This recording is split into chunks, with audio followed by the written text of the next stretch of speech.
Please be seated. Do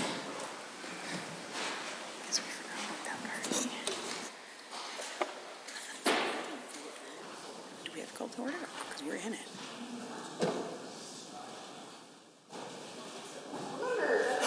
Committee of the Whole to order. Committee of the Whole has under consideration Bill 3, the Mobile Home Sites Tenancy Act, Amendment Act 2020. We are on Amendment A2. Are there any members wishing to speak to Amendment A2 on Bill 3? The Honourable Member for Edmonton West Henday. Thank you, Madam Chair. It's an honor and a privilege to rise this evening to discuss the amendment that is before us. Of course, amending Bill 3 that has been put forward by the Minister of Service Alberta, the Mobile Home Sites Tenancies Amendment Act 2020. And overall, I appreciate what the Minister has put forward in this legislation. I appreciate the extraordinary circumstances that people in mobile home communities find themselves in right now, but not just during a pandemic, which we're seeing in front of us right now, but even before then. When I was elected 5 years ago to this legislature to represent Edmonton Meadowlark at the time, Westview Village is a community that I have the honor of representing, and they were very concerned about what they saw as rising lot fees. And of course, we've had quite a bit of discussion here in the legislature about how while a mobile home is, in terms of a mortgage or a loan, is an effective way to home ownership, an affordable way in many instances, the bigger concern is what happens after 10, 20 years when we look at lot fees that are now becoming just as expensive, and in some circumstances, as you pay down your equity on your loan, becoming more expensive than the loan on the building itself. And so there's many concerns, and some of which will be addressed by Bill 3 in the ability of homeowners and tenants in these mobile home communities to access dispute resolution service. And this is something that these communities have asked for many, many years. And so I appreciate that the Minister has brought forward their concerns and put it into legislation. Now, as I shared today and in the past as well, as this conversation around Bill 3 has been taking place, I have some concerns with what the legislation says that's been presented to us. And one of those issues being, of course, the amendment that's in front of us. And so when we look at submetering, or the ability of mobile home community owners, the owners of the property itself, to provide things like electricity or plumbing, sanitation, heating, fuel, other utility pieces like that, we see some mobile home community management companies providing those to homeowners, and we've also seen concerns from homeowners and tenants that there's not necessarily enough transparency around those issues, whether it's actually the case or if it's just a perceived case of transparency or a lack of transparency. And so with this amendment before us, once again, we see that it will strike out some of the wording in the legislation that excluded the ability of tenants or homeowners to hold these companies accountable when it comes to utility payments and the transparency therein. And so I think, once again, I would thank the member from Edmonton Gold Bar for bringing this amendment forward, because I think it is very important, and it's something that I've heard across the province. Once again, some mobile home communities, some communities do provide the utilities to their tenants, as we see in this amendment, but it's not always the case. But excuse me, when it is the case, we should be providing an opportunity for those owners or those tenants to be able to hold those companies accountable. And so I'm very interested in seeing where the Minister stands on this piece, and maybe specifically why the Minister decided to leave it out. I know that the UCP caucus has moved in some instances to hold utility companies accountable. maybe not as much as they should necessarily, but we've heard from the Minister of Energy, I believe, talking about the fact that utility companies will not be able to take advantage of tenants and consumers during this COVID pandemic, and so I appreciate that. Now I think that we can go a step further and ensure that it's enshrined in legislation to make sure that these tenants and these homeowners and the people that live in these communities also have the accountability and transparency that they're asking for. And especially utility fees are all over the place right now. When we were in government, we had a cap on electricity fees, and unfortunately, this government came into power, this UCP government, and they decided to get rid of that cap. And what we've seen is an increase to utility costs and electricity fees in many instances. And so we want to make sure that if that is happening, that once again, homeowners or tenants in these properties have the transparency that they need to ensure that they're getting what they pay for. And really, at the end of the day, that's what a lot of Bill 3, or the intentions, I would say, behind it is ensuring that there's transparency for the people that live in these communities. It's incredibly complex relationship, not only from the tenant to the homeowner in many instances, but also in the cases where lot fees go up in these communities. Well, now the homeowner has to go to their tenant and ask them to potentially pay more if they're not already doing so to cover those increased costs. So I understand that relationship and I respect that relationship, but it's something that we need to continue monitoring. And once again, I think that Bill 3 addresses some of those concerns, but this amendment before us, as put forward by the member from Edmonton Gold Bar, just takes it one step further to strengthening the legislation. So with that, once again, I would urge all of my colleagues to support this amendment and thank the member for bringing it forward once again. Thank you. The Honourable Member for Edmonton Waymouth. Thank you, Madam Chair. I'm pleased to rise today. This is my first opportunity to speak to Bill 3, the Mobile Home Sites Tenancies Amendment Act. And in particular, it's my first time to speak in Committee of the Whole and to speak to the amendment that was brought forward by the Honourable Member from Edmonton Gold Bar. And as the member from Edmonton West Henday just spoke very clearly about, the intention of this amendment is actually consistent with what we believe is the intention behind Bill 3 to begin with, which is that we're trying to ensure that tenants and landlords who on mobile home sites have access to the same resolution processes as tenants and landlords in other settings have. And in particularly, I was privileged to speak last week in this House to Bill 11, which was brought forward by the Minister for Service Alberta, which was intended to put into legislation some of the provisions around preventing rent increases and preventing late fees from being charged through this period of a pandemic that we are currently in. And I very much appreciated and spoke in favor of Bill 11. I thought that was an important change to make, and I was pleased that the minister was available to was engaged in a very good discussion about it. And during those discussions, we highlighted that because Bill 3 was currently before this House, there was no opportunity to really ensure that the protections that were put forward in Bill 11 applied equally to mobile home tenants and landlords. And while I regret the fact that it wasn't possible and it wasn't done last week to incorporate some of the provisions in Bill 3 into Bill 11, and I understand, of course, that there are procedural challenges to doing that when a bill is already before the House. So I only regret the fact that we had to come back again to do this, and it would have been, preferable, of course, for all members and for the public that we do as much as we can, as quickly as we can, and efficiently as possible. But I do appreciate that the minister heard some of the concerns from the members on this side of the House while expressing support for Bill 11. Also having some hesitation around the fact that because Bill 3 had not passed, mobile home tenants and landlords would not have access to the residential tenancy dispute resolution service.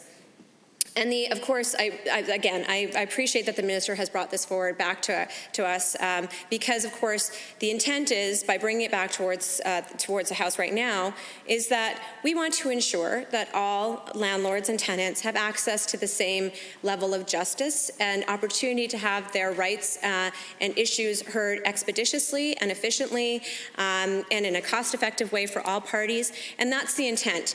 But of course, we know that there are issues that are unique to the mobile home tenancy situation. And I believe that my colleagues, the member from Edmonton Gold Bar, as well as the member from Edmonton West Henday, have done a very good job of highlighting where it's important that there are consistencies with respect to how mobile home tenants are treated and where there are unique qualities. And with respect to Amendment A2 that was brought forward, I think this is a recognition that there are some unique circumstances around the tenancy, landlord-tenancy relationship in mobile home sites. And in particular, there are issues related to utilities and sub-metering that may not be consistent in other tenancy relationships, but are certainly a significant concern to those individuals who live in mobile homes. And I trust very well the information from my colleagues, and I'm sure a number of the government caucus members would agree as well, who have a number of mobile home sites in their ridings, are probably hearing these issues as well. And so this is not something I think that will come as a surprise, but there are unique issues related to sub-metering and utilities that need to be addressed. And if the goal with both Bill 3 and Bill 11 is to ensure that all engaged in a tenant and landlord relationship have access to the same level of justice, and that's really what we're talking about when we're talking about having access to the residential tenancy dispute resolution service. That's the heart of that. An administrative tribunal such as that is to ensure that individuals have access to justice quickly. I listened to my colleague, the member from Calgary Mountain View, speak earlier today and talk about respect for our court system, which I share as well significantly. But we also know that one of the challenges with the court system is, of course, how long it can take for matters to be heard. We know that it can be very costly. We know that it can be very daunting to individuals to have to engage in the court process, usually perceived that they may have to hire a lawyer, which for many in those situations, they do not have the money to do that. And so the whole intent behind having the residential tenancy dispute resolution service, which was brought in many years ago, was to have a quicker, expeditious way for matters between landlords and tenants to be heard without incurring a significant amount of cost and dealing with those issues quickly. Because really, when we're talking about a landlord-tenant relationship, usually the matters they need to be addressed quickly because there's an ongoing relationship that's month to month often, and those issues need to be resolved quickly. So we need to make sure that individuals who live in mobile homes have that access to that service. And what we're saying with this amendment is that there are certain issues that should be included within the authority of the residential tenancy dispute resolution service and should not be referred to courts. Because again, referring matters to courts simply drag out the issues for a significant amount of time and are very costly, and can be a barrier to justice. And this is true for both tenants and for landlords. So this is meant to create even footing for all the parties, and again, it's consistent with the objectives of Bill 3, which is to make sure that landlords and tenants in a mobile home setting have same access to those services. So we believe that by the amendment that was proposed by a member from Edmonton Gold Bar, it allows for clarity, because right now we believe that, as it's set out in Bill 3, it is not clear that issues related to sub-metering and utilities must remain within the residential tenancy dispute resolution service and would not be referred to the courts.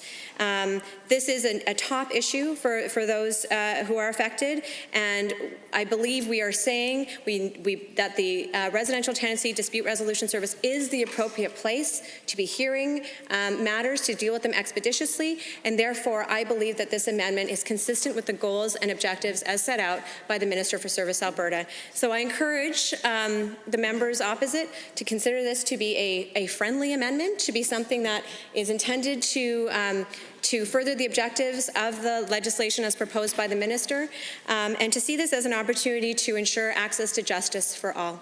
Thank you, Madam Chair. Members wishing to speak to Amendment A2, the Honourable Member for Edmonton-McCleod.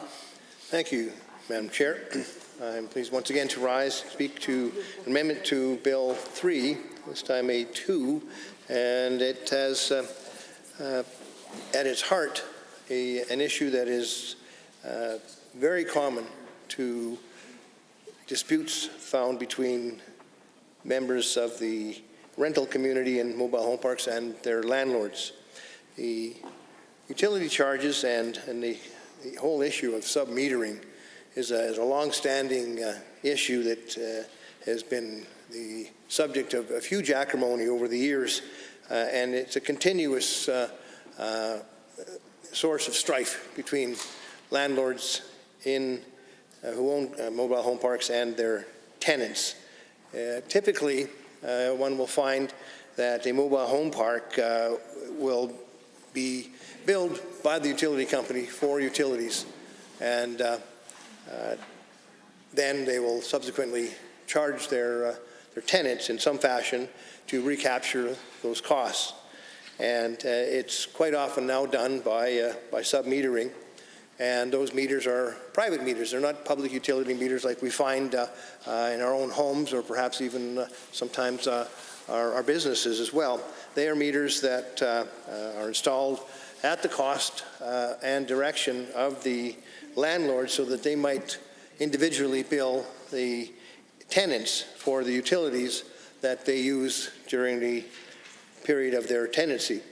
And this gives rise to abuse, and it has flared up often, and sometimes it's innocent, but in many cases it's intentional, whereby the landlord is basically using the revenue stream that he might derive from sub-metering utility charges as a cash cow.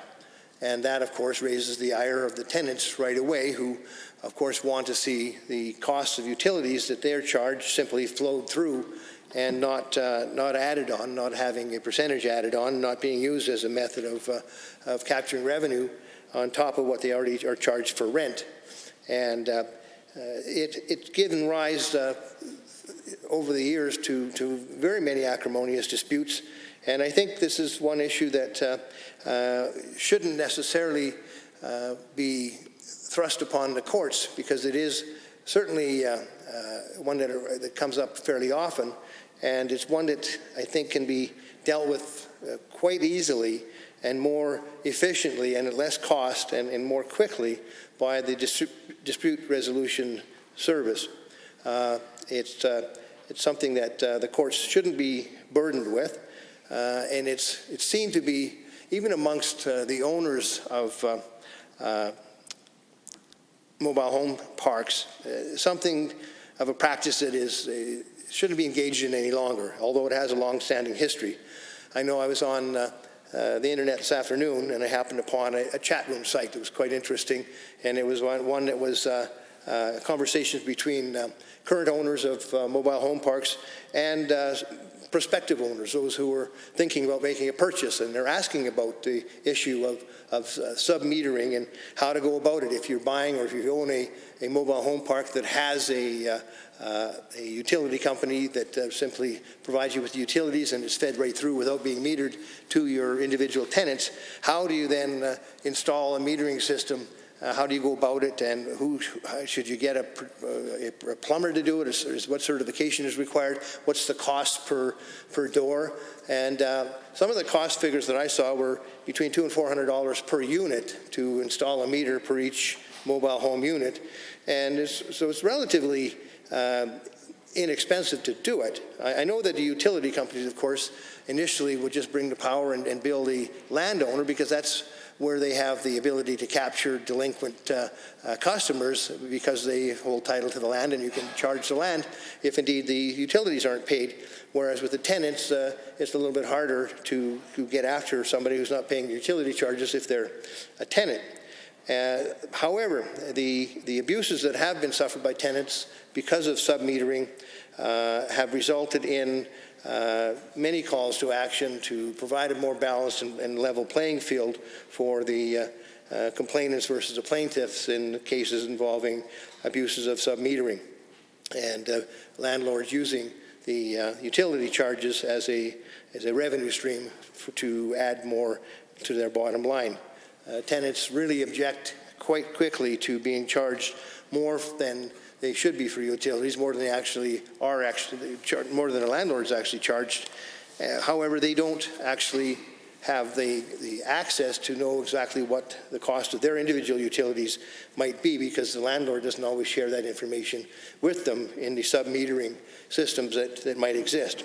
So this will give rise to the opportunity for a tenant to, in a dispute resolution service hearing, to actually go ahead and demand that the true information be brought forward, and in a way that is affordable for a tenant. Because as I mentioned in previous remarks on this bill, tenants who are in mobile home parks tend to be typically in the lower end of the socioeconomic spectrum. They're attracted to mobile homes because they are more affordable than a single-family dwelling, and they have other attractions as well because they are mobile, as the word implies, and they can take the property, the home, with them if they do change jobs or perhaps move to another part of the country. It doesn't happen very often. It's pretty expensive to do that, but it is something that it does attract some families to buy them. So because of the fact that the individuals who are owners of these mobile homes are usually not particularly well heeled, it's important to ensure that any dispute resolution mechanism that is afforded to them is one that is within their abilities to pay for. And of course, courts are certainly, as is well known, extremely expensive to pursue an action in, and they can be extended for huge periods of time.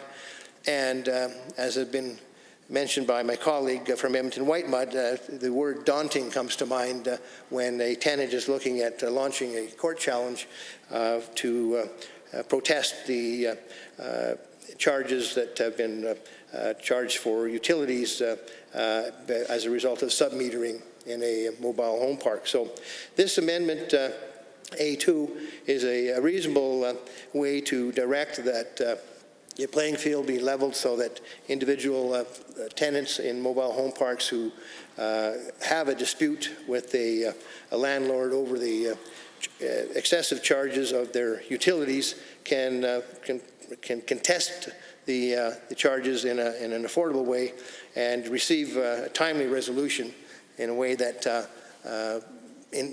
invites them to resist just simply surrendering and paying, and perhaps as a matter of serving not only themselves but other tenants in the mobile home park, going ahead and challenging the landlord's charges that they think are excessive. So in that chat that I mentioned that I came across on the internet, it was interesting to hear landlords and prospective owners of mobile home parks, when they're talking about submetering, suggest that it shouldn't be a practice of a landlord to charge more than the actual utilities cost, because that was a way of inviting the wrath of their tenants right away, and one of them indicated that it's a quick way of inviting trouble. So it's a well-known concept amongst the owners of mobile home parks, and the word to the wise to those individuals who were on that chat who were thinking about buying a mobile home park was, yeah, go ahead and get into submetering, but if you're going to do that, don't be using it as a cash cow, because you'll get into trouble right away. And certainly the threat of a lawsuit or a court action by a tenant is something that most landlords would shy away from, but there are those who are quite willing to make a bet that the tenants that they are charging more than the utilities are costing them will just simply pay and shut up. And that's not necessarily a question of sort of a family-run business. It may be a corporate decision. It may be a business practice, and just simply looking at the numbers on a flow sheet and saying, hey, why not go ahead and do it? And we'll just drag them through the courts, and see who squawks and see who folds.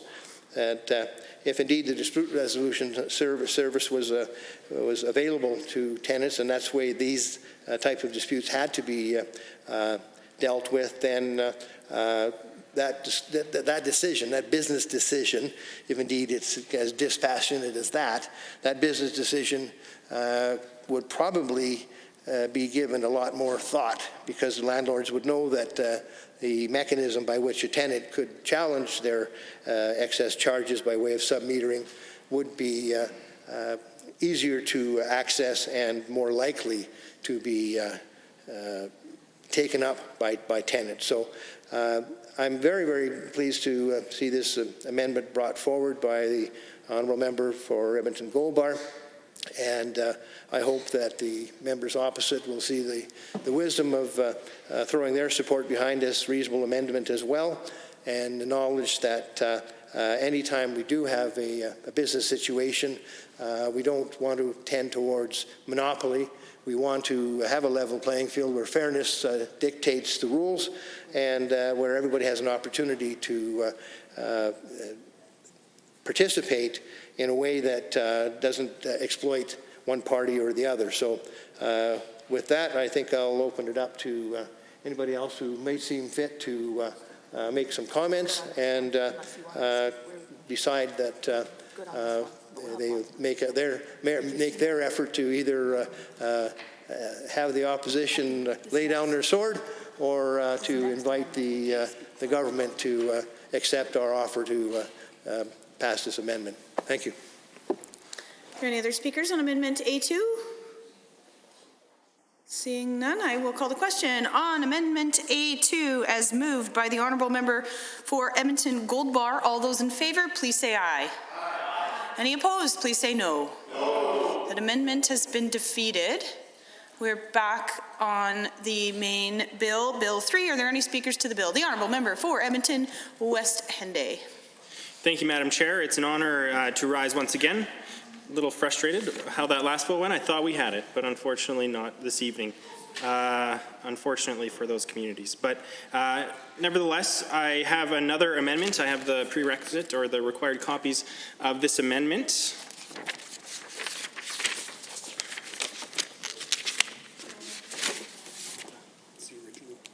Right here.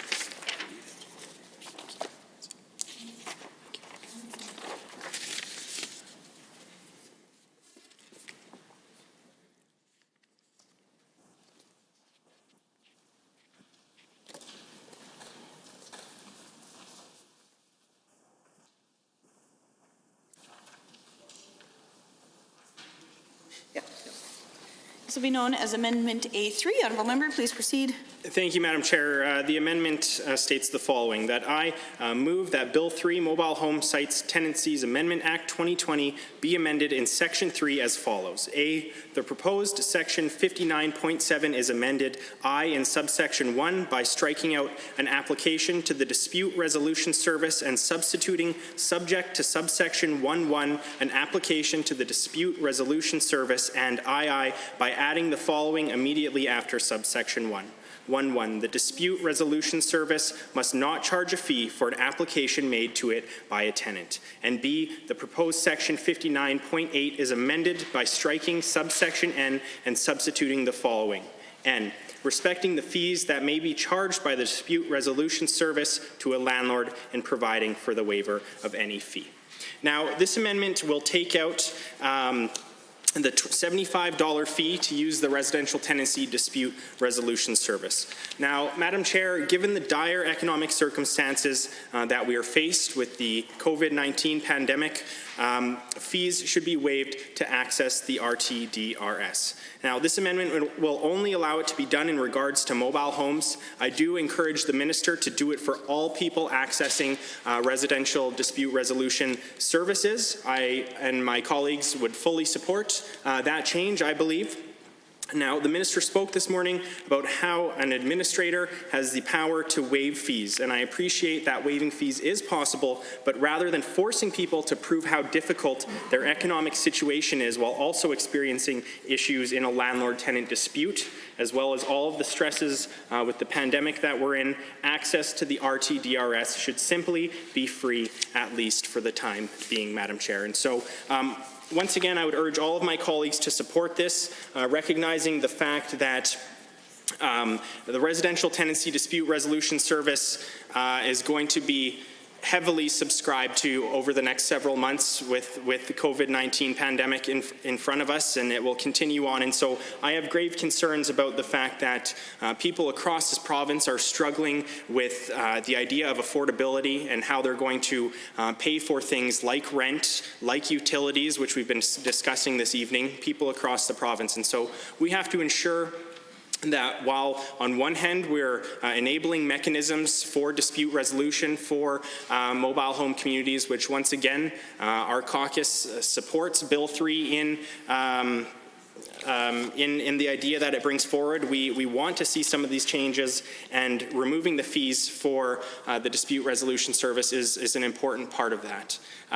Once again, there is the relationship between property owners or mobile home community owners and landlords and tenants alike is a very complex relationship, and in my discussions with not only tenants in these communities but also the property owners, the park owners, they also recognize the incredible opportunity that we have to create efficiencies in the court system by removing many of these cases that should be in front of a tribunal and not taking up space in courts. They recognize the opportunity there, and so we have to ensure that we are making these changes, keeping in mind that $75 is still going to be an obstacle for people across Alberta to manage in these trying times. And so once again, when we look at fees like utility fees going up, and people dealing with the fact that many families have lost income, whether somebody lost a job or whatever it might be, we need to ensure that once again we are not putting hurdles in place to these people that need support. And so once again, I would ask all of my colleagues to support this piece or this amendment. I hope that we can this time actually get a response from somebody on the government side, because at this point, Madam Chair, I mean, these are incredibly important ideas to my communities and to the members of like Edmonton Gold Bars communities, and I know that there's people in the government side who have heard these concerns, and so I really hope that they will stand and speak to these issues for their constituents. Thank you, Madam Chair. Are there any members wishing to speak to Amendment A3? The Honourable Member for Edmonton Highlands Norwood. Thank you, Madam Chair. It's an honor to rise and speak to Bill 3, the Mobile Home Sites Tenancies Amendment Act, and specifically to this amendment in front of us. I haven't, however, had a chance to speak on this bill at all yet, and I also missed the opportunity to speak on Bill 11, given our new plans to be physically distant, so we all couldn't be in the House at that time. And so I haven't had the opportunity to just talk a little bit about, some of what's unfolded over the last couple of days. And, I was really happy to see this government moving on banning evictions and moving on some of the pieces within Bill 11. So I want to put that on the record because I can tell you I had countless constituents reach out to me about their concerns, about their fears around being evicted during this unprecedented time in history. And so, like I said, I wanted to mention that, and I wanted to just talk a little bit about broadly just the issue of housing as well. And I think it's relevant to this debate because COVID reminds us, shows us, exposes some of the gaps that we have in our in our system, particularly when it comes to folks who are vulnerable. And housing and affordable housing was one of the reasons why I got involved in politics many years ago, and it's an issue that I'll keep fighting for. And so being able to speak to Bill 3, which is about housing, one form of housing, is important to me. I don't have folks in my riding who are, like I don't have any mobile home parks in my riding, but I know a lot of my colleagues do, and I know a lot of the folks across the aisle have mobile home tenants in their ridings, and this is an issue of great importance to thousands and thousands of Albertans, and. I hate to hear about folks living in mobile homes feeling like they're being treated as lesser than anyone else, and this is why I'm proud that we had the issue of addressing mobile home issues in our platform, and I'm really glad that the government has taken this up as well. And I know it's because of so many folks advocating on this issue for years. So I can bet maybe some of them are watching this debate right now, and so we want to thank them because they've been a very maybe not many, you're right, but they've been a very loud voice, and so truly to all those folks who've been pushing on this issue, thank you. I would argue, though, that the UCP isn't going far enough on some of these elements, and hence the need for the many amendments that we put forward and the ones that we have to come. I had the honor to listen a little bit earlier to some of my colleagues speak on this bill, and I have to note, my colleague from Edmonton Gold Bar spoke passionately about some of the work that he's done on talking to folks in, I believe it's Twin Parks in Edmonton Gold Bar, and just being able to, he was able to hear directly from folks in Twin Parks and hear their concerns. And I think this is one of the concerns is certainly around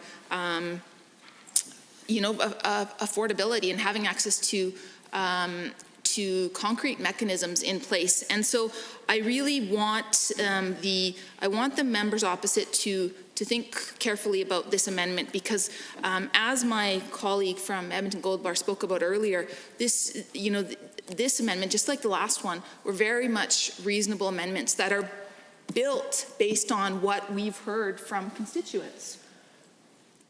And I haven't, and I know the minister spoke earlier, but I could have missed, so please correct me if I'm wrong, but I haven't heard a lot of folks from the government speak to this. And I know they have constituents who are impacted greatly by this legislation. So if you're not articulating your constituents' concerns on this issue, then why are you here, right? Because again, I've heard my honourable colleague from Edmonton West Henday as well. This has been an issue that he's been really passionate about over the years as well, and so I commend him for the consultative work that he's done as well.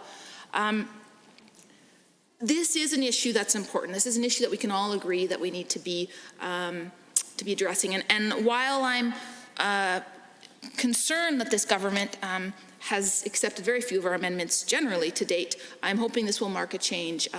Let's do the right thing for the tens of thousands of Albertans who do live in mobile homes. So this amendment right in front of us right now that the honourable member from Edmonton West Henday put forward very much will help a lot of folks who, all of us, everybody in this House has heard from constituents who are struggling right now economically. I can tell you, my staff are bombarded daily by emails from folks who are desperate, who don't know what their next step is going to be because they're not getting a paycheck. Many of them have been denied the Alberta benefits. Some of them are hoping to get the federal benefits, but some of them won't get either. And I think I share that story with you because this government talks about making life better for Albertans, and so here's a concrete way to do so: to waive those fees. And make things more accessible for mobile home tenants. And as my colleague from Edmonton West West Henday noted, we can only waive fees with this piece of legislation. We can only waive fees for mobile homeowners. Yes, this is clearly about mobile homeowners, but we should also think about doing the same thing. The minister should think about doing the same thing for all of RTDRS during this public health emergency. And again, any ways that this government and that the opposition can aid in making things more affordable for Albertans right now, I think we all need to get behind. You might say that $75 that it's a small fee, but it's not a small fee for someone who is trying to cover their bills this month, right? So. What I would like to just again reiterate is the point that this is a clear opportunity to do the right thing for mobile home tenants. And again, my colleagues have personally spoke to a number of Albertans who will be impacted by this legislation. I hope the members opposite have also spoken to their constituents impacted. I'd like to hear from them, like I said earlier.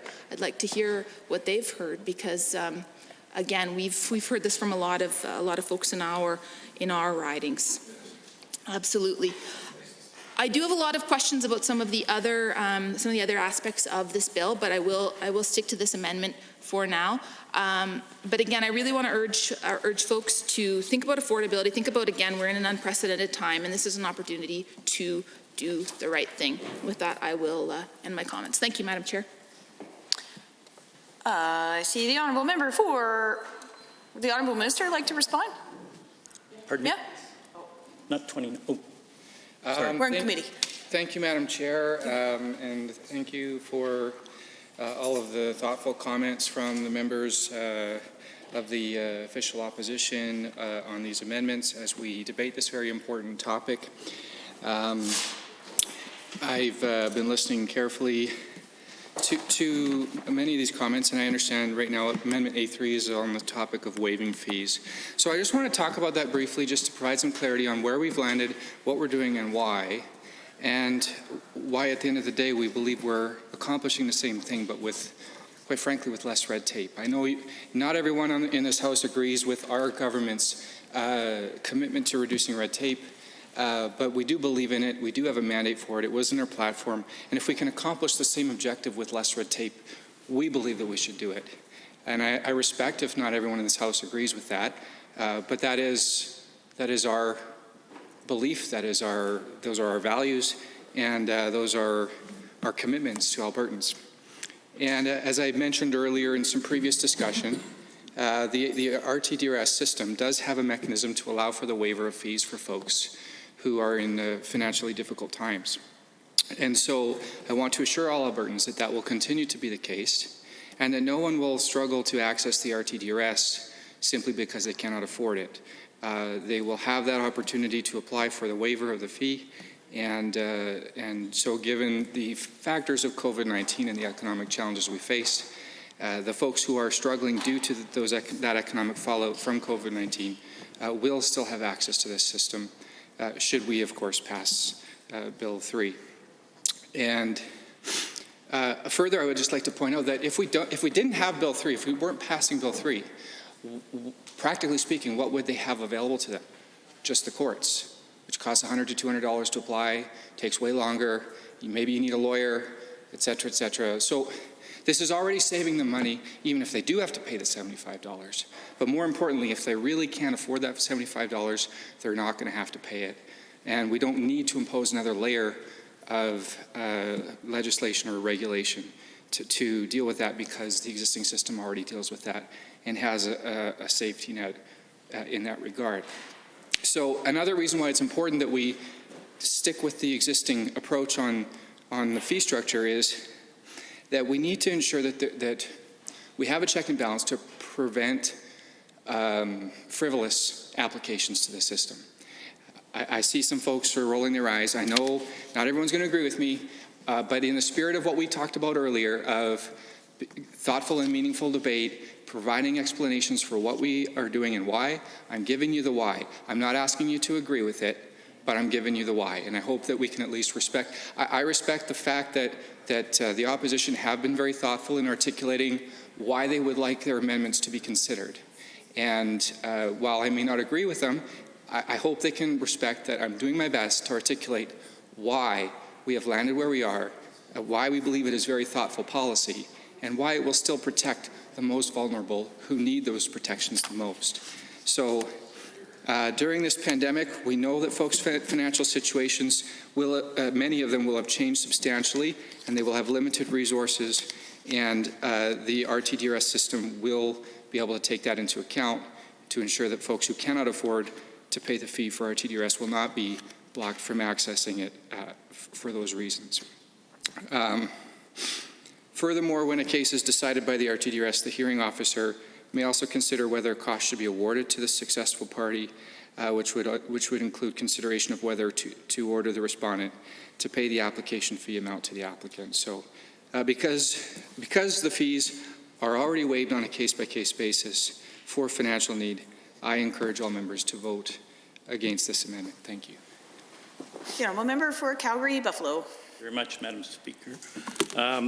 You know, I listened to what the Honourable Minister just said, and I don't agree with what his reasoning, particularly because he's talking about introducing red tape for people in the sense of having to apply for a waiver. If it were just understood that there was no charge for dispute that was brought forward to this service by tenants, that it was free of charge to get before individuals who could help arbitrate the dispute between their landlord or the property owner and themselves.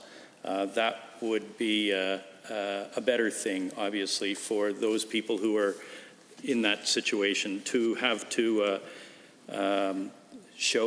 prove that you can't pay is onerous not only for the person who wants to get before the dispute resolution service, but it's also demeaning to have to show your bills, have to show your income, and essentially say, you know, the $75 is too much for me.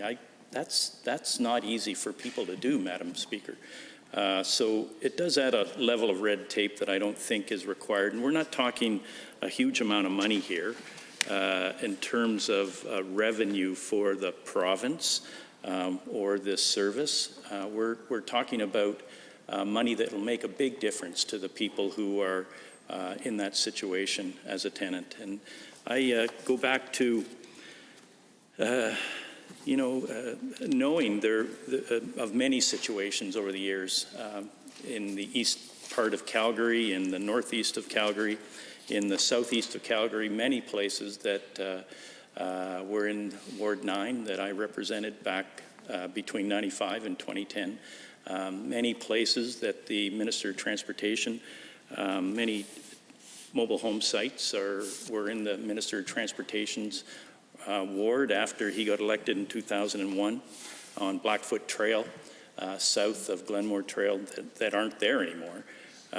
Many of the places I represented aren't there anymore because the city grew beyond them. The city grew and grew up in many cases, but unfortunately it grew out a lot in Calgary and spread beyond and made these properties, made the land which mobile homes sit on very expensive for the people who were in those mobile homes. And unfortunately, they declined in the infrastructure of the mobile home parks. They were often embroiled in disputes with the owners who wanted to move people off the properties so that they could either redevelop themselves or sell. And there were many disputes, is my point, because of lack of upkeep of those properties. Had those tenants the ability to go in front of the dispute resolution service, like any person in the apartment building has that right to do, that would have been a good thing for those tenants. And so in one respect, I'm really glad we're here around Bill 3, Minister, because I think affording the same rights to tenants of mobile homes that tenants of apartment buildings and the like have is a good thing, and it should have been done a long time ago.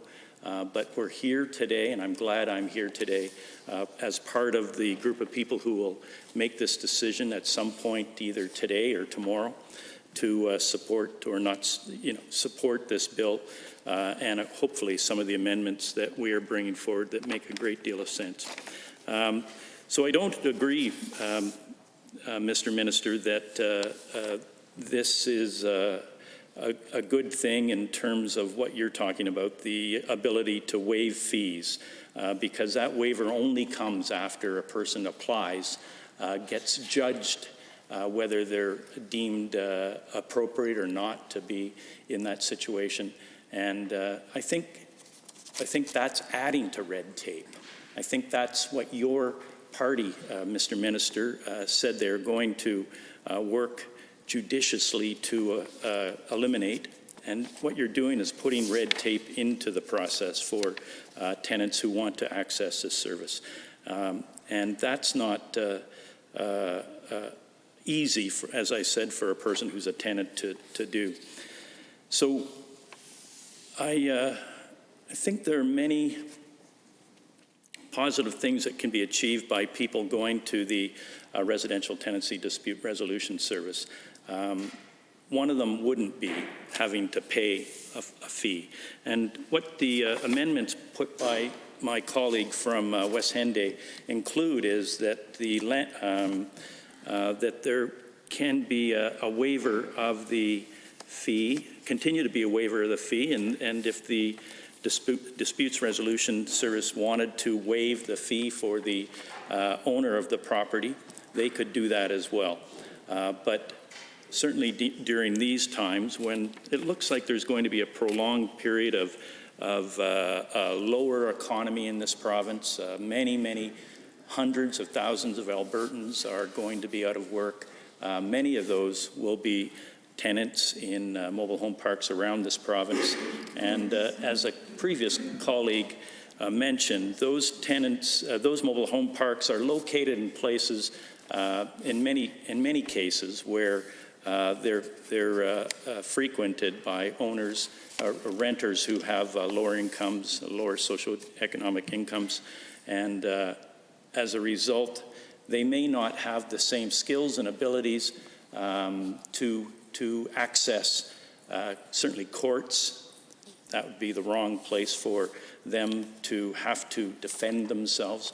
But certainly even in the Residential Tenancy Dispute Resolution Service, those can be overwhelming and situations where people feel they don't have the skills. And anything that removes a barrier for people wanting to address a wrong they perceive in their tenancy should not be put in place. So a low or no bar is what we should be encouraging, Madam Speaker. And a $75 bar is still a bar for persons who are in dispute with their landlord and feeling like they're behind the 8 ball already with regard to the utilities, the sub-metering that's going on, and the utilities they're having to pay. As I was saying, my current situation in Calgary, Buffalo, is not one where there are mobile home parks, particularly because it's a big part of South downtown, just south of the river, and there obviously are commercial and many kinds of apartment buildings and density, and mobile home parks don't exist there. They did, and I spent a lot of time on them when I was a young alderman for the city of Calgary, on the east side of Calgary. And I can tell you that those situations in many cases were rent to own. That's the big signs out in front of the mobile home park saying, you know, come on in. You can rent a facility, you can rent a building, a mobile home here and own it someday. The folks that I dealt with never got to own their mobile homes. They were always in a situation where they were in dispute about the ownership of those mobile homes. And regrettably, you know, they ended up throwing a lot of money away because they thought they were in a situation where they could own this home, and it never occurred. I can't remember any situations where people came to me saying they were happy with the rental of their mobile home and the rent-to-own situation they were in. So they didn't have access, obviously, to this dispute resolution service, and I'm glad people in that situation will get that now. But I think what would make this better, Madam Speaker, is if there were no bar to accessing this service, particularly during the times we're in, which are particularly challenging for Albertans and won't improve quickly for Albertans.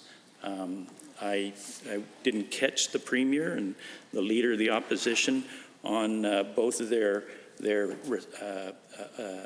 addressing this situation tonight, but I can imagine they talked about the difficulty to the economy, to Albertans, that this pandemic will cause for a good long while. And so for that reason, I'm going to support the amendment that my colleague from West Henday has put forward. I'm going to urge members of the legislature to really consider this, you know, as something that will take away red tape and something that will remove any bar away from a tenant who wants to get before this service to have the opportunity to improve not only their lives, but improve the situation for the people in that mobile home park who likely share some of the same difficulties that they're bringing forward to the dispute resolution service. Lastly, Madam Speaker, I think the work we're doing is something we can be proud of. Is something that's important. It should have happened, as I said, years and years and years ago, and I'm not sure why it didn't.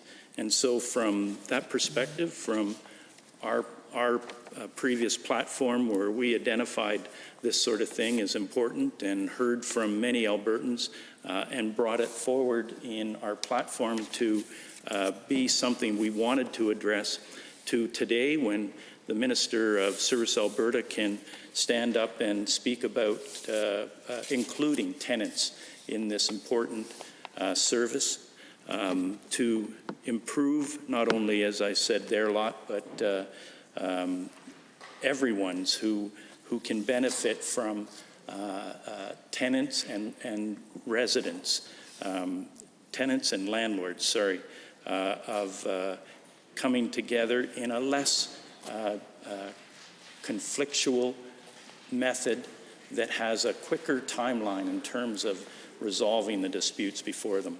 Anything that we can do to improve that is a positive thing. And because there often is disputes between landlords and tenants. People who own property and that is a mobile home often look at that property as a way to hold land for a period of time. Sometimes it's decades and decades and decades, but they do hold land, and they look to then at some point clear that land so that it can be redeveloped for a higher and better use, they say. And Madam Speaker, at some point in that process, the disputes can come fast and furious because of a difference of belief of what the land should be held for. I saw it in terms of a site called Midfield in Calgary. I saw it in terms of sites on the east side of downtown. And so this process of waiving fees for people who want to challenge landlords should be considered. The bar should be low or not there at all. And Madam Speaker, I'm very happy to support Wes Henday's bringing forward this amendment, as well as my colleagues who have several mobile home sites currently, and I don't in my riding. I think with that said, I'll take my position and we'll perhaps see somebody else address this. Thank you. Any other members on Amendment A3? The Honourable Member for Edmonton Gold Bar. Thank you, Madam Chair. And I want to thank all of my honourable colleagues for their interjections in this debate around the amendment that was brought forward by my friend from Edmonton West, Henday. And I do, again, want to extend my sincere thanks and gratitude to the Minister of Service Alberta for being here tonight to engage in this debate. I know that in this time of Where any members are, if they're here or if they're not here. Right. Well, he has risen to speak a number of times in this debate, and I appreciate his willingness to do so, especially given the emergency that we are in. He, I'm sure, is a very busy person, and the fact that he's engaged so heavily in this debate is certainly a credit to him. That doesn't, though, mean that I agree with what he had to say, unfortunately. And I want to address three of the things that he brought up in his response to the amendment, because I live in hope that perhaps my sweet words will change his heart. And I hear members of the UCP laughing in recognition because they know exactly how sweet I can be, and they just can't help but show their feelings. With respect to the issue of affordability, it is really important, I think, now more than ever, to do everything that we can to promote affordability of services for Albertans, particularly those who find themselves in these kinds of disputes. As we've all noted, we anticipate the number of these disputes to skyrocket in the coming months because of the economic crisis that has befallen our province. And that economic crisis has been compounded by moves that this government has made to impact the cost of living for a number of the residents of mobile home sites, the mobile home site in my community. So they de-indexed AISH payments, they de-indexed the seniors benefit, they kicked thousands of seniors, or recipients of the seniors drug plan off the plan, they hiked school fees, they reintroduced busing fees, they've hiked tuition. All of these things have impacted the constituents in my, or the constituents in Twin Parks quite significantly. And now, a lot of them are either at home unemployed or at risk of being unemployed, and they don't know when their next paycheck is going to come in. And I appreciate the fact that the minister has frozen rent during the time of that we will be dealing with the pandemic. But what he hasn't done is eliminate rent. Those tenants will still have to pay rent once the pandemic is over. And I appreciate the fact that he's given landlords and tenants flexibility to come up with agreements, to make alternative arrangements to pay the rent, but the full rent will be due at some point. And we don't know when the next paycheck is going to come in. Certainly the isolation or the emergency financial benefit that the province offered was not an overwhelming success. I certainly heard from a number of my constituents a great deal of concern about their inability to access that. I've also heard from my constituents great concern over the access to the federal income supports that are being offered. It's hoop after hoop that they have to jump through just to get a check of $1,000 or $2,000. And so anything that we can do to improve affordability for the people in my mobile home site in my constituency and the mobile home sites in the constituencies of everybody here, it would be a good move. And that's why waiving these fees would be a good move. Now, when I spoke to the residents of Twin Parks, they were adamant that we not bring this forward because they saw that the residential tenancy dispute service, the people who are governed by the Residential Tenancy Act, have to pay the fee, and they didn't want to be treated any differently from any other renter in the province. But now we are in a time of unprecedented economic crisis. And like my friend from West Henday said, we would fully support removing the fees of the tenants who are governed by the Residential Tenancy Act as well. And certainly the minister has the power to do that without even coming to this legislature under the extreme powers that they gave themselves last week when they passed Bill 10. Anyway, so affordability for my constituents is a number one concern, and this is at least a symbolic step forward that the government could make, that they are concerned about affordability as well. On the issue of red tape, I do want to take issue with the minister's assertion that the current system does not constitute red tape. And certainly my friend from Calgary Buffalo explained a lot of the hurdles that a person has to get through to waive fees in general when they're applying for government services. But I want to refer specifically to the process that tenants have to go through now to access the fee waiver for the RTDRS. I've pulled up the most recent copy of the form that people have to fill out here. It's a 2-page form. It says that in addition to completing this form, you must provide proof of your gross family income, such as copies of pay stubs, copies of income statements, copies of benefit statements, any other documents necessary to establish your financial situation, and any documents required by the RTDRS. That is a big heap of red tape.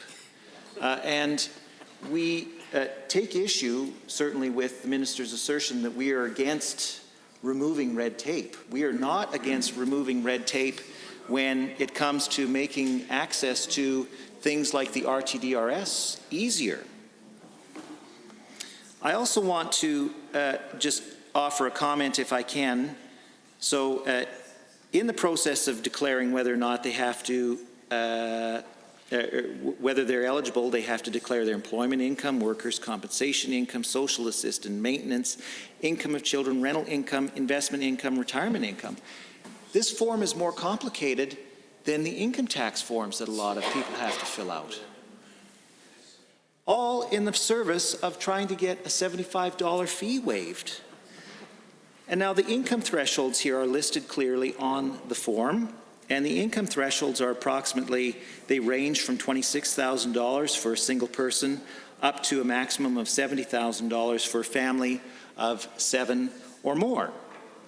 Now, Madam Chair, I don't know if this, when this form was last updated, I have no idea if these income thresholds are indexed to the cost of living or if they've been fixed at this rate for the last 5 years. There's no information available. But unfortunately, we have no idea if this income threshold is reflective of a person's ability to pay or not. It may, if these numbers are outdated, then they need to be updated so that at least people can know whether or not they have the income threshold. And so this is a whole heap of red tape, setting income thresholds, filling out 2-page forms, collecting 5 different types of documents. For $75, you're looking at putting in hours and hours of additional work on top of all of the work that you have to put into putting together your claim, all of your forms in addition to that. So this is red tape that is designed to prevent people from applying for the fee exemption.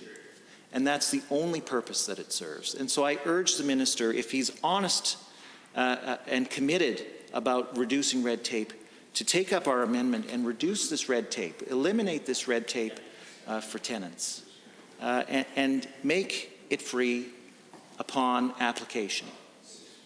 The third and final point that I want to make in response to what the minister has said is this issue around frivolous suits.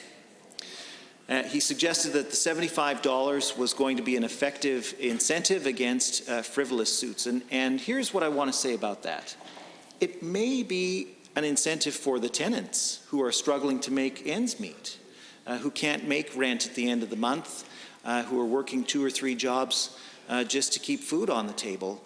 But it's certainly not a disincentive for a company like Parkbridge. This is the biggest mobile home site company in the entire country, and it's backed by the BC Teachers Pension Fund, which has billions of dollars at its disposal. So to think that they would be dissuaded by a $75 fee from using the RTDRS as a way to make their tenants' lives difficult is really hard to believe. And so when you're talking about providing disincentives, what you're really saying, what the minister is really saying, is that he's concerned about tenants filing frivolous claims against their landlords and not the other way around. So I take the minister at his word that he is genuinely concerned about affordability, that he's genuinely concerned about red tape, and that he's genuinely concerned about frivolous lawsuits. And if he's genuinely concerned about these things, that he would accept these amendments. Because the arguments that he's laid out in favor of rejecting the amendments are directly opposed to the objectives that he's stated that he's trying to achieve. So I urge the minister and all of the members on the opposite benches to reconsider their position. And, you know, I understand that you may not want this to be a permanent feature of the RTDRS. And hey, then we would happily entertain an amendment. I'm speaking on behalf of all of my colleagues here to put in a sunset clause. But in this time of unprecedented economic crisis, we need to do everything that we can to improve affordability and improve access to justice for tenants. And this would be a significant step forward in doing that. And if you want to make sure that, if the minister wants to make sure that it's only in place during the time of the pandemic and until Alberta has recovered, then so be it. We would happily entertain that amendment and support it.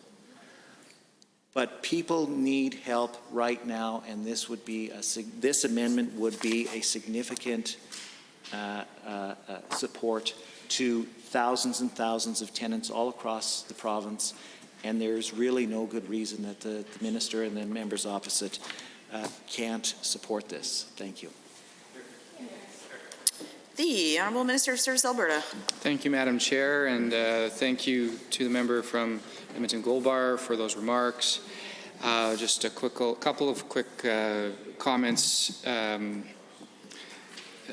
First of all, in terms of, I just would like to highlight that, yes, it would be true that it is unlikely that a landlord would be dissuaded from a $75 fee from filing a frivolous suit. But what I would say is that if the landlord's filing a suit like that, it costs them the money. It does not cost the tenant any money. Now, of course, they need to go through the process. But at the end of the day, I am confident that the RTDRS system is a fair adjudicator of the law, and their findings are appropriate findings that reflect the facts of law as they apply in that case. And so if it were frivolous, then it would be the RTDRS's purview to award the case in favor of the tenant. There would be no cost to the tenant. And if it were really frivolous, and if there had been costs incurred by the tenant to go through that process, then we have seen precedent before where awards would be made for those kinds of costs. So at the end of the day, we need to make sure that the folks who need this can access it. That's what we're trying to do with this approach, but that there are no incentives or that there are appropriate disincentives to prevent bad actors on all sides. In terms of affordability of services, I think we can all agree on that as a goal. I know we may not all agree on how we're getting there or what the appropriate approach would be, but I'm very proud of what we did to help mobile home residents as well as all renters in the province by saying there will be no rent increases for the duration of the health crisis. At this very urgent time, that is a huge relief to the folks who may end up needing to access this service in the coming months because of the health crisis. And so let's not forget that that is something we have done. It is not inside of this bill. It is a different part of other pieces we have done. But taken together, these are protections that improve the affordability for mobile home residents. Same thing with the late fees. We have made sure that there will be no late fees for the next 3 months that can be charged by landlords. And we made sure that this would apply to mobile home tenants, not just to tenants of traditional dwellings. And of course, as we all know, that's what Bill 11 was all about last week, was to make sure that after the health crisis is over, no landlord could retroactively go and impose those fees on those tenants once the ministerial orders have essentially been rescinded once the health crisis is lifted. So we have taken steps to demonstrate our commitment to improving affordability, to helping the most vulnerable, especially those folks in mobile homes who are facing difficult times. We do need to keep in mind too, as several folks from the opposition side of the House have said, is that demand for the RTDRS is likely to increase in the coming months. I think every reasonable person in this House understands that there's a high likelihood that that's going to happen.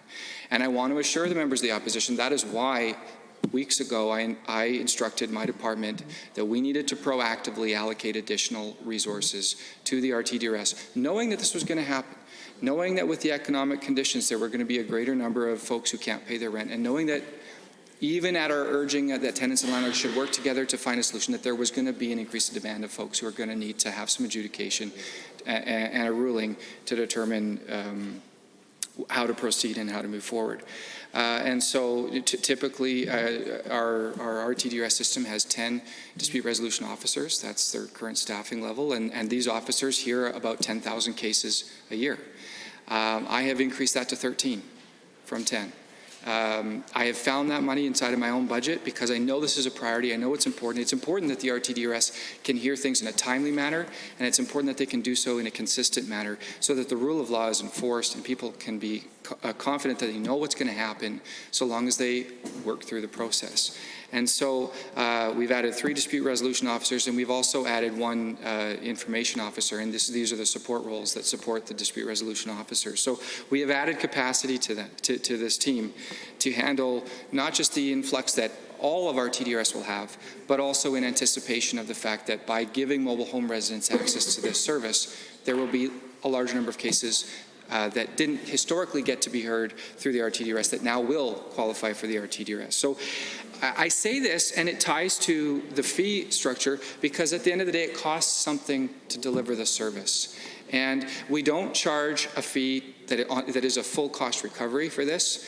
It is a fraction of the cost of what it takes to actually deliver the service, but there has to be a fee. There has to be something to help defray the cost of delivering the service. And to just blanket eliminate it, even for a period of time, it would be imprudent given our financial capacity as a province. I know that, $10,000 times $75, $750,000 doesn't sound like a lot of money in the scope of our overall budget, but the fact of the matter is that when you add up this 750 with that 750 with that million and that million, and you add up everything in our entire budget, it adds up to billions and billions and billions and tens of billions of dollars. And so we have to balance affordability with giving folks access to the services that they deserve. We certainly believe that mobile home residents deserve access to the RTDRS. That's why we're acting on this. That's why we brought this forward. But we also have to be mindful that it costs money to deliver services. That's why there's a fee associated with this. And I want to assure all members that folks who cannot afford it will have the fee waived. What I will say to the member from Edmonton Gold Bar is I am more than happy to, once we have gotten through the process of this bill, and we have made sure that mobile home residents have access to the RTDRS, I will look at the form that needs to be filled out and the process that needs to be undertaken in order to request an abatement of the fee in situations of financial difficulty. And if it is out of date, if it is unduly burdensome, then that would be a very appropriate tool for red tape reduction. It still would allow for a process that requires a check and balance, but if we can streamline that to make it more up-to-date and more modern and simpler, I'm all for that, and my commitment to you is that I will look at that, and we will see if in fact it is out of date and is unduly burdensome, then we can look at figuring out how to make improvements there. But I need to be clear that a permanent or even a temporary blanket waiver of the fee is not something I can support at this time. I am confident that the folks who need support, who can't pay it, will not have to pay it, and we will make sure that it is a reasonable process for them to go through. So those are the few things that I heard from the last couple of speakers that I wanted to just clarify. Again, just to reiterate, the steps we're taking with Bill 3 bring more choice, more convenience to mobile home residents. They didn't have access to this before. They will now. It costs less at 75 than the alternative, which is the courts, or even worse, inaction and having to bear the full brunt of abuse from potentially a bad actor landlord if that were the case. This is an improvement over the status quo. I know it's not 100% of what you want, but I do believe that the folks who really need that support and really need to not pay the $75 will have the ability to have that waived. And that is why I am confident that the approach we have taken here is balanced and appropriate. So I appreciate everyone taking the time to hear me out on that, and look forward to the rest of the debate. The Honourable Member for Edmonton-Goldbar. Thank you, Madam Chair. And you know, having sat in cabinet myself, I understand the kind of trade-offs that ministers have to make, and the fact that nobody gets what they want all the time. I'm reminded of the pragmatists' protests. What do we want? Incremental change. And when do we want it? In due course. And that's what we have here. I guess we're just asking for a little bit more incremental change. I do have a question, though, for the minister. You know, I understand if he doesn't have the number at his fingertips, but if he could get back to us, we'd certainly appreciate it. How many people have been successful in getting their fees waived when applying for the fee waiver to the RTDRS in 2019?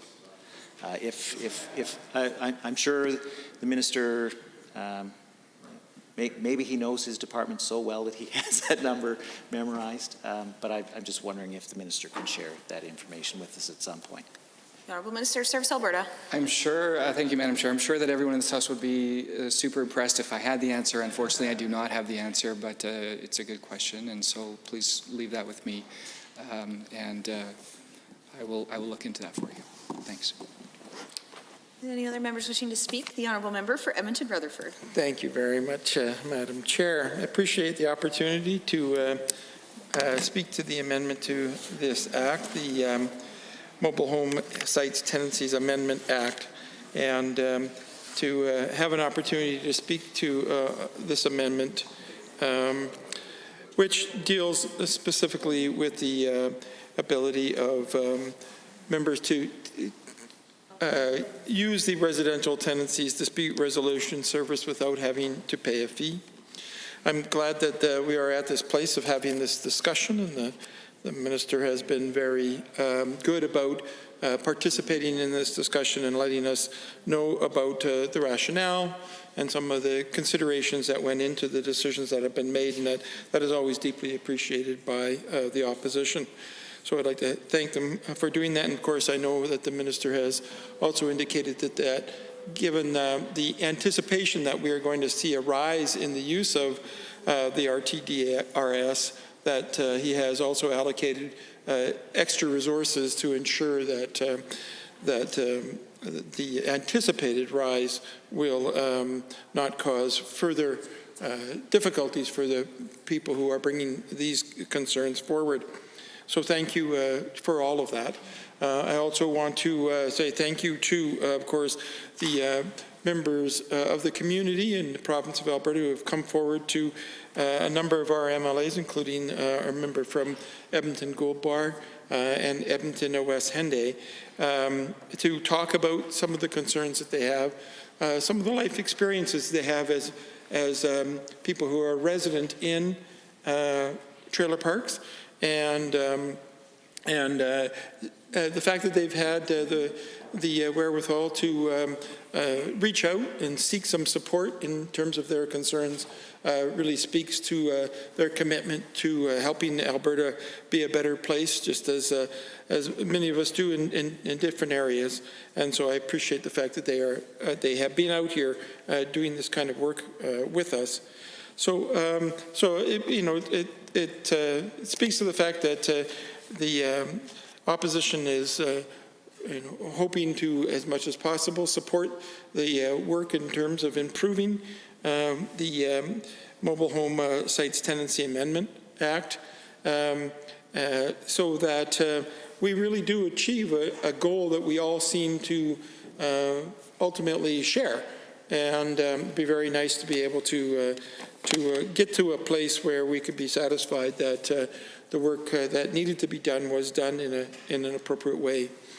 And, this is a very particular circumstance, does not involve all the province of Alberta, doesn't involve, a significant proportion of the province of Alberta, but it is very important to the people who live there. And I know that trailer parks provide a very important role in the economy, in the sense of providing a niche for those people who find themselves in a place where other accommodations may be beyond their means, and yet still wish to participate in that dream that we all have, to have a place of our own, to be able to have pride of ownership, and to be able to build their own personal equity by taking out a mortgage and paying that off, and having those dollars available to them for other things that they choose to do in their life, and their participation in the economy. It's nice that we have a space where people can go if they can't afford a condominium or a single-family dwelling and don't wish to be a renter. So I think it's very important that we make sure that that type of facility is readily available to people in the community, so that they can access it when it is the right thing for them. And so that kind of choice protection is important, and I'm glad that the government is working with us. Subsequent to the work that was done by the member from West Henday in introducing these ideas into the House, and I really appreciate the fact that his work over the last number of years has really led to this place where we're having this, I think, a very excellent discussion. And I know that that there are a number of reasons why these disputes may occur. Anytime you have a complex arrangement, as does exist in trailer parks, where the ownership of the housing unit itself is separate from the ownership of the land on which the housing unit sits, then it's a fairly complex relationship that involves, of course, a number of parties with different interests. And those interests may vary over time. I mean, the nice thing for those of us who are able to live in single-family dwellings, for example, is that we have both pieces of that. We have both the house and the land, and as a result, the interests in owning the land are pretty much consistent with the interests of owning the residence. And as a result, we can make decisions that are beneficial to us all through. However, when you have two people who have two different parts of a single place, a single lot, then there's naturally going to be moments at which there's disagreement between the interests that are there. As the member from Calgary-Buffalo indicated, that it's a reality that trailer parks have been typically built in locations around cities, and then cities have grown over top of them. And then what happens is that the land, which was originally purchased because it was fairly cheap comparative to other parcels of land in a city, has suddenly become much more valuable. And as such, the interests of the owner of the land changes naturally. Nothing odd about that, just naturally changes over time. However, the interests of the people who live in the trailer park has not changed as a consequence of the growth of the city around them. They still want to have that residential site that fills their dreams for ownership and living in the place of their choice. So we can anticipate that there's going to be a number of disputes that happen along the time. So it's really requisite upon us as members of the legislature to be prepared and describing how we are going to deal with those disputes when they arise, and to create, when we do that, the set of policies that are best going to facilitate quick resolution, easy resolutions that don't lead into hostilities that carry on for significant periods of time, that we make sure that that resolution is based on good principles and ultimately seeks to affirm the underlying desire we have in this province for justice for people when things go awry in their lives. And I think that's a very important aspect of this, because we think that being able to achieve that kind of justice is something that will help us to build a better world in the province of Alberta. And as such, as we all know the expression that justice delayed is justice denied, that it's important that we then ensure that the process that people are engaged in terms of achieving that justice is one that is designed for easy and immediate access and for quick and fair resolution. So given that those are the principles behind why we would be doing the type of thing that we are doing here in the House today, I think it's important that we remember then that we want to ensure that that people don't have to leap over huge barriers to get there. They don't have to come up against things that will make them, given their life circumstances, choose not to pursue that justice, because trying to achieve that justice is in and of itself an injustice. And I think it's very important that we as legislatures understand that the barriers for people are differential based on the capacities that they have, whether they be financial or life capacities that help to get them to, to the place that they want to be at. And as such, we need to understand that those barriers or those bars need to be as low as possible and as much as possible do not block people from moving forward. And that sometimes means that don't block people not just in a practical or physical sense of preventing them from achieving the justice which they seek, but also to avoid the psychological prevention that sometimes occurs when you put in barriers that, while they can be overcome, they become so frustrating or so intimidating or so burdensome on an individual that they themselves choose not to pursue the justice which they are justifiably have a right to. Given that idea, we want to make sure that we're not spending a lot of our time sending people off to court, which is difficult to get into, which right now, particularly in these economic circumstances, is not seen in many cases, and it is quite expensive, particularly if one has to seek the help of a lawyer. So as a result, we want to make sure then that the process avoids going to court. And the way we help people avoid going to court, of course, is to make sure that they get to some kind of a resolution process. And thank goodness we have this residential tenancies dispute resolution service that allows us to do that. So if we ultimately want to avoid people going to court because we wish to pursue the justice that they rightly deserve, then we need to smooth the path toward the dispute resolution so that becomes the easy, no barrier path that they can take.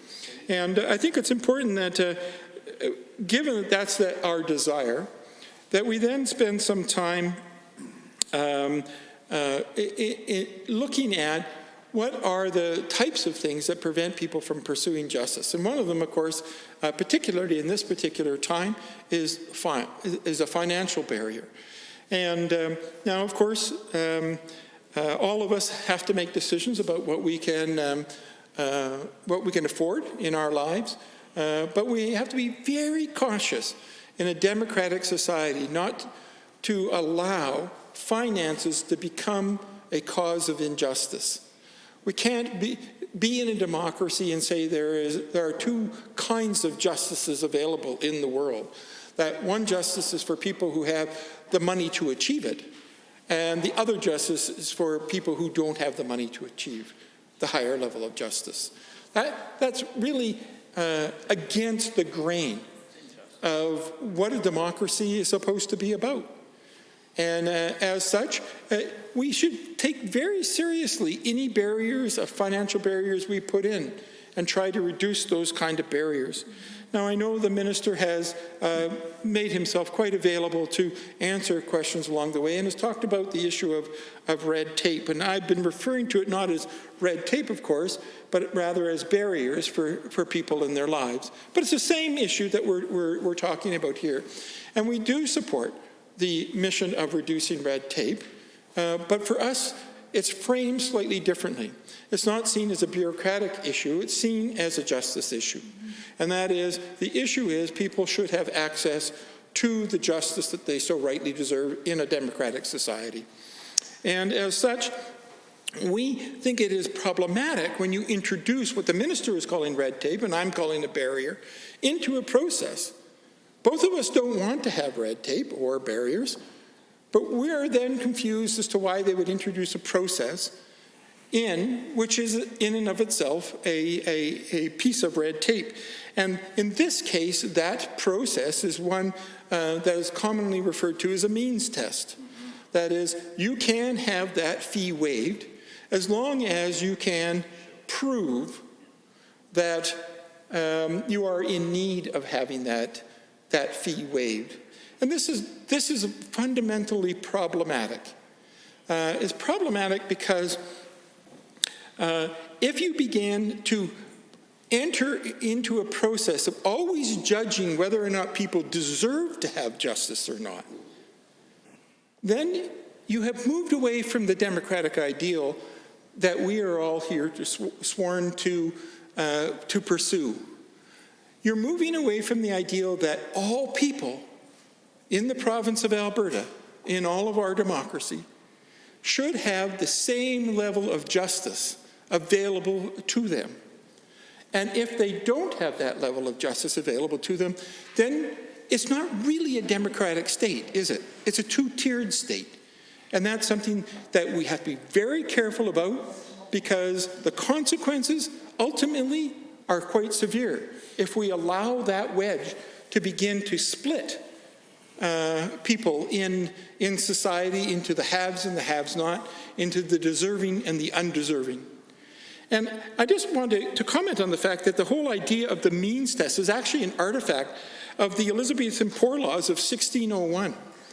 So this is 400 years ago when they began to institute who were the deserving poor versus who were the non-deserving poor, and making judgments not based on the needs that people have, what it is that they require to live a life of appropriate fulfillment and reasonable justice, but rather on decisions of people with resources deciding on the lives of people without resources, deciding what they could or couldn't have. And whenever you put a means test in, it shifts the decision about, are we satisfying a need which has been identified and resolving the need that is there, or are we moving away from the situation that has brought us into the problem, and move instead to a decision about the value of the people who are coming forward. That some people are more valuable than other people. That some people deserve to have access to justice, and some people deserve to have supports from their society that other people do not deserve to have. And that is a very dangerous place for us to go in a democracy. Not something that we want to support in any way. And it's easily resolved. It's resolved by making a decision that if we want people to have access to services, that we don't put a barrier in which judges that person and whether or not their personhood is worthy of access to the justice which they are seeking. We simply remove the means test. We create our policy based on the idea that we are trying to resolve problems. We are not trying to judge people. And if we fundamentally do that, we will have a more equitable and fair society, one which we all can support. And this is an instance in which we are suggesting, quite simply with the stroke of a pen, that this minister can do at this time. This minister can ensure that all people are valued because they are people, that all citizens are citizens because they are resident in the province of Alberta, and that all citizens have right to the same level of justice as all other citizens, and that barriers which separate them into the deserving versus the undeserving are barriers which we cannot stand for in this House and in this democracy. Now, I know that the minister has indicated that he's concerned that sometimes there are frivolous pursuits. And I understand that. Certainly, people sometimes use resolution processes or courts or other things in frivolous ways. And I do think that we do need to have a way of responding to that. But preventing them to getting into that system is not a way to deal with the frivolousness. Again, you deal directly with the frivolousness. You don't assume or judge a person to be likely to be engaged in frivolous behavior beforehand. You watch to see what they do, and then if indeed they do engage in frivolous behavior, then you have a response to that. So it would be quite appropriate for the minister to have introduced a section in here that says, in the event that there is clearly a frivolous use of this service, that there are fees or charges or penalties that are available to the adjudicator in order to identify that that action was indeed frivolous. But that is something that's done after the fact, very much like in a court, that the sentencing and so on is done after the fact. Thank you. Thank you. Are there any other members wishing to speak to Amendment 3? Seeing none, we'll call the question on Amendment A3 presented by the member from Edmonton West, Henday. Are you agreed? Agreed. Opposed? Opposed. I'd say the opposed have it. The amendment is defeated. Would anybody like to speak to the main bill, Bill 3? The member from Edmonton, Goldbar. Goldbar. Thank you, Mr. Chair. I'm striking out more than I did when I was looking to pick up a date in college. Yeah. No, I never played sports. Calgary, Buffalo. I'm not deterred, though. We do have another amendment that we think will make this legislation better, and I would like to move that at this time.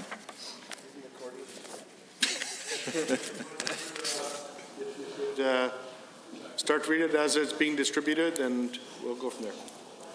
Yes, yeah. So I move that Bill 3, the Mobile Home Sites Tenancies Amendment Act 2020, be amended in Section 3 in the proposed Part 5.1 by adding the following after Section 59.7. No rent increase until decision made. 59.71. Despite Section 16, the period of notice or the amount of time required before a landlord may increase the rent payable under a tenancy agreement or the recovery of any additional rent resulting from an increase must not include any time from the date an application is made to the Dispute Resolution Service to the date an order is made respecting that application.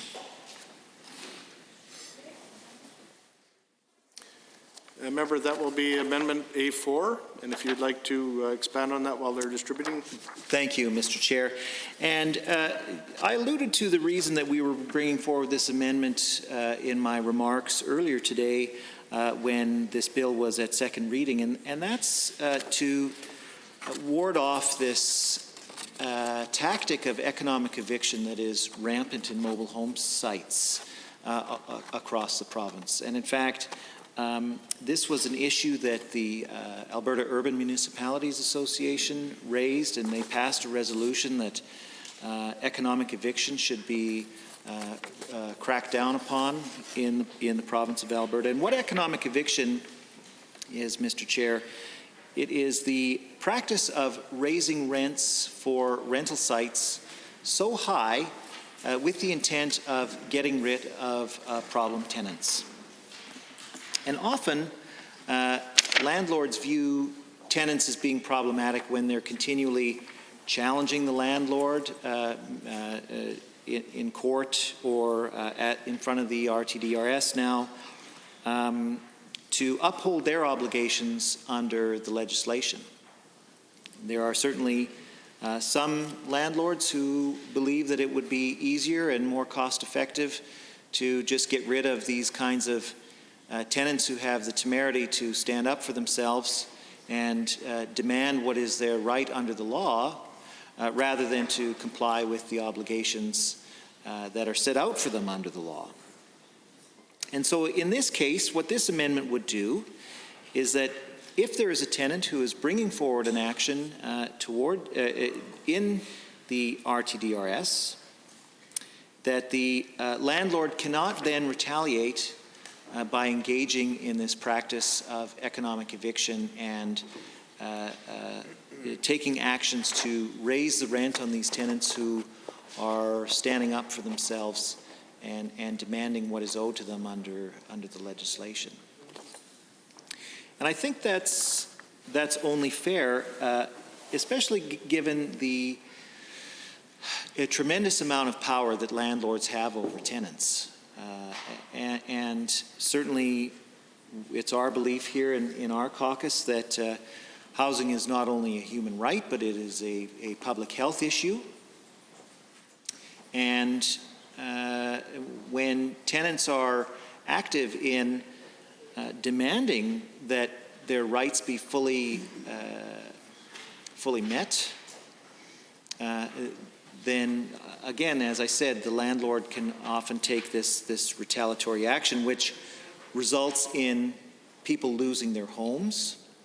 And when people lose their homes, Mr. Chair, especially at times of pandemic, they have no place to seek shelter from a spreading disease, nor are other Albertans protected from the disease that they may have to shelter themselves from because people are out on the street wandering around spreading this freely. But as I mentioned before, it's only the fact that COVID-19 has put into stark relief the fact that that housing is a public health issue. At all times, it is a public health issue. And we know that when people have safe and secure housing, that their health outcomes across all measures are much better than people who are precariously housed or do not have a house whatsoever. And so this practice of economic eviction essentially if left unchecked, it will leave tenants at the mercy of landlords and make them afraid to stand up for the rights that are given to them under the legislation. And we've set out in detail a lot of the issues that mobile home sites tenants have raised with, tried to raise unsuccessfully with their landlords. Issues around maintaining drainage, maintaining proper roadways, maintaining lights, clearing the garbage out at the appropriate times, maintaining common areas for the use of the community. All of these things, it's explicitly stated under the Mobile Home Sites Tenancy Act that tenants have the right for the landlord to maintain all of these things in proper order. And so we don't want any tenant to be afraid to challenge their landlords when landlords aren't meeting their obligations under the legislation, because they're afraid that if they do take this kind of action, that they'll be slapped with an unaffordable rent increase. And we've talked a lot this evening about the critical issue of affordability. And certainly in the coming months, residents of mobile home sites are going to be under a great deal of economic pressure, as all Albertans are going to be, because of the pandemic and the economic fallout of the pandemic and the global oil price crash. And so it's in particular when they're under these kinds of income stresses that if this practice of economic eviction is allowed to exist unchecked, then tenants are going to be least likely to challenge their landlords to live up to the obligations that they have under the legislation. And so it's our hope that under this amendment, we can put in place some check against this practice of economic eviction. And now I anticipate that one of the arguments that members opposite may make in rejecting this amendment is that, to the best of my knowledge, this clause does not exist in the Residential Tenancies Act. That doesn't mean that it shouldn't exist, but unfortunately, given the rules afforded to us here in the official opposition, we don't have the power to bring forward those other kinds of amendments that we think would be fair for all tenants. We're restricted to dealing with only those amendments here in the Mobile Home Sites Tenancies Act that are being considered. But just because that's not available to tenants under the Residential Tenancies Act doesn't mean that they shouldn't be able to. And certainly, again, remind everybody that the minister has extreme power under the Public Health Emergencies Act now. He could take this amendment and say, my goodness, that's such a great idea. I'm going to type up a ministerial order in my office here tonight and amend the Residential Tenancies Act as well, because this was such a brilliant idea. And in fact, I'm happy to let the minister take all credit for it, just not take any credit for it whatsoever. I am nothing if not a generous person, especially to folks across the aisle. But that being said, Mr. Chair, we all know that economic eviction is a serious tactic that landlords use to intimidate their tenants, and that's not right or fair. We all want a situation where both landlords and tenants are living up to their obligations under the Mobile Home Sites Tenancies Act, and we think that this amendment will balance the power between landlords and tenants and give tenants at least a fair shot and one less thing to worry about when challenging their landlords to uphold their obligations. So I urge all of my caucus colleagues and all of my colleagues here in the House, rather, to support this amendment.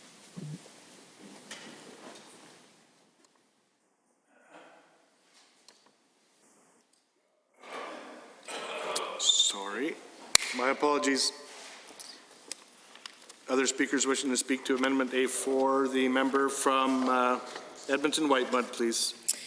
Thank you, Mr. Chair. I'm pleased to rise again to speak in Committee of the Whole on Bill 3, the Mobile Home Sites Tenancies Amendment Act 2020, and in particular to rise with respect to the proposed amendment from the member from Edmonton Gold Bar, who has been a very strong advocate for those in his riding, but also those across the province who live in mobile homes and have raised issues, I think, related to amendment to the Act for some time. This is actually, as I believe a few members have noted, this has been a long time coming, and we do appreciate that the minister and the government is bringing forward amendments to this Act to address some of the outstanding issues. And in particular, I am pleased to rise in support of this amendment, which, as noted by the member from Edmonton Gold Bar, would prohibit a landlord from raising rent or giving notice of an increase in rent during the time that a matter is just before the dispute resolution service, which would be an outcome of passage of Bill 3, which is that issues related to mobile home tenancies could go before the resolution service. So simply what this amendment is saying, as I understand it from the member from Edmonton Gold Bar, is that during the time in which a matter is in dispute and is before that dispute resolution service, that the landlord in that case could not give notice, and any notice given of a rent increase would actually fail to be effective in the period of time until that dispute is resolved.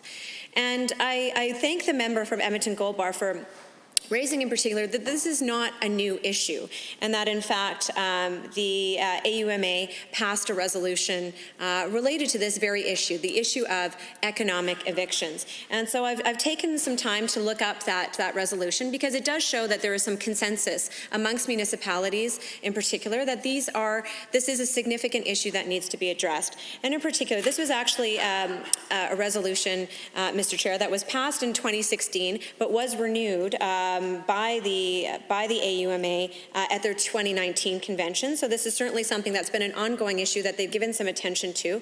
And they've described, in their resolution, they described as background what an economic eviction is. And what they've said is that it is a term that is known in the industry as when a landlord will impose a higher than normal rent increase for renters as to force that renter to move out. Targeting of a, quote, trouble resident through the levying of a higher annual paid rental increase resulting in an economic eviction is a tactic that may be used by some landlords.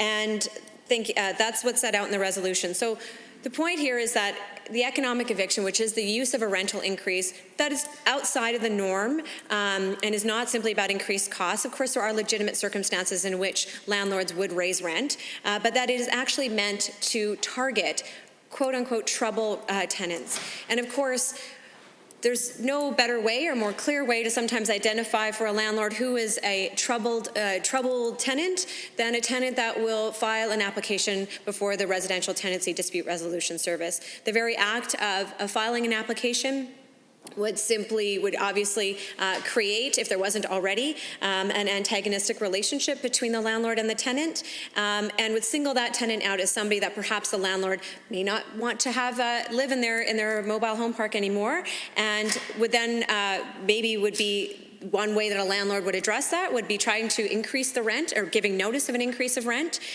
which would result in, obviously, even if the matter was resolved in favor of that tenant, the tenant might be intimidated and might decide, I can't pursue this any further because my rent is going up too much, and I will drop the application or I will not file one. And all it takes is one situation, too, where one landlord does it to one tenant, and of course, that sets a precedent for how those issues will be dealt with. And we know that would certainly be an intimidation factor. And I want to highlight the comments by the member from Edmonton Rutherford, who very clearly talked about what access to justice really means. And what it means is making sure that those barriers are removed so that anybody, regardless of who they are, they have their rights to assert. And here's what we're talking about. I mean, when we're talking about a tenant bringing a matter forward before the Residential Tenancy Dispute Resolution Service, it's because they have particular rights under this Act, which they are entitled to seek enforcement of. But by exercising their rights and filing an application, that could identify them as a troubled tenant, and a landlord could retaliate by doing such thing as giving notice of a rental increase that's a significant amount. So I highlight this because I think this is a very real issue, and obviously I'm not alone, and neither are the members on this side of the House, because the AUMA has brought forward a resolution on this very issue and noted it as a problem that the Mobile Home Sites Tenancy Act does not currently prevent economic evictions. I also want to highlight that this is a matter that's actually been before the courts as well. In 2014, the Court of Queen's Bench, in a decision called Milner's Aloha Mobile Home Park versus Jenkins, the Alberta Court of Queen's Bench recognized that if a landlord in a mobile home site tenancy tries to use a rent increase to evict a tenant that they otherwise would not lawfully evict, the court can step in and treat the rent increase as void. So the courts have also recognized that that economic eviction is a reality. It is something that happens, and it is something that is meant to intimidate tenants. Now, one of the challenges I know, I actually spent some time in my early years as a lawyer working and volunteering in the Edmonton Community Legal Clinic, and there are very similar legal clinics across the province, and the ECLC, as it's called, is still plays a vital role in providing legal assistance to lower-income Albertans, and they dealt with a lot of residential tenancy issues. And I know that in the residential tenancy relationship, there can be a lot of opportunities for tension and struggle, and the balance is trying to make sure that both the rights of the tenant and the rights of the landlord are respected. And that's why the Residential Tenancies Act and the Mobile Home Tenancies Act as well also clearly sets out what those rights are. There is inherently, with respect to housing, which we've talked about in this House as being so critical and so fundamental to the well-being of individuals, to have stable, accessible housing, we know that there is a power imbalance. And while it's not universal across the board, because there are certainly landlords or individuals who are also just trying to make some income. I can say my mother is actually a landlord. She owns a condo and she rents it out. It's not certainly the case that landlords always have all the power. But there are certain situations, and it's not uncommon, where there is a power imbalance, and particularly when we're talking about mobile homes. The member from Edmonton Gold Bar and the member from Edmonton West Henday, who have, I think, more experience, I will say, than I do. Certainly, I don't have a lot of mobile home sites. I don't have any, actually, in my constituency. But I trust that they have been listening very well to their constituents, and we know that in that setting, there is often a very large power imbalance. We're talking about landlords who may be very large corporations, and the purpose of the Mobile Homes Tenancies Act, the purpose of Residential Tenancies Act is to balance those rights, but also to give some power to those who may have less by virtue of the relationship. And that is why there are requirements that when we're talking about housing, it should not be easy to remove somebody from housing. We know that there are tenants, of course, who will not comply with their obligations, and there are processes in place in which they can be removed and evicted, and that's appropriate. But we also know that when it comes to rent, that is a power that the landlord has, that the tenant is very much affected by, and disproportionately affected by. We know that even within the current Residential Tenancies Act, there is no limit on how much rent can be increased. There are provisions requiring notice depending on the nature of the tenancy agreement, if it's a week by week, month by month, or a fixed period tenancy. There are notice requirements within the Act, but the amount of rent increase is not managed either within the Residential Tenancies Act nor within the Mobile Home Sites Tenancies Act. And therefore, that is a tool that we know landlords may use and may use inappropriately to remove troubled tenants. Now, if those tenants are truly troubled tenants in the sense of they are failing to live up to their obligations and their responsibilities, there are processes by which that individual can be evicted. I'm not here to argue that tenants who are breaching their obligations under either act should not be able to be evicted. The reality is that there's two parties at play and they all need to live up to their obligations. But certainly when it comes to rent, that is a significant tool that a landlord may levy to remove tenants who are otherwise complying with their obligations under the act, and also may have been challenging the actions of the landlord. So the ability to balance that power imbalance is important. That's actually the purpose of the existing Residential Tenancies Act. It's the purpose of why I believe the minister brought forward this bill, which is to allow access for mobile home site tenants to be able to access the same level of justice and to assert their rights in a fair manner. Therefore, I think it's appropriate that we consider that there is some history here. This is not an issue that is invented. It is a legitimate issue that has been ongoing for some time. It has been brought up by various actors and various organizations as an issue that needs to be addressed. And we have before us an opportunity with Bill 3 to address that issue. And I understand the member from Edmonton Gold Bar spoke about how, yes, we recognize that right now, under the Residential Tenancy Act, there is not a similar prohibition against rent increases when it matters before the Dispute Resolution Service. And that is something that should also be addressed. And I think these two things go together, because what we're trying to do is to manage that power imbalance, create fairness, and to make sure that residents and tenants of mobile home sites have the same or similar rights, but also improve the rights for all individuals. And nothing could highlight more the importance of making sure that people are not removed from their home due to a rent increase than the current pandemic that we're going through. And I'd like to give credit to the Minister for Service Alberta and the government for bringing forward Bill 11 last week, which did prevent rent increases during the time of this pandemic. They recognize as well that rent increases can be a fundamental challenge which can result in tenants being left without a home. And while we recognize that during the pandemic, I appreciate that Bill 11 is prohibiting rent increases, once the pandemic and the public health emergency order has been lifted, we are still in a situation where there will be tenants, and we know there are tenants, who are facing economic eviction from landlords simply because they have filed what they have a right to do, which is an application before the Residential Tenancy Dispute Resolution Service.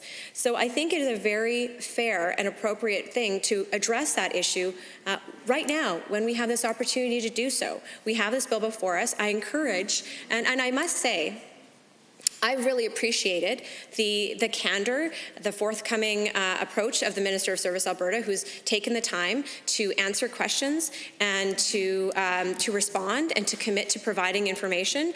I believe that is constructive, and that is exactly what this House should be about, is having those constructive conversations. We do seem to be on the same page with respect to the objectives behind both Bill 3 and Bill 11, which is about protecting Albertans and making sure that life is not only more affordable but more fair for all Albertans, regardless of whether they live in a mobile home or they live in an apartment or a condo, but that the same rights are available to all Albertans. So I appreciate that the Minister has been so forthcoming with respect to that, and we see an opportunity here to address an outstanding issue that perhaps the Minister did not consider when bringing forward Bill 3. And we would encourage that if the Minister and the government members across were to embrace this amendment, that this would also perhaps spark a review of the Residential Tenancies Act to also prevent economic evictions in that setting where a tenant has raised a dispute before the Dispute Resolution Service. That's about fairness, as the member from Edmonton Gold Bar mentioned. It's not within the power of the opposition to bring forward legislation. That, of course, is a privilege and power that rests with the government. But I don't think the fact that we have not seen legislation brought forward to address the economic eviction problem with the Residential Tenancies Act should prevent this House from taking steps now when a bill is before us that would certainly address the issue with respect to mobile home sites tenants. It could be the starting point to lead to greater parity and fairness for all tenants. And so I strongly encourage, again, in the spirit of, I think, the very constructive back and forth that we have had in this House, I really do encourage the members opposite to consider this to be a very worthwhile amendment.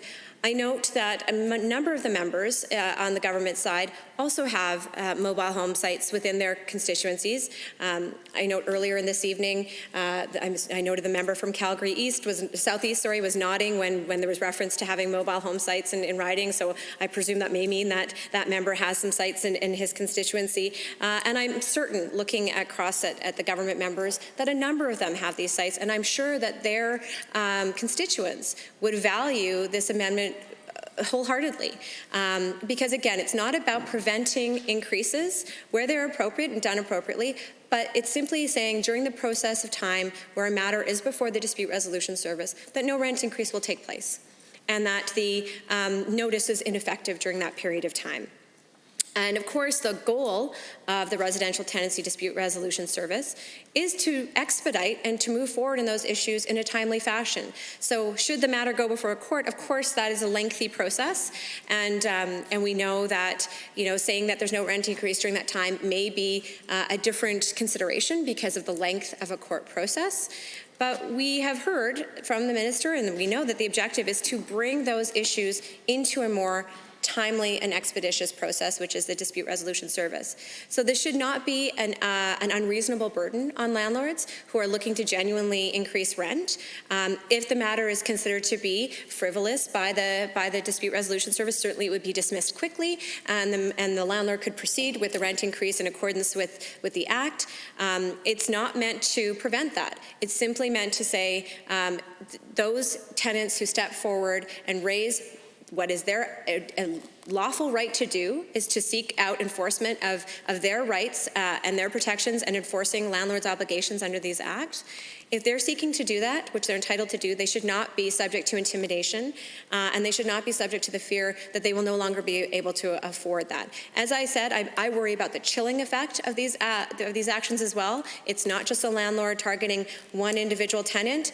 But certainly in a setting such as a mobile home park, you could certainly see how word would get out to all the tenants that if they file an application or a complaint before the Dispute Resolution Service, the landlord will raise rent. And so really it has a chilling effect on these tenants to be able to exercise their legal rights. So I hope the members opposite we'll take that into consideration. We'll see this as a fair protection for their constituents, and even if they don't have constituents in their riding who live in mobile homes, I'm certain that they do have renters of some kind in their riding. I think we all do, and this should be setting the stage for balancing those rights in all tenancy situations. And I strongly encourage the government members to take that to heart, to consider it, and to vote in favor of this amendment. Thank you, Mr. Chair. Any other members wishing to speak to Amendment A4? The member from Edmonton, McLeod. Thank you, Mr. Chair. Pleased to rise once again in this House to speak to this amendment to Bill 3, which has been brought forward with the best of intentions. I do note that at the risk of raising the ire of my opposition House whip and perhaps severe penalties, I was thinking as I listened to other speakers that language is really important, that pronunciation is important, and that Canadian language is absolutely very important. And I must say that I cringed every time I've heard the word mobile in this House repeated time and time again, because we may often listen to American television and hear things about mobile phones or mobile homes, but the pronunciation mobile is American, and mobile phones, and mobile homes is what we own and what we live in Canada. So I was suggesting perhaps in my mind an amendment. I'm only thinking about it. I'm not actually proposing one right now. But a sub-amendment, what might have been, in order to get us on the right track as far as language goes, to actually speak in terms of Canadian language, that anytime a member of this assembly mentions the word mobile, they be fined $75, and that fine would apply to pay for the fee of one individual who wanted to file an application. There you go. There you go. So just an idle thought as I was sitting here listening to other speakers, but it is truly something that I think we should be aware of in this House, and that is the pronunciation of words that reflect what actually our language is in this country versus the American pronunciation, which we should avoid. So just a thought, a pet peeve, and much to the relief of my whip, I won't actually proceed to a formal sub-amendment proposal, but please be aware of that, and I hope that we take it to heart when considering how we pronounce words that are going to be repeated in public by people listening to us as speakers in public service. And I hope that I've made a bit of a dent in the mobile world, and we'll hear people in Canada talking about mobile homes and mobile phones instead of the other way. Now, I also was thinking to myself while listening to the debate on both sides of the House about the impact of some of the former speakers that I've had the privilege of listening to in this House, those that are no longer members, but those that really made a mark on myself, and what they did to bring things home, to really rein things in, to round up their arguments, to focus the attention of the House and the public that may be listening to these arguments, to try to get to the real heart of the matter, to slow things down a little bit and really gain the attention of his audience. And I've given part of his identity away by mentioning gender, but I speak of the one and only Dr. Raj Panu, former leader of the New Democratic Party of Alberta and leader of the official opposition, and or leader of the New Democratic Party in this House, when he would often rise and really focus the attention of everyone in his audience by bringing it home and talking about people involved in any situation that the issues happen to be concerning. So earlier this evening in debate, we had the Minister of Service Alberta readily admit, and with some sadness, and all members of this House are not happy to know that we're having to prepare for another 3,000 or an increase in the number of individual cases and claims that will be made by tenants in this province as a result of COVID-19 and the consequential job losses that have happened. And of course, the minister noted that he's funded an extra from 10,000 to 13,000 application places, I guess, for the anticipated rise in the number of claims that will be made and hearings that will have to happen under the RTDRS. Now, I hesitate to try to second guess the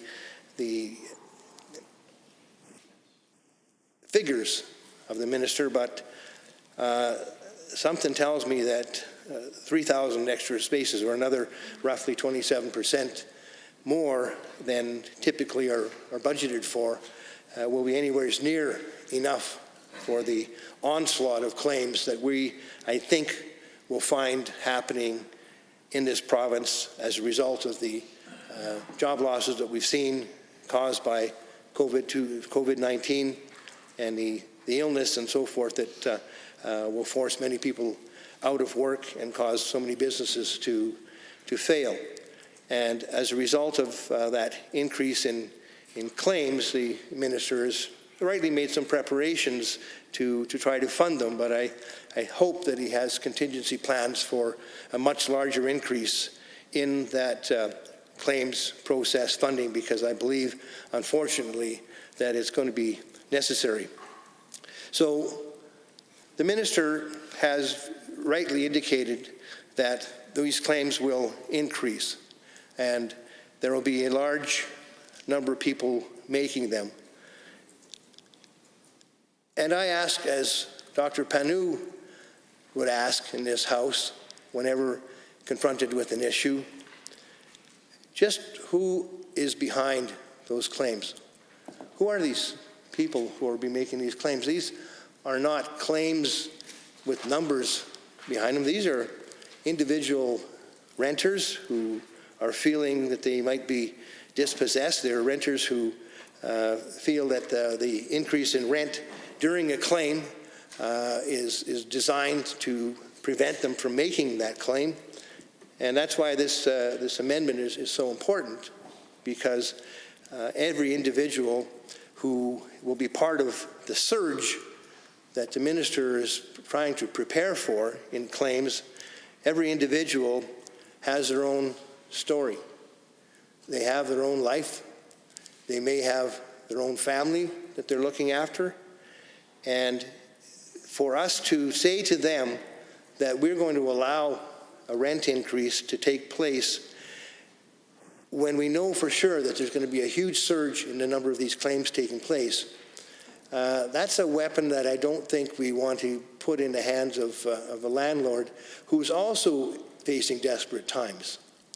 Landlords, possibly through no fault of their own, will be looking towards whatever tools they may have at their disposal to remain solvent themselves. That's the desperation of the situation we're about to enter into. So it's not necessarily to say that a landlord is acting maliciously when they act to increase rent when faced with a claim. It may be part and parcel of the times we're going through if we see an increase in that type of an action on the part of landlords, should we not accept this amendment.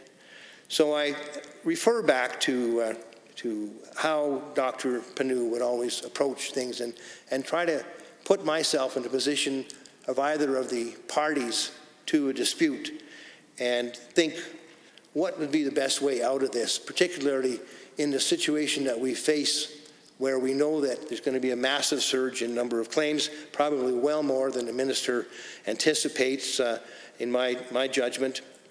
And we should be asking, who are these folks?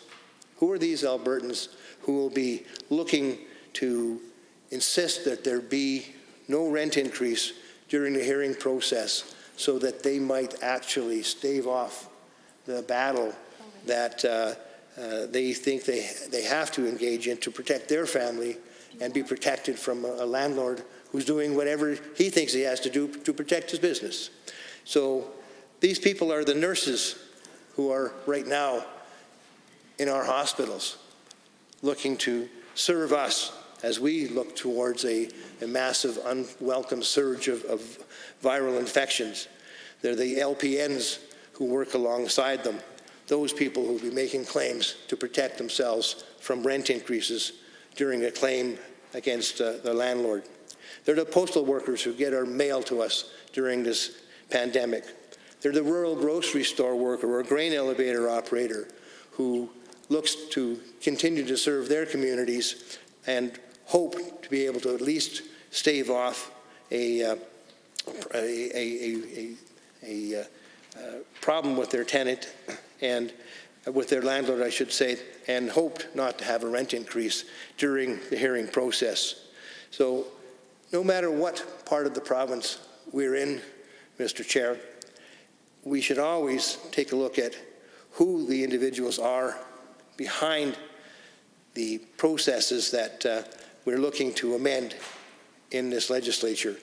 The individuals are human beings with their own stories, and right now, every one of them, on both sides of this dispute resolution mechanism, whether it be the tenant or the landlord, are basically in a struggle for survival. So it's that struggle that we are here to do our very level best as legislators to help people get through, to a real bridge, not a bridge that says, sorry, bridge out after a certain length of time, but a real bridge that gets us through to the other side intact and looking towards each other for help, not looking at each other as adversaries. So, Mr. Chair, with that, and a tip of the hat to a former member of this legislature, Dr. Raj Panu, I say let's certainly look always at the individuals and the human beings behind the legislation that we intend to pass, and with that, we'll be guided to making decisions that are respectful of all parties to any legislation that touches upon renters in this province. Thank you. Thank you, member. Any other members wishing to speak to Amendment A4? The Honourable Minister of Service, Alberta. Thank you, Mr. Chair. I just want to again thank everyone for their thoughtful comments on this important bill.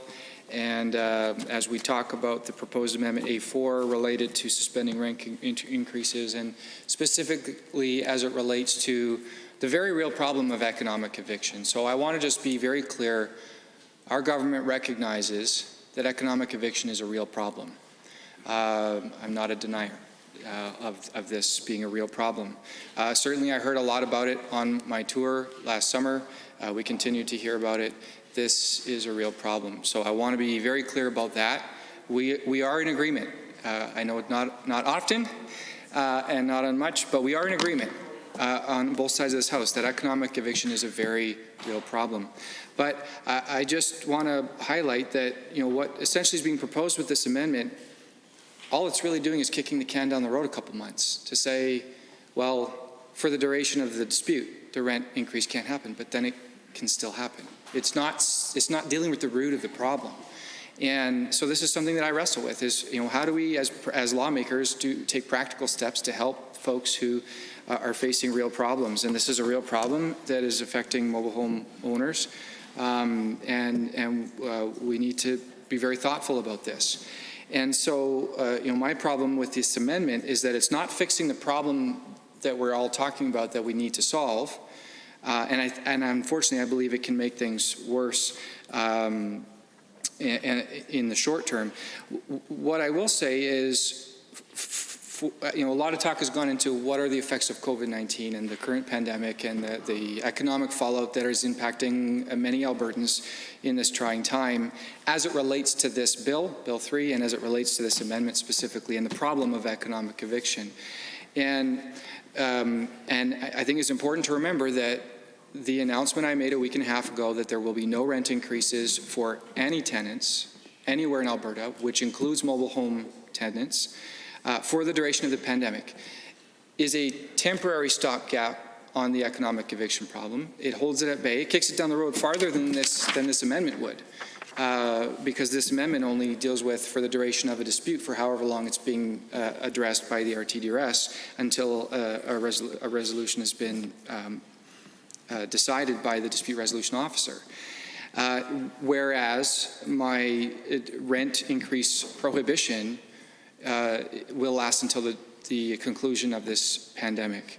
Again, that doesn't solve the problem, but it does more than this amendment does already to buy some more time for us to continue looking at this very real problem.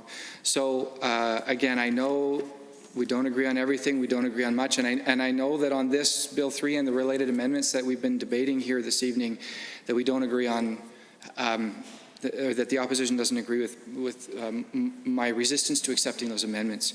But I just want to say, to make it very clear that we know that economic eviction is a problem. We know that the issues, and this was on Amendment A2, I think, to talk about utilities and some of the infrastructure problems. We know that those are real problems. My position is that with the tools we have before us right now with the MHSTA, the RTDRS, and how the two would interact with these amendments with the Residential Tenancies Act, there are limits to what we can solve today together as opposition and as government on Bill 3. And my goal is to get the most thoughtful, balanced, practical policy through in this bill to bring the most immediate relief for the most urgent needs now that we can now, while acknowledging that more work needs to be done on economic eviction and on utilities and infrastructure. The reality is that that's going to be more complicated and it's going to take some more time. I'm committed to putting in that time. Our government has committed to doing more on this. In fact, if you look at our news release from February 26th, when we first announced Bill 3, at the end of the news release, we even said, beyond making this immediate change, the government will engage with people in mobile home communities about ongoing issues that cannot be addressed through the RTDRS. I maintain that economic eviction cannot be addressed through RTDRS. I maintain that infrastructure and utility problems cannot be addressed through RTDRS. But that doesn't mean they're not real and important issues. It doesn't mean that we're not taking them seriously. It just means we need a bit more time. We're committed to putting that more time into this in a thoughtful manner. And so I'm just, again, I know that folks from the opposition might wish that we could just snap our fingers and solve all these problems overnight. But the reality is if it were that easy, we could have done it a long time ago, and quite frankly, they could have done it a long time ago. It's not that easy, but we're committed to seeing this through. So I hope that that's helpful to the members of the other side on the opposition of why I am urging my colleagues not to support this amendment. It's not because I deny that there's a problem. It's because I don't think that this amendment fixes that problem. But we can all agree that this is a problem that needs some further work. So that's my 2 cents on this amendment. Thank you for hearing me out, and I look forward to the rest of the debate. Thank you, Minister. Anybody else any other members wishing to speak to Amendment A4? The member from Edmonton West Hendy. Thank you, Mr. Chair. Once again, I appreciate the opportunity to rise and speak to this amendment before us, an amendment that I full-heartedly support from the member from Edmonton Gold Bar, and I also appreciate the comments that that member laid out in terms of the importance of moving forward with this and ensuring that economic evictions, the idea or the issue of economic evictions, are taken seriously, not sometime in the future, as the minister has shown an interest in doing, but today as we continue to deal with the pandemic in front of us. And so just a few things, one being the minister made a point of saying that this is kicking the can down the road, but I think that the member from Edmonton Gold Bar explained quite clearly the fact that the changes that the minister has made through Bill 11 and through the ministerial order is doing exactly what he's saying this amendment is doing. And so when the member from Edmonton Gold Bar explained that, sure, we are not going to evict people tomorrow or today because they can't afford their rent this month or next month, but the fact is they're going to have to come up with that rent at some point in the near future once the minister or once the ministerial order is no longer in place, or however that might play out. The fact is these tenants are going to have to pay their landlords that money, and the fact is, you know, people need to get paid. Landlords need to ensure that they can afford their mortgage, to ensure that they can afford to keep a tenant in. And I understand once again that relationship is very important. And as the member from Edmonton, McClung, said, it shouldn't be an adversarial situation. And unfortunately, sometimes it just turns out that way. And so when the minister says that this is actually not going as far as what he did with Bill 11 in the ministerial orders, I would disagree. I mean, for one, quite different issues that they're dealing with, and two, this is going to go on for the foreseeable future. This is not until the public health emergency has ended. This is not until a ministerial order says for it to stop. The fact is that economic evictions are happening every day and will continue to happen not only for the next few months as we go through this pandemic or the next year, but for years to come. And so the fact is, if we have this legislation in front of us and it's open to be amended at this moment, I really do not quite understand why we are not making this change right now. The fact is, the people who are going to be negatively impacted by not doing things like this are the people who can least afford it. We see that once again, not to relive moments that just happened, but we look at the $75 fee. Well, the people who are not going to be least able to afford that are going to be affected the most severely. And we see that when we look at programs like getting access to AISH funds or PDD funding or whatever it might be. The fact is, often people, no matter their education, need advocates, and they need help getting through these programs and situations because there is a lot of red tape that, once again, the member from Edmonton Goldbar laid out quite clearly in the process of getting that $75 fee waived. Well, if you look at that application, the fact is many people are simply potentially not going to go through that process because it is going to take them an extreme amount of time on top of the time to prepare a case for the Residential Tenancy Dispute Resolution Service. So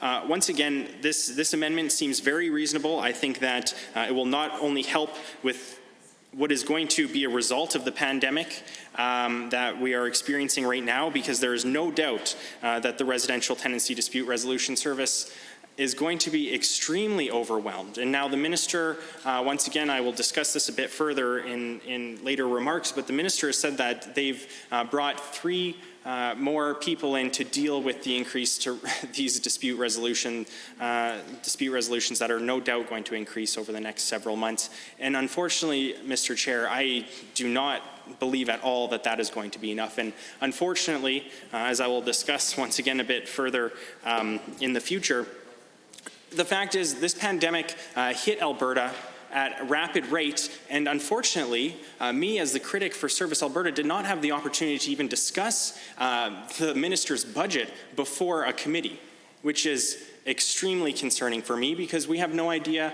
how the money is being spent at this point, nor, well, unless an audit is done by the Auditor General, will the public overall fully understand if the funding was there in the first place. So once again, I think that this amendment is very reasonable. I think that all members should support it. I would also say that it's unfortunate that while I appreciate the minister has stood up and explained why he believes we shouldn't be doing these things to support people living in mobile home communities, you know, I don't think it's good enough for the people out in the community, and I don't think that they will appreciate how these amendments have been turned down by the government. And I think that some members of the government caucus, other than the minister, should also speak up why they're not supporting these amendments, because their constituents, once again, are going to be disappointed in them. Thank you. Thank you, member. Any other members wishing to speak to Amendment A4? The Honourable Minister of Service Alberta. Thank you, Mr. Chair. I won't take long. I just want to address a couple of quick points. Thank you to the member from Edmonton, West Henday, for his thoughts on this. So again, let me be clear. We know that economic evictions are a problem. We know that more work needs to be done to solve this problem. But what is being proposed in this amendment does not solve this problem. It simply buys the tenants a couple of months relief until a finding by the RTDRS is concluded, and then the rent increase can still happen, and as such, the economic eviction can still happen. So while I appreciate the member's desire to say, while we have this legislation before us, let us solve this problem. Well, the fact is, what you're proposing as an amendment does not solve this problem. And furthermore, what I've already announced as it relates to addressing rent increases in light of COVID-19 to protect all renters, including mobile home renters, does more than this amendment does. The fact is that the COVID crisis is going to last longer than a couple of months of protection.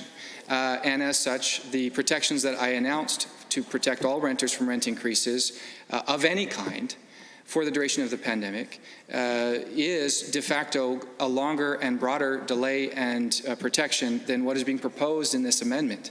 Now, does that, so the amendment doesn't solve the problem. Does my rent protection for the pandemic solve the problem? No, I acknowledge it does not.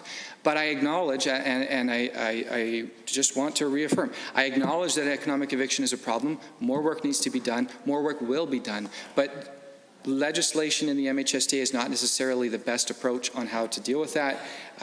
Access to the RTDRS is most certainly not the way to solve this problem.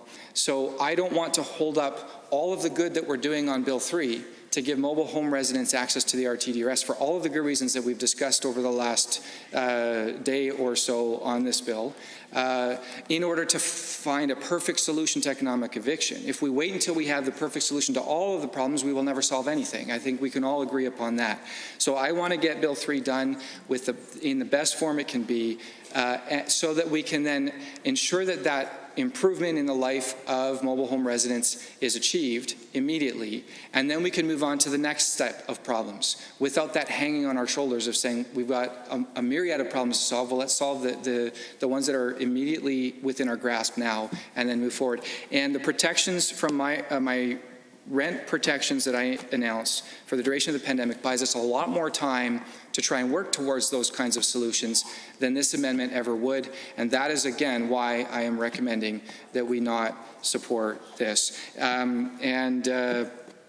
Just a quick aside on the budget. Look, the reality is we the budget is a public document. All of the categories in there are listed. It is very plain that there's been no decrease in consumer services funding, which I shared with all members in this House earlier today, which is the section of my budget that funds the RTDRS. So those funds are there. To the member of West Henday, I just urge him to look at the budget to see that those funds are there. And furthermore, to the comment of saying that 3 additional tenancy dispute resolution officers would not be enough. Well, look, we have 10,000 cases in 2019. Our best estimates not related to the pandemic, so before that, just purely our best estimates based on the volume of traditional tenancies and the volume of mobile home tenancies, and looking at the historical trends in the RTDRS, our best estimates is that we would see approximately 500 additional cases per year from mobile home tenants and landlords. So that is a 5% increase in the total volume. We're increasing the volume of tenancy dispute resolution officers by 30%. That is, again, that is enough to deal with the mobile home needs, and it is an additional amount to deal with the likely escalation of overall demand for this entire service related to the pandemic. So, respectfully, I have to disagree with the member from Edmonton West Henday on saying that these resources are not enough. But let me reaffirm, I understand how important the RTDRS is to all tenants in Alberta, and hopefully very soon to tenants in mobile homes if we pass Bill 3. And it is important in order to ensure that we have a timely and consistent application of the rule of law as it relates to the RTA and the MHSTA. So we will, of course, monitor this in the months to come. We know that we're in uncertain times because of this pandemic. The world is evolving very rapidly, and we are monitoring that as a government. I'm proud of the work that our government has done and that our Premier is doing, and all of my colleagues. We will monitor this, and so for now, I'm confident that we have taken the right steps to ensure that we are building the capacity required to both handle MHSTA demand and also to handle pandemic-related demand for the RTDRS. And so I just thought it was important to clear the air on that topic as well. So thanks again for the opportunity to respond, and I look forward to the rest of the debate. Minister, are there any other members wishing to speak to Amendment 4? The member from Edmonton. Thank you, Mr. Chair, and I want to thank the Minister again for his comments. I just want to offer some comments in response. First of all, on the estimates that his department has produced in the increase in the number of cases that they anticipate the RTDRS will have to deal with. I know from personal experience and also from observing some of the estimates that the government puts out that the predictions that the departments make in terms of how much demand there will be for these services often severely understates the reality. I know that when I was Minister of Advanced Education, we rolled out a program to provide scholarships for trades students who are currently unemployed to continue in the program, and the department had given me a number of expected enrollments in that program, and the actual number turned out to be twice as much. Similarly, with the emergency isolation benefit that the government announced, they predicted, they were in the news saying that they expected to spend $50 million on the emergency isolation benefit, and then yesterday in the CBC it was reported that they had spent over $110 million. And there are thousands and thousands of Albertans who are unhappy with the system because it didn't work. So had the system been working, the emergency isolation benefit would have cost far more than the $110 million, which it ended up costing, and that's twice as much as what the department had told them it was going to cost when they went out with the $50 million. So I appreciate the minister thinks that he has adequately applied the resources to the RTDRS. I can tell you from personal experience that those numbers will likely be higher. I would be shocked if it was only even a 30% increase, as he said, they're prepared to handle with the staffing. And that's not to say that we don't appreciate the fact that he's put additional resources. In fact, any minister right now in this government that puts any additional resources into anything should be praised, because we know that they're looking to claw back spending on almost anything. And so we're certainly grateful for the fact that they are putting additional resources into the program, but nobody should be under the illusions that it will be sufficient. I did have a question, though, for the minister, and I'm hopeful that he'll be able to provide us an answer, because I appreciate his argument that what we're doing here does not solve the problem of economic eviction. I concede that point. This is not the answer to that problem. Unfortunately, this is the best that we could do, given the tools that we have and the time that we had to think about the legislation and how to improve it. And we are trying our best to act in the interests of our constituents to at least make their lives better.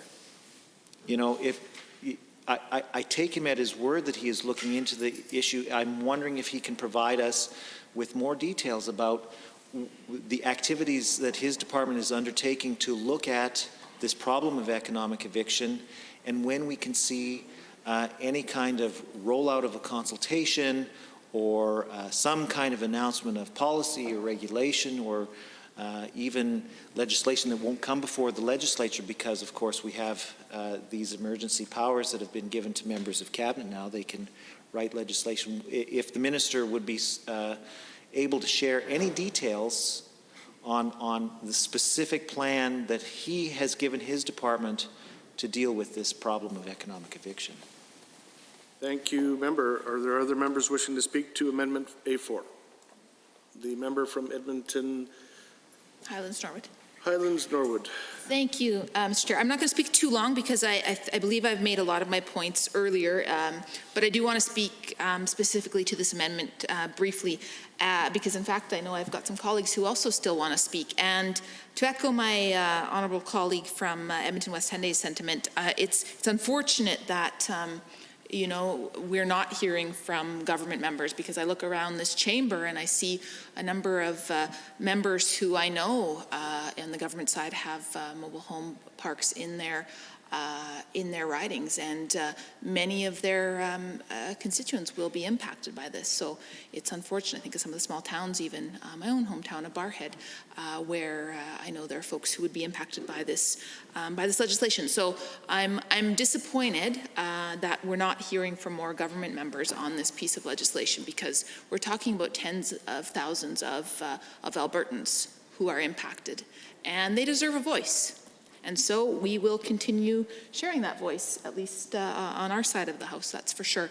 So I want to just point out the importance of this amendment. My colleagues have made the point really clear that it's it's a reasonable amendment to ask for no rent increases to be implemented until any sort of decision is made. I commended this government earlier on Bill 11 and the steps they took to ban evictions, but we need to go further than that. And I think this is an opportunity to for this government to show their support for those living in mobile homes. And again, so I'm not going to speak, like I said, I'm not going to speak too long on this, but you know, we've proposed to date, for those watching at home, I believe 4 amendments on this bill, and all of those amendments were not just picked from a hat. They were based on consultation, and I will reiterate the point that both my colleagues from Edmonton West Henday and Edmonton Gold Bar have spoken to many folks who are impacted by this legislation, and we are sharing their voice in this House. So I urge the members opposite to think about that, because we have no indication from the members opposite, other than from the minister, that there's been consultation in your members' riding, in your ridings. So if you're not willing to speak up on this, please at least be willing to consider these reasonable amendments. Thank you, Mr. Chair. Thank you, Other members wishing to speak to A4, the Honourable Minister of Transportation. Just briefly, Chair, I will say that on our side, we have a very competent and capable minister who has brought forward a really good, well-prepared piece of legislation. He certainly speaks for me when he gives answers on this, and I think that just goes to show what great work he and his team did, and full confidence in the piece of legislation he's brought forward and his explanations about it. Other members wishing to speak to Amendment A4, the member from Calgary-Buffalo. Mr. Speaker, just briefly to also address this amendment that's before us, A4. I also reviewed some of the background of why this was brought forward, I think by the member of Edmonton Gold Bar, and the references made to the Alberta Urban Municipalities Association resolutions both in 2016 and 2019 that dealt with this issue specifically, economic evictions. So while the Minister of Transportation says that the Minister of Service Alberta speaks for him in this regard, he doesn't speak for AUMA, and he doesn't speak for the town of Hinton and the town of Okotoks that brought forward the resolutions in 2016 and again in 2019. And you can see why Hinton and Okotoks both brought this resolution forward and asked for this legislature's support of their concerns. In the town of Hinton, mobile homes form 25% of the residential housing stock. And on average, they say, in a document from Hinton, only 4% of housing stock throughout the rest of Alberta is mobile homes. So they have a great deal of weight or overweight of mobile homes, and as you can appreciate, they probably have many issues that are brought to their local council that their local council is hamstrung. It can't deal with because there is no legislation, and it is provincial legislation that they were asking as a result of their resolution back in 16 and 19 to come forward to deal with the issues that their residents bring forward. The town of Okotoks, similarly, many news articles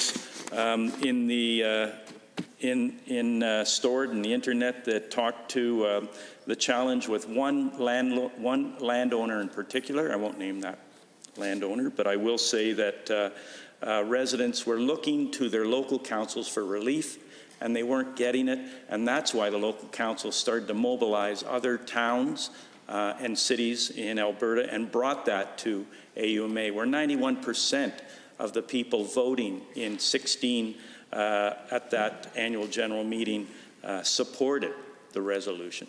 So, Yeah.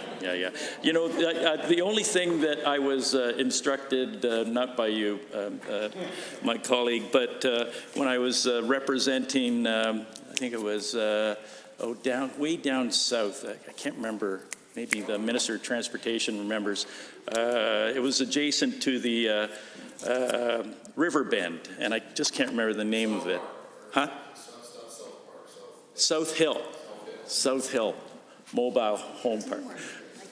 And I used to regularly call it, and I got pulled up short many times, a trailer homes. And the residents there objected mightily to that. I remember Lois Hole, she's still alive, I think. She was about this high. And she used to come up to me and say, we're not trailer park trash, I think. we're living in mobile homes, but they couldn't.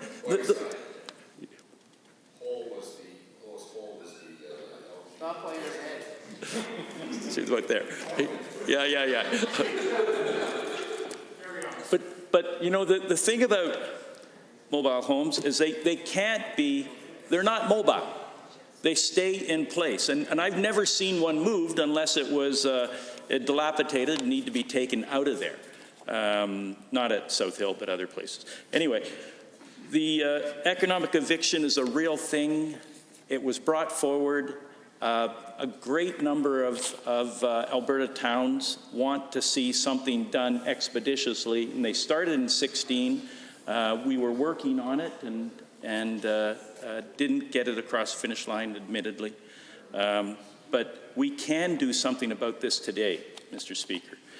We can put this amendment in to give some solace to not only the people who are renters of land and have their homes in those mobile home parks, but we can also assist the councillors from across Alberta, namely in Hinton and Okotoks, that have been working on this for 2 years. More than 4 years. I also was listening to my colleagues who are talking about the power differential, and that's a reality because the residential units can't go anywhere else. So they often feel beholden to address the landowners' calls for increased rents, and many people get into those situations because they want to have an affordable place to live, and they find themselves being held somewhat hostage because they can't take their mobile home anywhere else. And the only thing they can do is pay up or move out.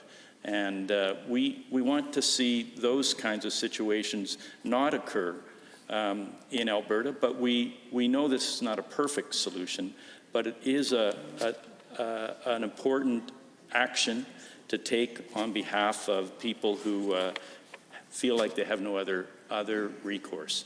And that's why I'm standing in support of my colleagues. That's why we want to see something done today. And as my other colleagues said, we've brought forward 4 resolutions. We have an interest in seeing improvements to this area, and I believe this is one that we can all agree would be an improvement, though not perfect. It would address what Hinton and Okotoks and their mayors have said, and specifically would be of help to them.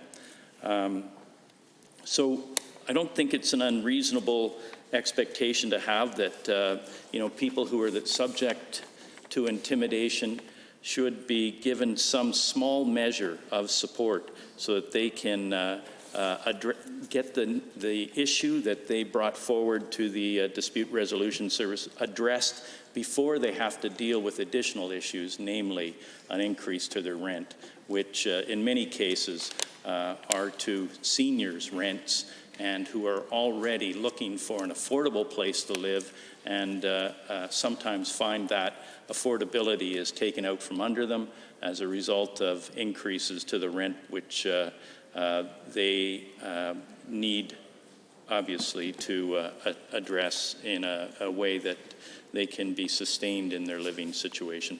So I'm going to conclude, but I appreciate, and I'll listen more to the mobile home kind of definition. Thanks. Thank you very much, member. Are there any other members wishing to speak to Amendment A4? Seeing none. On Amendment A4, as proposed by the honourable member from Edmonton Gold Bar, are you agreed? Agreed. Opposed? No. That motion or that amendment is defeated. On the Bill 3, are there any members wishing to speak? The honourable member for Barhead Westlock. Yes. Thank you, Mr. Chair. And thank you for the opportunity to speak to Bill 3. I'm very happy with the bill as it's being presented by the minister and commend him on the work that's been done.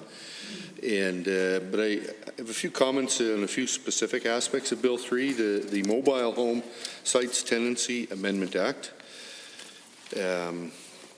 First comment being the savings to tenants and landlords in accessing the residential tenancy dispute resolution services, RTDRS as we're referring to it here this evening. Accessing these, the dispute resolution service rather than through the courts, and secondly, the improved user experience that the RTDRS can offer Albertans. Like a number of my colleagues, I have heard concerns from residents of mobile home communities in my constituency. And while the concerns themselves vary, a common denominator has been that access to the RTDRS would help resolve many of them. Disputes between tenants and landlords can be very difficult to navigate. When it comes to matters of one's home, disputes such as these can become personal and often disruptive. The emotional and financial stress related to these types of disputes may worsen an already difficult situation. It can strip an individual of the security they should feel in their home. Bill 3 is taking an important step to support the rights of mobile home residents and mobile home park owners across Alberta in the dispute resolution process. The Mobile Home Sites Tenancy Act lays out the responsibilities and protections of mobile home community tenancy and ownership. Under existing legislation, mobile home owners have many of the same rights of tenants in other residential properties, like houses and apartments. These include notice requirements for the termination of tenancy or rent increases, obligations of the landlord to the tenant, and requirements for security deposits to be respected. However, when there are disputes between tenants and landlords, mobile home tenants do not have the same access to dispute resolution services as tenants in other types of residences. I know it has been mentioned before, but it bears repeating. Being denied access to the RTDRS has meant that disputes need to be heard by the courts, which involves higher costs, longer wait times, providing a huge barrier to many who just seek a reasonable, impartial resolution.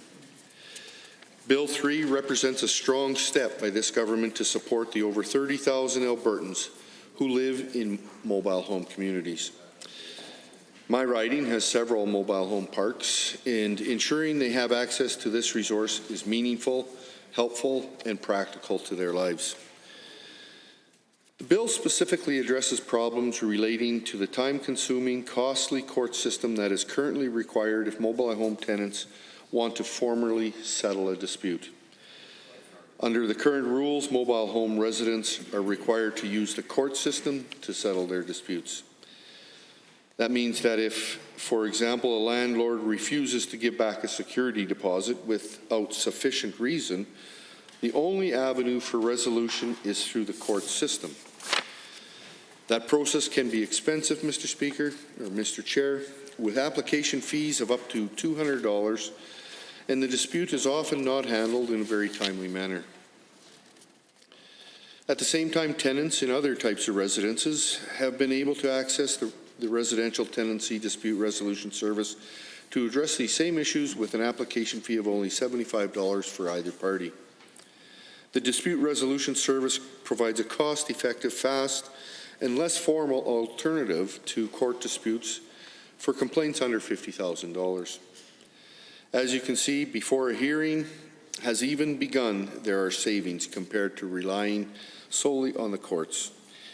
It is also possible that the RT-DRS adjudicators can waive this fee in the event that an applicant has demonstrated financial hardship, removing the barrier even further for some of our more vulnerable members of society.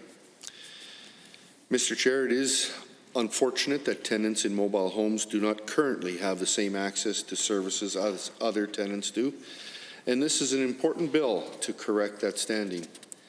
This inequity between mobile home residents and other types of tenants in Alberta is a concern that mobile home owners have raised for many years. In addition, the RT-DRS is a less intimidating environment that has less formal rules of evidence that enables individuals to represent themselves more easily. So taken together, this often means tenants and landlords seeking to resolve a dispute can do so in a less expensive and a less intensive manner. While the RT-DRS is not the only possible venue for every dispute in this area, it is an ideal fit for many of the common problems. This is one of the main reasons that both tenants and landlords in Alberta residential properties have been willing to divert their cases to the RT-DRS for resolution. Bill 3 is making an important update to our legislation that puts Alberta in line with the policies in other provinces. The Residential Tenancy Dispute Resolution Services would present mobile home tenants with fewer barriers to access. With the service, urgent disputes are heard within weeks, and non-urgent disputes can be heard within a few months. Mr. Chair, the amendments contained in this bill come as a result of listening directly to Albertans living in mobile home communities. This service has proven its value time and time again, and it is only fair that we open it up to hear mobile home site tenancy disputes, and I thank the Minister for traveling Alberta, meeting with residents and managers of mobile home parks, and bringing this bill forward in response to what he heard. It is expected that over 500 mobile home tenants will file with the Dispute Resolution Service each year once Bill 3 becomes law. That matters, and they matter. That is 500 people for whom resolving a dispute would be less costly and a less stressful process. I'd like to share a quote with you from a resident of Parkland Village in Parkland County. In response to the changes proposed by Bill 3, she said, "At long last, we are being treated the same as other Alberta residents. I am so encouraged to know that we'll have easier access to dispute resolution services." I'm sure that many of the members in this chamber would agree that this is a very powerful sentiment. The common sense change proposed by this bill has the ability to reduce some of the financial and also the emotional burden that the dispute resolution process has on mobile home residents. By listening to the residents of mobile home communities in province-wide consultations, this government is addressing ongoing concerns in these communities. Of course, dispute resolution is not the sole concern that mobile home residents face. And as the Minister of Service Alberta has said when he hosted public consultations, other issues also arose. These serious issues still need to be addressed, and conversations will still take place, as the Minister has alluded to this evening. Bill 3 is marking an important change that will make life better for Albertans in this type of home. It affords mobile home residents the same respect and dignity as other Albertans. I am so pleased that this minister and this government is beginning the important work of making life better for mobile home residents in my constituency and throughout all Alberta. Thank you, Mr. Chair. Thank you, member. Are there any other members wishing to speak to the main bill, Bill 3? Once again, an honor to rise to speak to Bill 3 in Committee of the Whole and share some of my thoughts. And so, Go ahead. Edmonton West Henday. Just a few points here. First of all, I once again would like to give my appreciation to the minister for bringing this forward. I know that it is a very important issue, and we're happy to see it come forward, especially at a time like today where we have the prospect of COVID-19 and the pandemic that it is at our door. And so I appreciate the timing, I suppose, while I do have some concerns about the timing, I guess, on the other hand, that I will get to here in a few moments. But first of all, I guess I would just once again point out the fact that through this process and through the budget process, or the lack thereof a budget process with this UCP government, I was unable to bring forward my concerns as the critic for Service Alberta. It was actually the day of that we were still bouncing back and forth whether I would have the opportunity in committee to debate the Service Alberta budget with the minister, and unfortunately, I think with an hour notice, a couple hours notice at most, I was told, and my constituents and the people that are concerned about issues with Service Alberta were told that they would no longer have their voice heard in the legislature. And to be honest, Mr. Chair, you know, as small of an issue as the minister tried to make it out in his last comments, he said something to the effect of, it's public documents, you can go and look at them online just like any Albertan can. The fact is, it's kind of a continuation of some of the very undemocratic things that we've seen take place from this government, and it's not just during this pandemic that this picture has started to be painted from this UCP government. It started long before that, and so I just once again want to point out the fact that it's very concerning that us as representatives of our constituents and representatives of issues and critics of issues that are across the province to be told that, oh, you'll be okay, you get to look at the documents, because the fact is, I did not get an opportunity to really dig down deep. When we look at the residential tenancy dispute resolution services, I have questions once again. The minister says they've staffed it enough. The member from Edmonton Gold Bar raised, I think, fair points that often we see that the estimates that are put forward are not necessarily going to be enough. And so maybe that's something that we see in the next budget, but the fact is I and my constituents and the people that I represent across the province deserve to have that opportunity to at least get an answer from this minister. We look at programs, as the member from Edmonton Gold Bar laid out, like the emergency isolation benefit, and how oversubscribed that program was, and how the government underestimated how much that program was going to cost, and look further to the Alberta ID system that the government used, and the fact that I'm not sure if I can say the majority, but many Albertans were either forced to sit on a computer 24 hours a day, and if they were lucky enough they would get through, or they just completely were shut out of the system. And even with legitimate identification and having all of their paperwork in order, they were still denied in some circumstances, or many circumstances, for reasons that they should not have been denied for. And so now this minister is telling me and my constituents and the people that I represent that, oh, we'll be okay, we're going to get through this.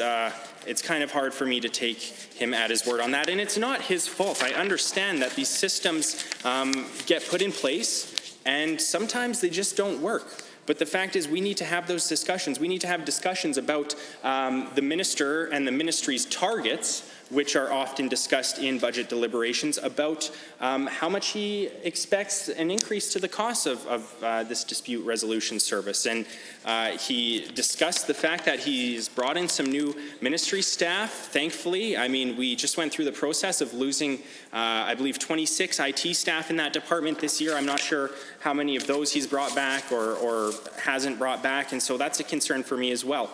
When we look at some of the amendments, the very reasonable amendments that my NDP colleagues and myself have brought forward this evening and have been talking about since the introduction of Bill 3, the fact is, we were very concerned about things that were missing from this legislation. And my mom always told me that if you are concerned about something that does not seem right, then you should write a very strongly worded letter, Mr. Chair, and that is exactly what I did this morning. And so we let this minister know about our concerns. We laid out our proposed amendments for him, hoping that we could have some good faith bargaining and discussions in this legislature, making sure that the UCP government did the right thing for our constituents. And unfortunately, to this point, we've seen several very important amendments denied by this minister and by this government. And so once again, when the Minister of Transportation stands up and says, well, we don't need to talk because the Minister of Service Alberta speaks for me, well, Mr. Chair, with all due respect, that minister is well-intentioned, and the fact that I will support Bill 3 in its entirety at this point, it does not dissolve my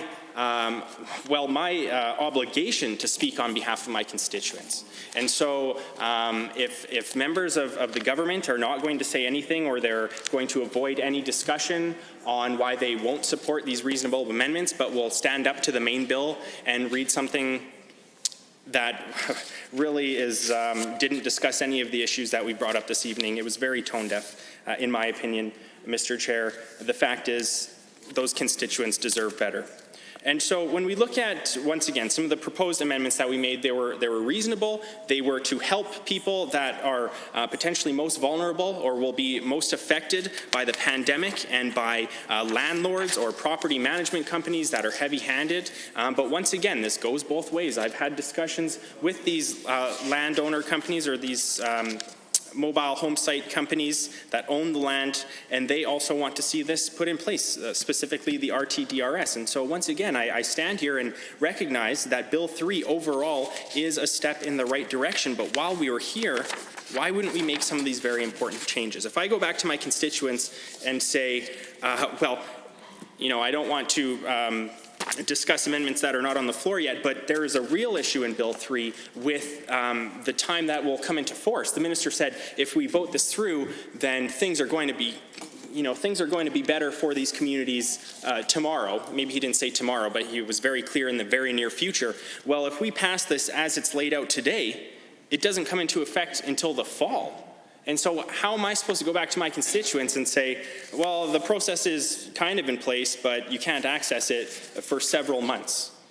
And so once again, that's a massive concern for my constituents, because they're dealing with these issues now, and they've been dealing with these issues for months and for even years in some circumstances potentially. And so I really hope, Mr. Chair, that out of everything that we are going to put forward this evening and potentially into tomorrow, that this minister makes some decisions about moving forward his timelines for this legislation. And this was something before the COVID-19 pandemic came forward, that the day that he announced Bill 3, that I stood up in front of media, and even in my own community of Westview Village, stood up and said that this is not going to be effective if all of these people who are counting on you today, Minister, have to wait until the fall to see this legislation, to be able to access the residential tenancy dispute resolution service. So once again, Mr. Chair, I appreciate Bill 3. I appreciate the work that the minister put into bringing this forward,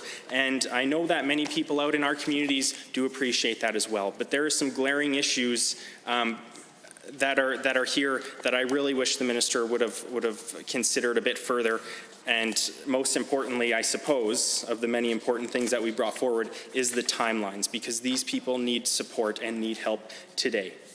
Now, once again, the minister discussed the fact that he's made changes to ensure that people aren't evicted over the next couple of months through this global health pandemic. But once again, as the member from Edmonton Gold Bar brought up, and I brought up myself, these people are going to have to pay that money at some point. And so if it's not this month, they're going to pay 2-3 times in a few months. And they are definitely going to need dispute resolution at that point, because there is no way that after not having a job potentially for several months, that they're all of a sudden going to be able to come up with this money. And so why aren't we looking at better supports for tenants, or not tenants specifically necessarily, but people, Albertans, all Albertans? If there's people out there that need financial support, then we can support them, and in turn, they can pay their rent. And so we have this relationship where everyone is getting the money that they need, and then we will discuss the implications of that further.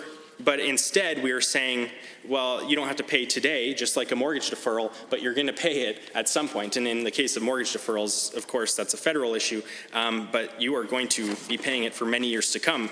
And so that is a concern. So we have to make sure that the programs we're putting in place are the right fit for Albertans as well. And in many circumstances, I don't think that this UCP government has hit that mark at this point. And so with that being said, Mr. Chair, I do have one more amendment that I would like to present. Amendment A5. And you can proceed as it's being handed out. It's in there, yeah, it's on the top.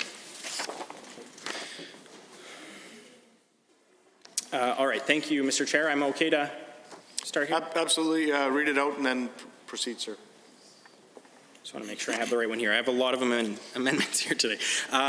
Okay, so it says, I move that Bill 3, Mobile Home Sites Tenancies Amendment Act 2020 be amended in Section 3 as follows. In the proposed Section 59.74, by striking out the dispute resolution service may and substituting subject to subsection 4.1, the dispute resolution service may be by adding the following immediately after Section 59.74. 4.1, the amount of a claim for damages, compensation, or other relief set out in an application is not to be considered a circumstance in which the dispute resolution service may, in accordance with the regulations, refuse to accept the application or refer to the application to a court. And C, in the proposed Section 59.8D, by striking out respecting the circumstances and substituting subject to Section 59.7, 4.1, respecting the circumstances. Now, Mr. Chair, that is a lot of words to explain that the NDP caucus believes that we should be removing the $50,000 cap that this minister has put in place within this legislation. And so once again, removing the $50,000 cap for cases to be heard in the dispute resolution services. This amendment makes it so an application cannot be rejected for the claim amount. Effectively, it takes out that $50,000 cap that's put in place in the legislation put forward by this minister. This will make it easier for key issues of infrastructure to be heard. Disputes in mobile home communities are different than other landlord-tenant disputes, and this amendment will allow more of those disputes to be brought forward to the DRS. And now this is something that I raised as a concern at the introduction of Bill 3, that the fact is many of the concerns that people in mobile home sites have are actually disputes with the land owner that owns the entire mobile home site. And so when we look at bigger infrastructure projects, I've brought up in the legislature concerns with massive holes in roads in these communities that could swallow trucks. We've had conversations about concerns about snow removal or lack thereof snow removal and safety to these communities. We've been told that in many circumstances, those kinds of issues would not be able to be brought forward to the Residential Tenancy Dispute Resolution Service as proposed by Bill 3. And so we are very concerned about that because, once again, a majority, I would say, of the concerns that people have are not necessarily with their landlord of the unit that they might be a tenant in, but with the site management company or site owner themselves. And so we need to make sure that with these circumstances of infrastructure safety and infrastructure deficits, or at least the perceived concern that there is an issue there, that they need to be able to be heard. And the fact is, tenants or people that live in these communities, homeowners, do not have the finances to hold these site owners accountable in many circumstances. And so once again, we are working through Bill 3 to ensure that a tenant and a landlord, an owner of a mobile home, specifically the home itself, are able to go through their relationship and ensure that they have open communications without going to court. Well, we should also be ensuring that that relationship between a homeowner or tenant and the site owner is also able to be effectively managed without having to go to court. There's no doubt the member from Edmonton Gold Bar raised the fact that these companies have a lot of money, and if they want to intimidate somebody for whatever reason, then they have the financial means to do that. And I'm not saying that that's necessarily the case in any circumstances or all circumstances, but the fact is, if they wanted to, they could take action to intimidate a tenant or a homeowner in these communities, whether it be because they don't think the site has been cleaned enough, a certain property has been cleaned enough, or for whatever reason it might be. And so I think that this is another common sense amendment that I really hope the minister will support, and I hope that the government caucus will support, and of course my own colleagues as well. So thank you, Mr. Chair. Thank you, member. Any other members wishing to speak to Amendment A5? I see the Minister for Service Alberta. Go ahead, sir. Thank you, Mr. Chair. Happy to make some brief comments about this Amendment A5. So first of all, I just want to clarify, I didn't impose a $50,000 cap. The $50,000 cap is what was in the RTDRS and always has been in the RTDRS. And what we've been saying in Bill 3 is that we're making the existing RTDRS available to mobile home residents. So I just want to clarify that right off the bat. But more importantly, the threshold for matters that can be decided by the RTDRS is aligned with the provincial court, which is set at $50,000.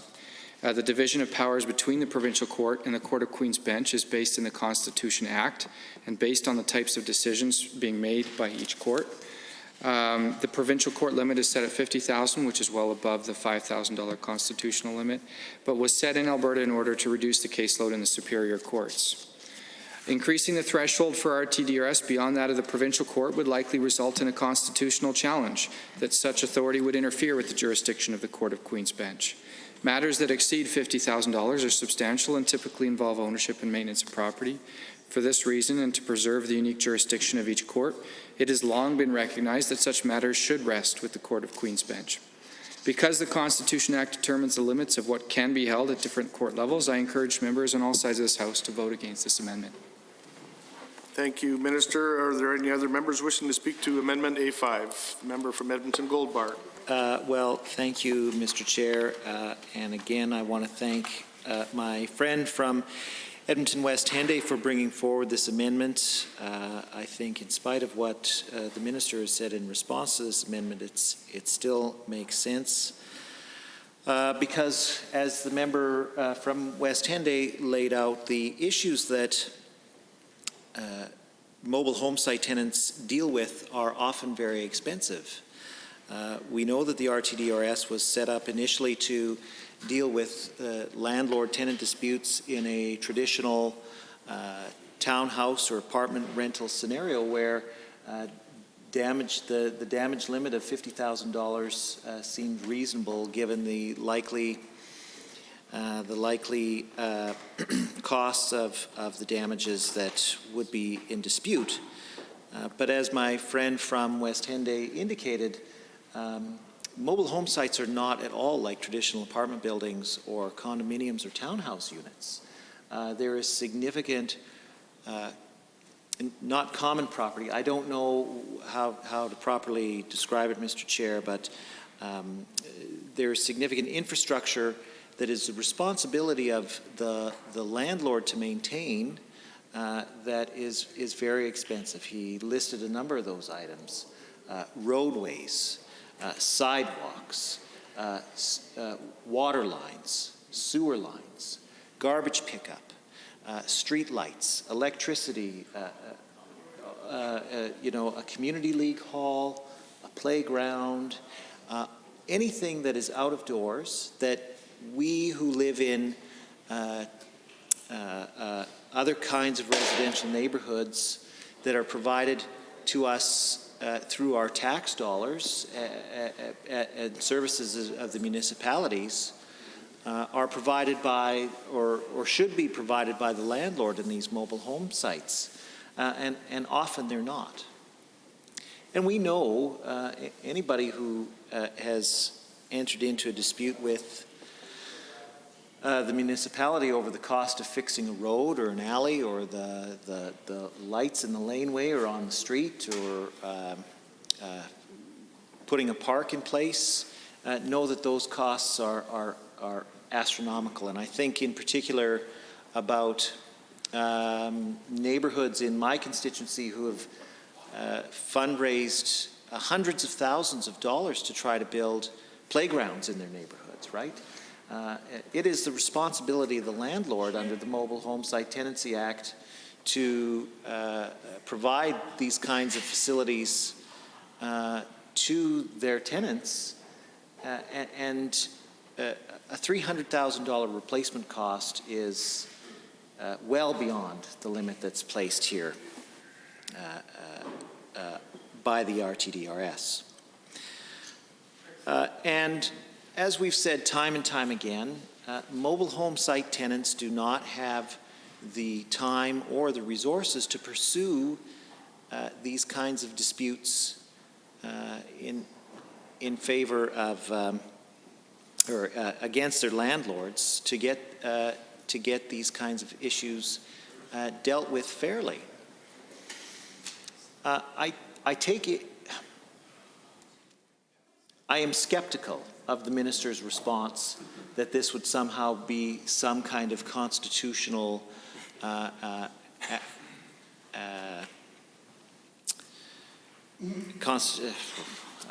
sorry, that it would be somehow unconstitutional. Certainly we know that there are a number of other quasi-judicial bodies that don't have these kinds of limits imposed upon them.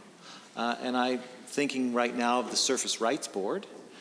So the Surface Rights Board, I don't think, has a limit of $50,000. The Alberta Human Rights Commission as well is another quasi-judicial body that doesn't have these kinds of limits. So for the minister to stand up and say, well, we couldn't possibly lift the cap because this is the threshold that would shift something from the provincial court into the Court of Queen's Bench, and by doing that, this imposes on the Court of Queen's Bench jurisdiction.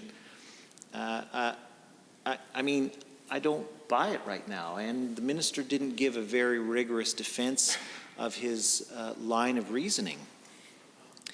I think this speaks to the larger issue of the lack of consultation that was conducted before bringing forward this legislation. And I know, the minister and members opposite have patted themselves thoroughly on the back, so hard that they'll probably have bruises tomorrow for all of the wonderful consultation that they've done on this issue. But I want to remind all members that formal consultation is more than just going and listening to your constituents. And I don't want to devalue going and listening to your constituents. That is the most important thing that we do as MLAs.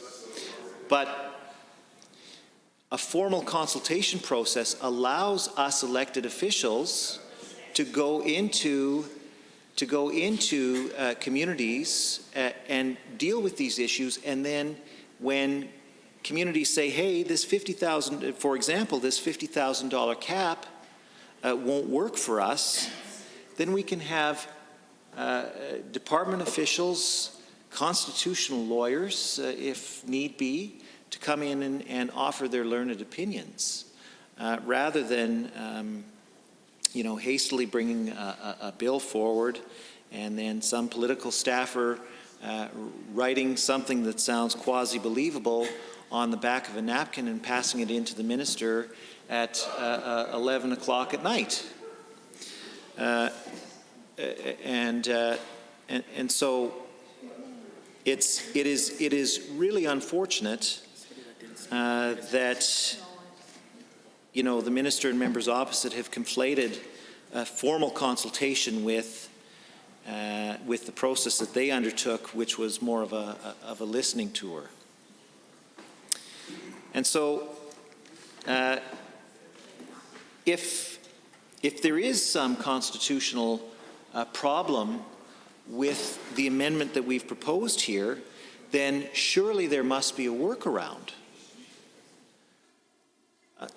I know for a fact that the government has a bunch of lawyers on staff. They certainly engage in a bunch of constitutional questions related to natural resource royalties and pension payments and all of these other things. They certainly don't mind talking at length about the problems of the Constitution when it suits their purposes. But now that we have an amendment here before us that would actually do something to make the lives of mobile home site tenants better, They use the Constitution as a shield for taking no action whatsoever, and that's not acceptable. So if the minister is correct in his analysis of this amendment, that it would be unconstitutional, then I would challenge him to at least defer this proceeding, consult with the lawyers in his department to come up with a clever workaround so that we could actually hear these kinds of issues in a quasi-judicial body and lift the cap.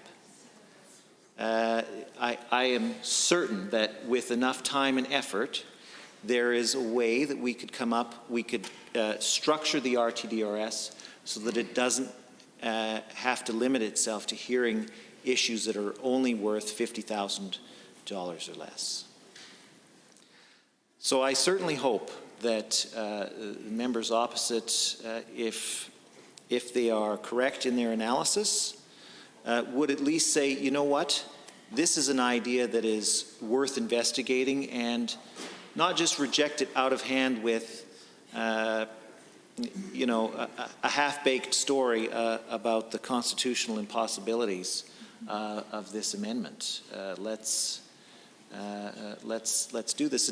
And might I remind the House that the government is not afraid to pass unconstitutional legislation when it suits them. We know that the day after they won the election, they proclaimed the the turn off the taps legislation, right, which was may or may not have been constitutional.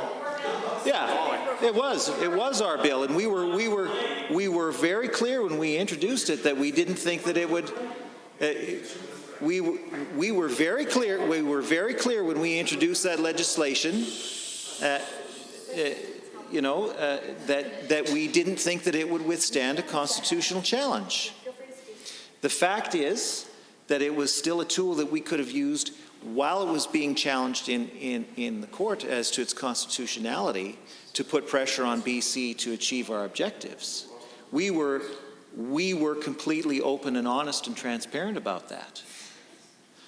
So, stand up and speak if you want. So, the point is that with enough effort and enough time, I am convinced that the government could come up with a clever workaround to make sure that the intent of the amendment that we have here before us right now is met, that residents of mobile home sites have an ability to deal with these issues that are worth more than $50,000 without having to go to the time and the expense of having the issue heard before a court.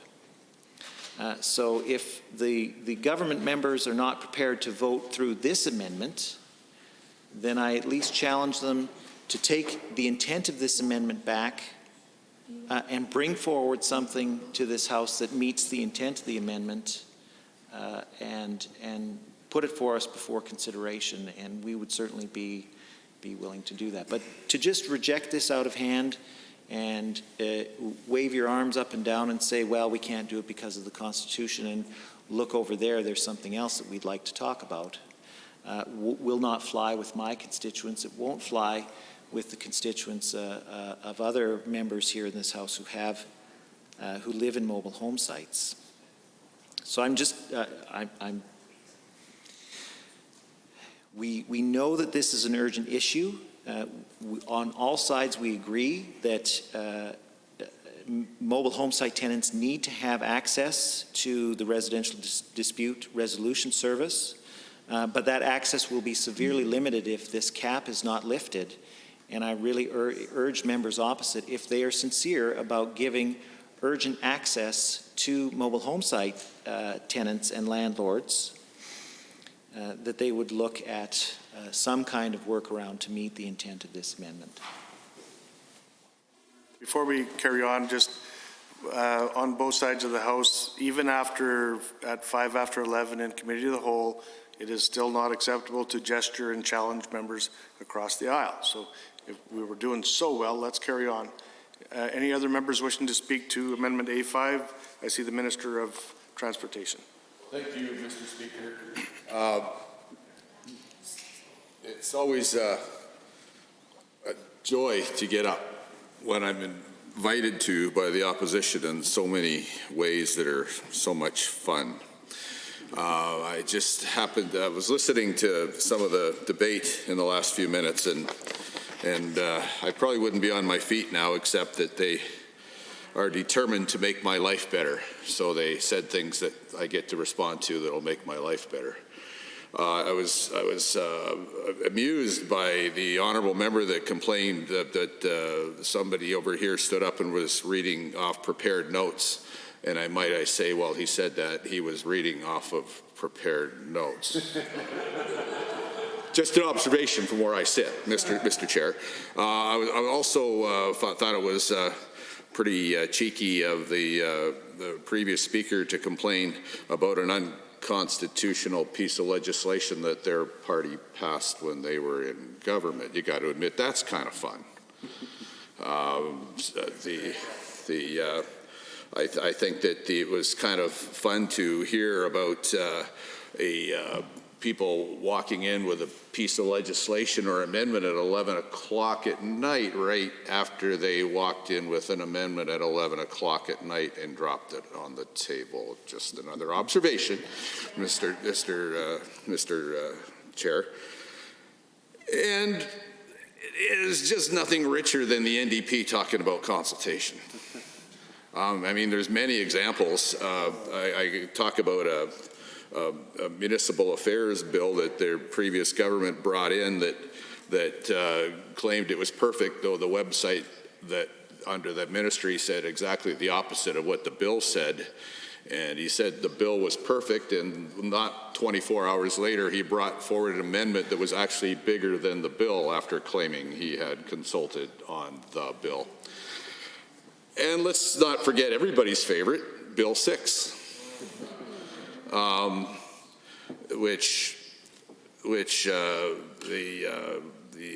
NDP at the time said that they'd consulted with farmers and ranchers and people in rural Alberta, and then we had thousands of people out on the front steps, and essentially that was as big a piece as anything was of them losing government the next time around, and yet they would stand here and pretend to lecture us about consultation.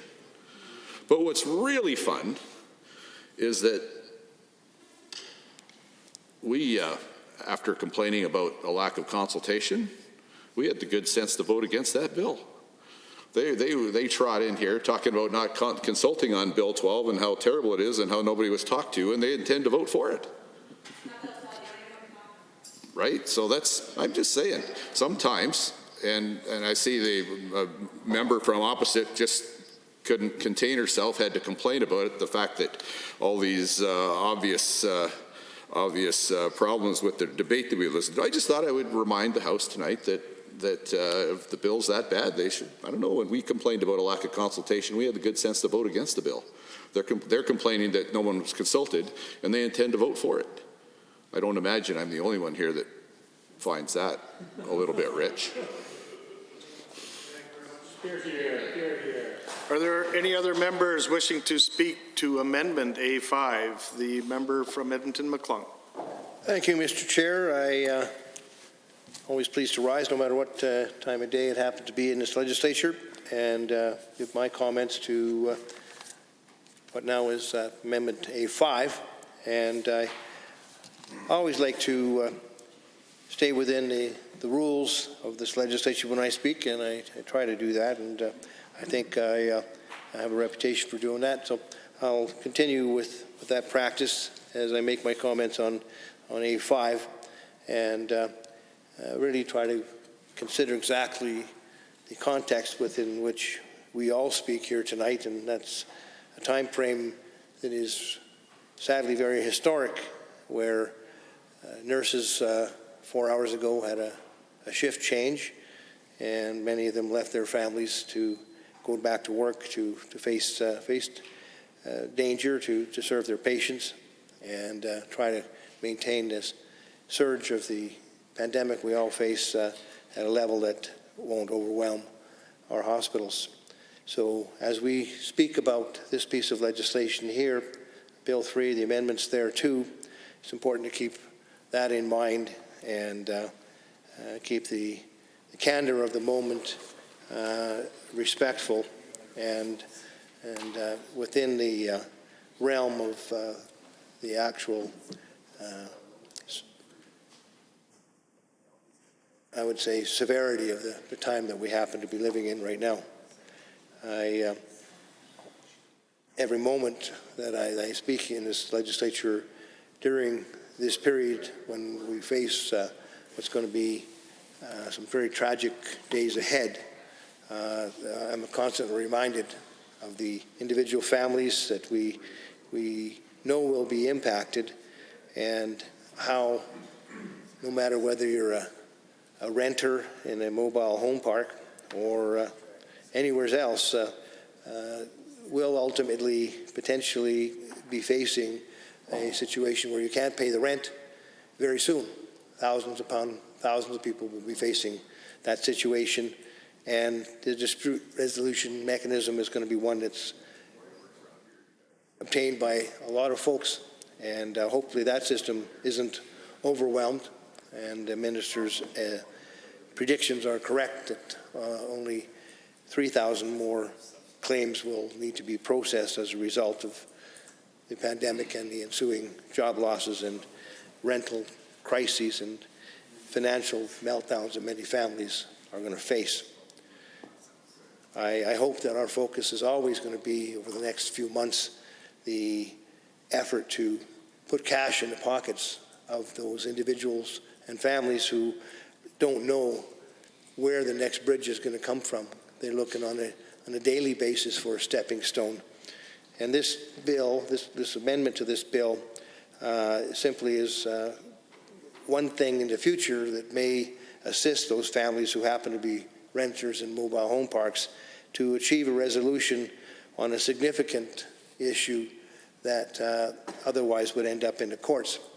$50,000 limit on disputes between landlords and renters in mobile home parks isn't realistic in my judgment, is too low a limit to place on actions which can be dealt with by the dispute resolution service.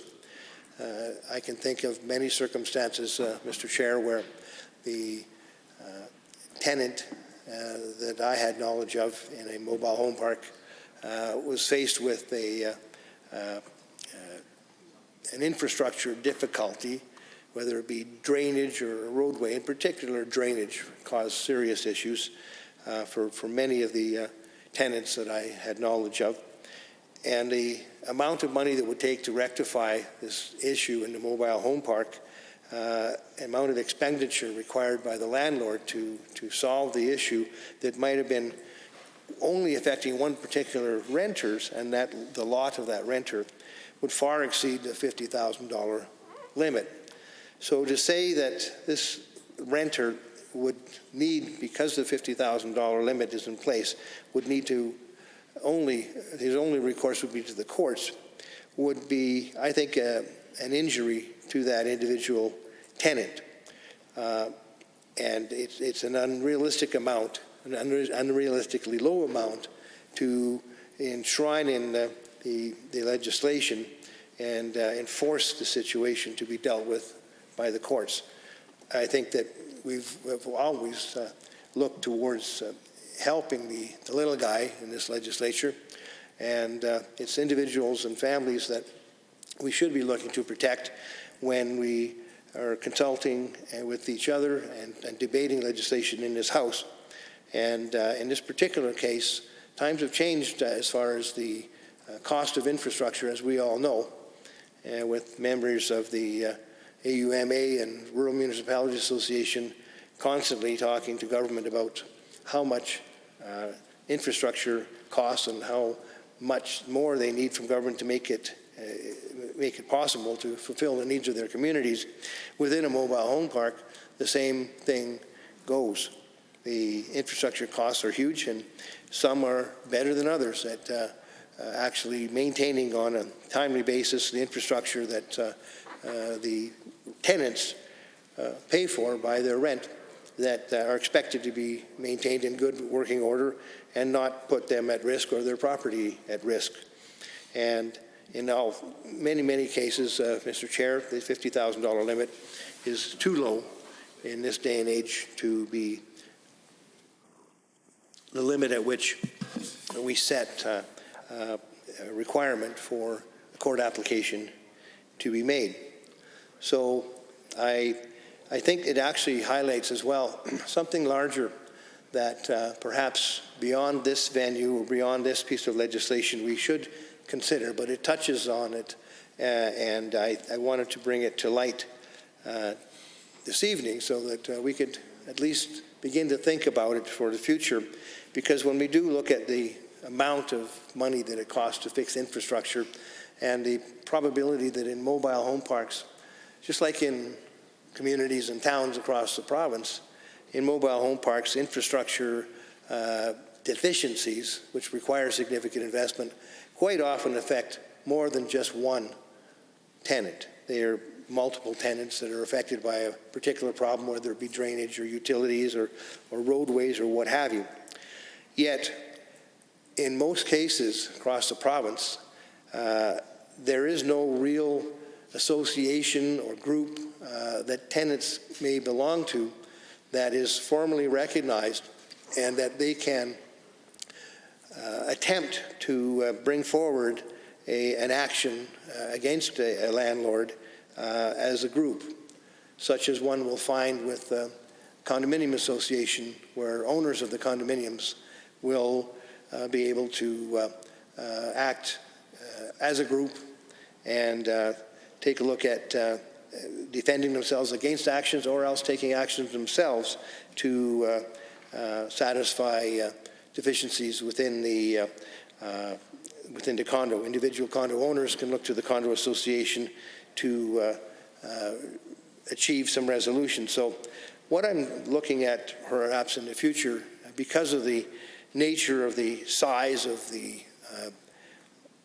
infrastructure costs and repairs and maintenance, is a means by which tenants can formally form associations and thereby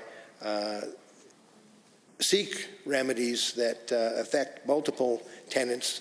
And we don't necessarily have to limit it to mobile home parks. Tenants in multiple apartment buildings, multiple unit apartment buildings, might be wondering about the same thing. So I say that as a bit of an aside and something to think about because of the fact that the $50,000 limit is an outdated limit that we shouldn't be limiting individual tenants from seeking to redress these grievances over $50,000 in only the residential tenancy dispute resolution service. That's something that they should be able to do, even if it is over $50,000.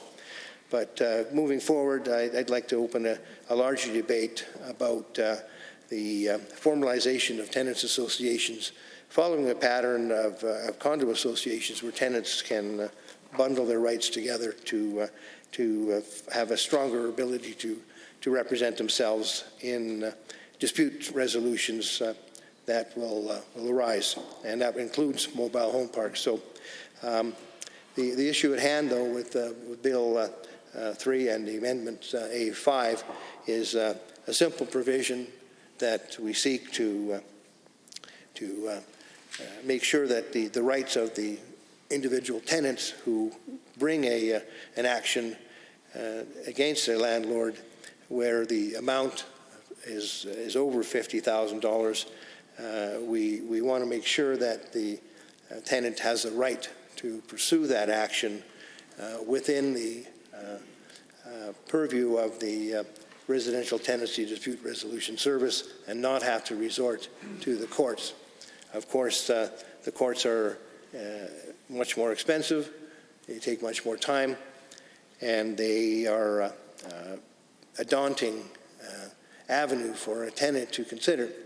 And I know from my experience when individual tenants are affected by particularly infrastructure issues in a mobile home park where there's significant dollars involved and there's been some hesitation by the landowner or complacency or foot dragging or willful neglect, it's been very, very difficult for the tenant to pursue a court action because they know that it was a lengthy procedure that they don't have the resources to fight, and they don't feel they would be successful in the challenge, so they let it be. But that's a really sad scenario, Mr. Chair, because what happens in a lot of these cases where there is a significant amount to the claim, it usually involves water and drainage and excavation and the level of the lots. And that's an expensive thing to fix because it quite often happens over time in these mobile home parks that the ground shifts, and the homeowners will realize that as well.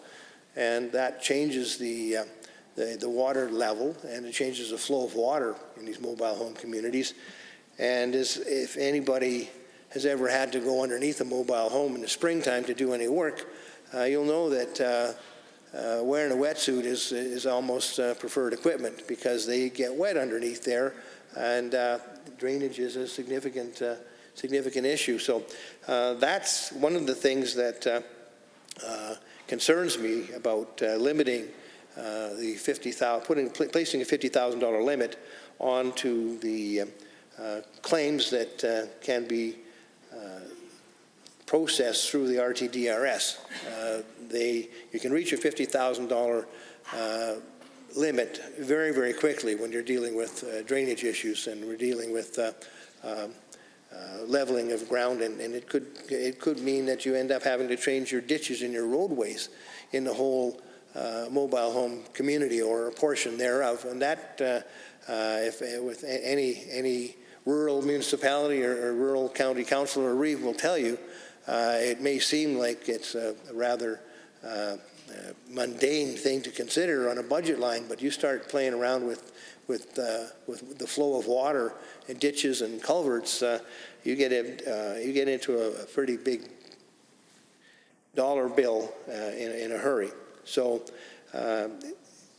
in order to ensure that a landowner takes responsibility, having the option to go through the process, which is much more cheaper to pursue and easier to engage in and much more timely, is something I think we should afford a residential tenant to do, whether it be an individual or a group of tenants who might be affected by an infrastructure deficiency. Now don't get me wrong. I know that the majority of the landowners of the mobile home parks are very responsible. Of course, they know, as any business person will know, that if you serve your customers well, you get repeat customers, and you get people who will come and pay a premium to buy your service or your product. And the same thing goes with mobile home communities. They vary in their attractiveness to tenants, and the mobile home parks that do serve their customers well will be able to charge a higher rent, and they'll get tenants who stay longer. However, there are different motivations, as I've been mentioned in this place, about mobile home park ownership. They are, in fact, a very long-term form of land banking and land investment, where you intend ultimately to have the mobile home park be used for something else, some other form of development to take place. And you wait, while you invest in the mobile home park, you wait a number of years, and that is prescribed by the dictates of your prospectus when you're selling this land and applying to have a mobile home park.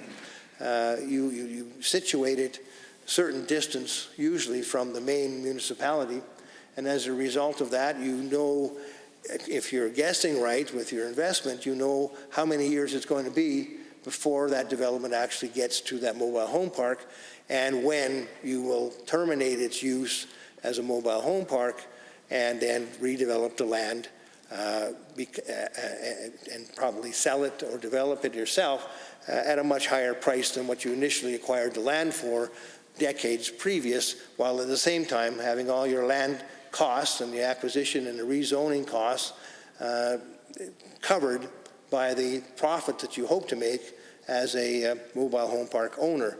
So it's a long-term proposition, and there are those involved in this business as well as any other business who are motivated by the numbers only versus motivated by how well they serve their customers. So it's not for the majority of the landowners that we aim legislation to protect or balance the playing field in this business with mobile home park rentals. It's always, as usual, with consumer protection legislation to ensure that the bad apples don't end up taking advantage of people.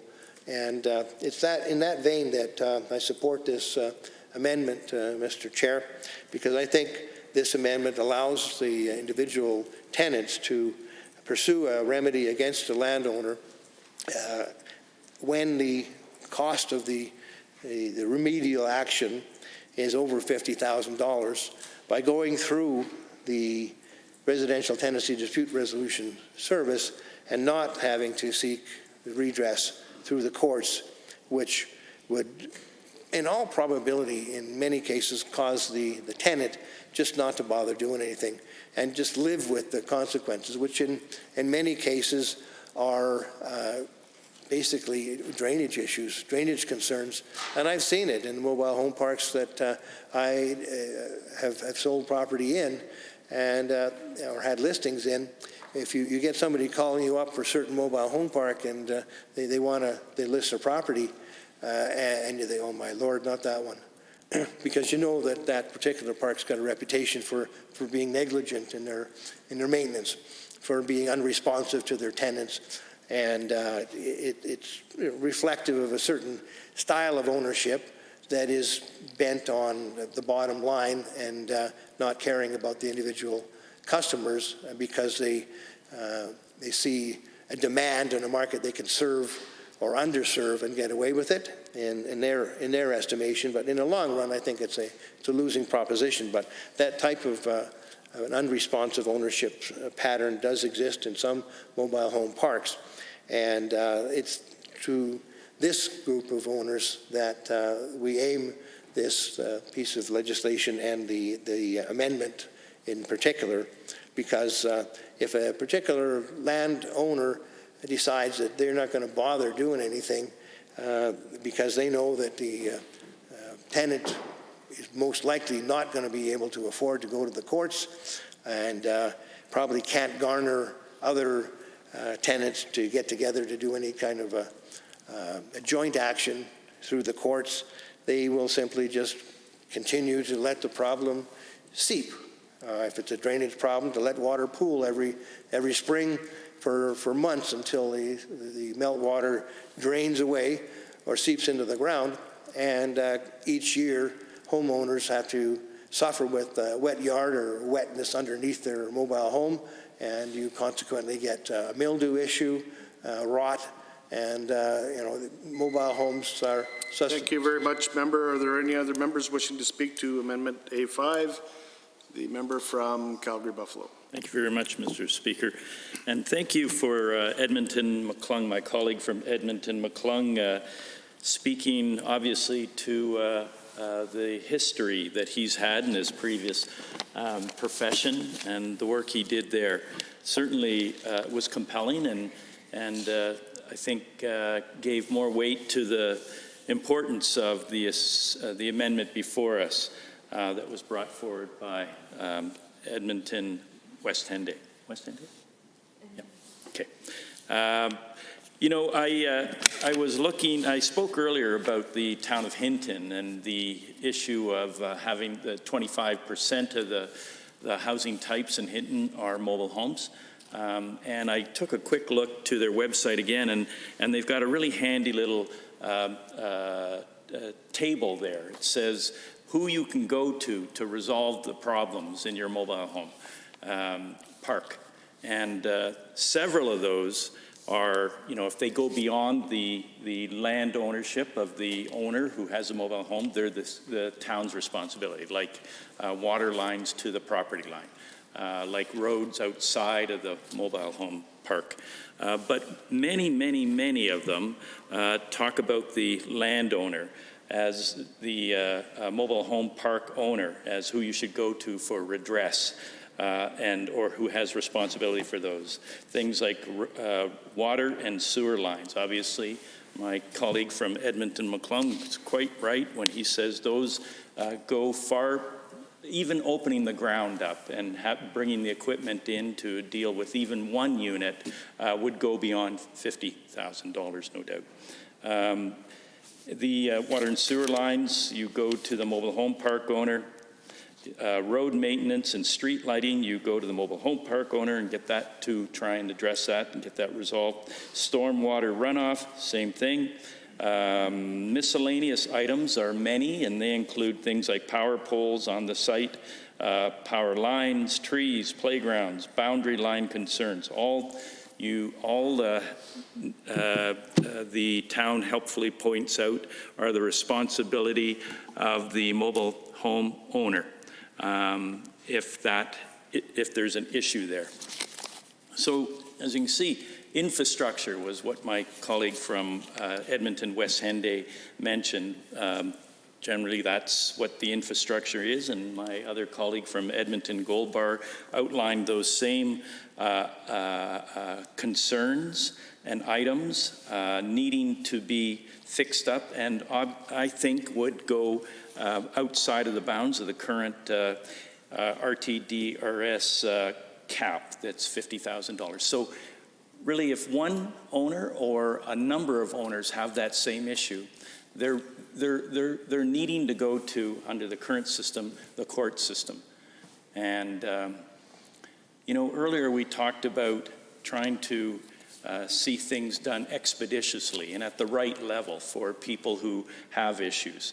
And I would argue that that right level is through a dispute resolution service.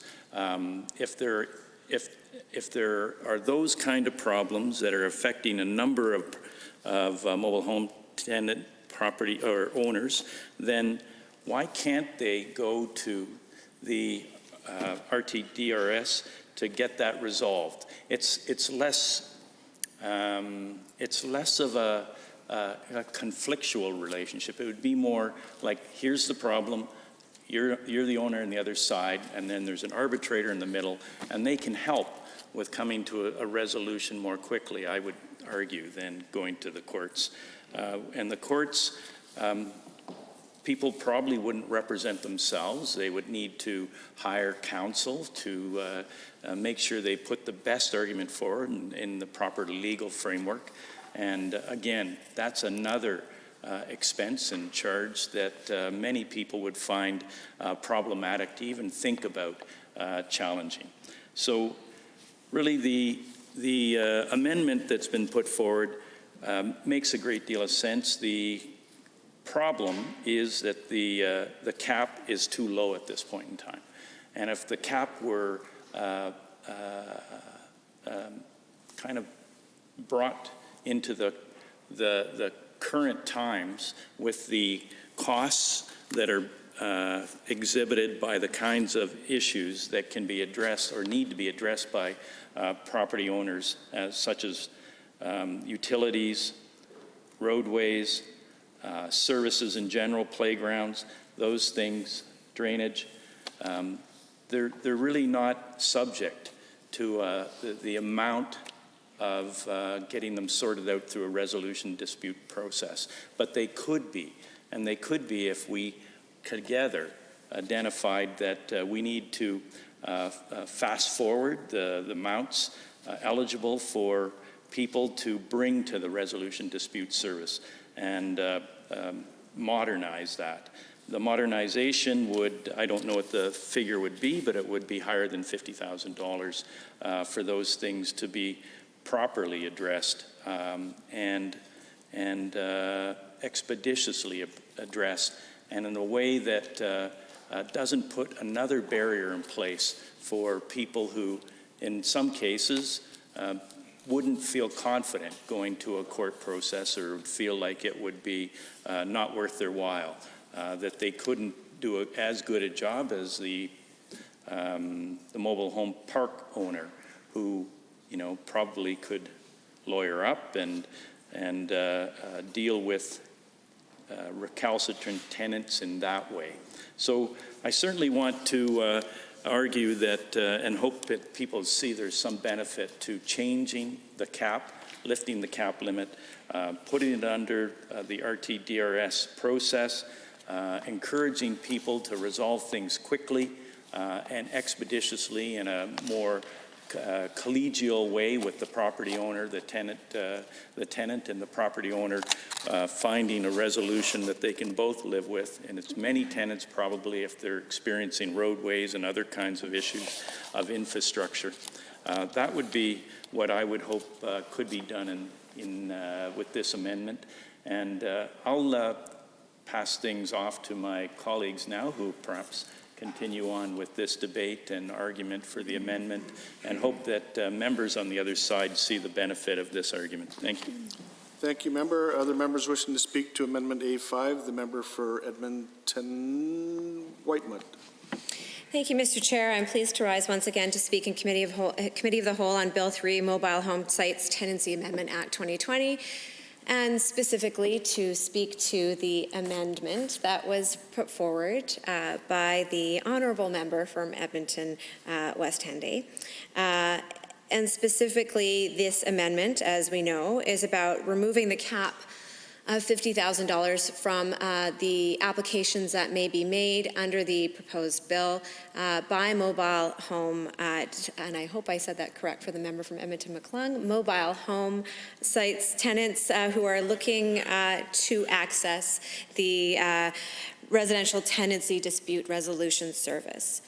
Now, I want to comment quickly on and quickly is how I typically comment, but I'm actually going to try to speak at a more Raj Panu type pace. I've been inspired by my colleague to do so. It's difficult for me. But I want to speak to the issue that the Minister for Service Alberta raised in response to this amendment.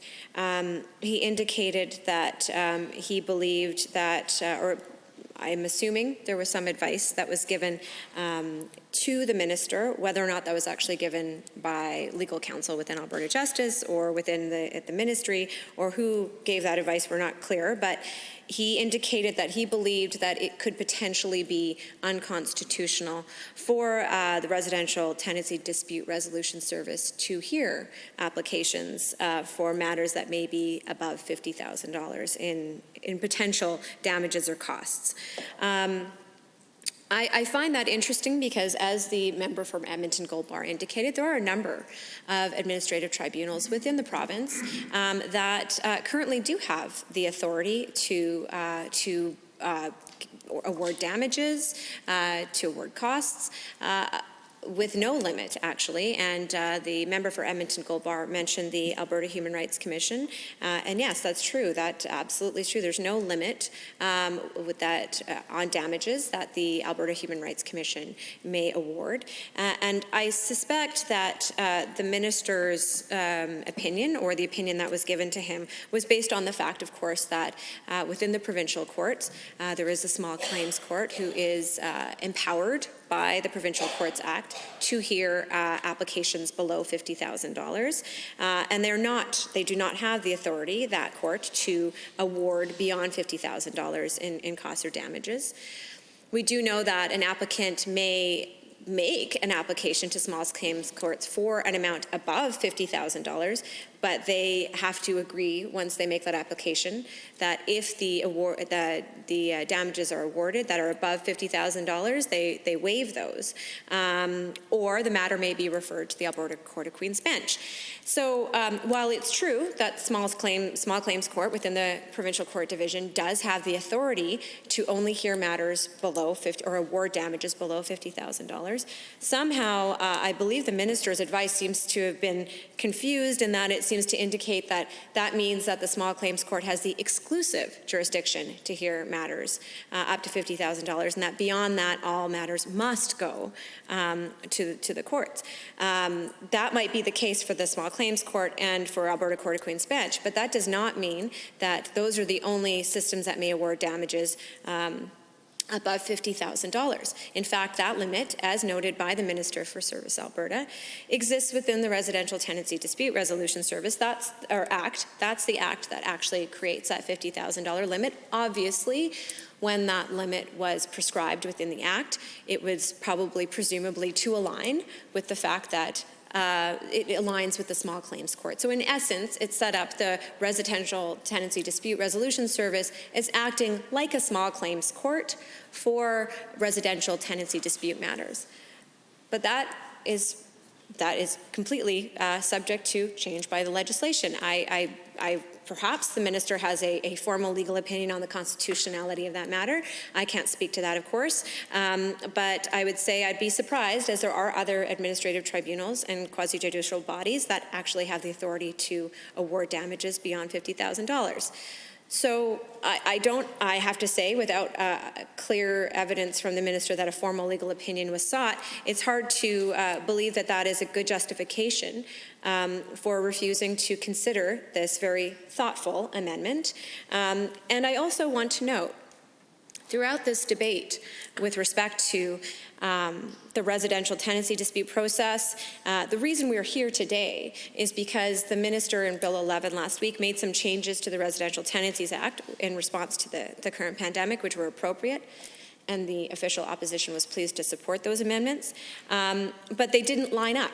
We raised in Bill 11, I spoke to it myself, and I said, what we've got now is a disconnect here between what's happening for residential tenancies in apartments and other tenancy arrangements, and a disconnect between that and what is happening on mobile home tenancies. And so we felt it was necessary to align those things. And there have been a number of amendments that have been brought forward by the official opposition that are intended to make alignment between what happens on mobile home sites and what happens in other tenancy relationships. And for a lot of those other amendments, that was appropriate, and because there was no need to treat mobile home tenants in any way differently than any other tenant in a landlord-tenant relationship in this province. And in fact, that's what we see was the motivation behind this bill. It's why stakeholders had been reaching out. It's why we proposed amendments that align those two. However, I would argue that this amendment is actually a bit of an anomaly, because it actually recognizes that there are unique circumstances specific to mobile home tenancies.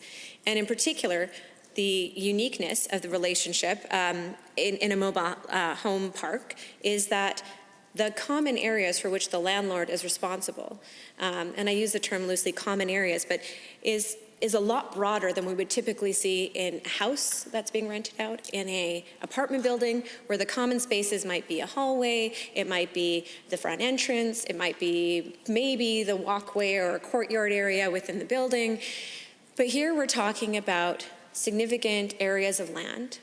We're talking about the landlord being responsible for access to the park. We're talking about things such as drainage, power lines, all of the things that in a typical, I shouldn't say typical, but in a non-mobile home tenancy situation where we're talking about apartments, the landlord wouldn't be responsible for all of those things.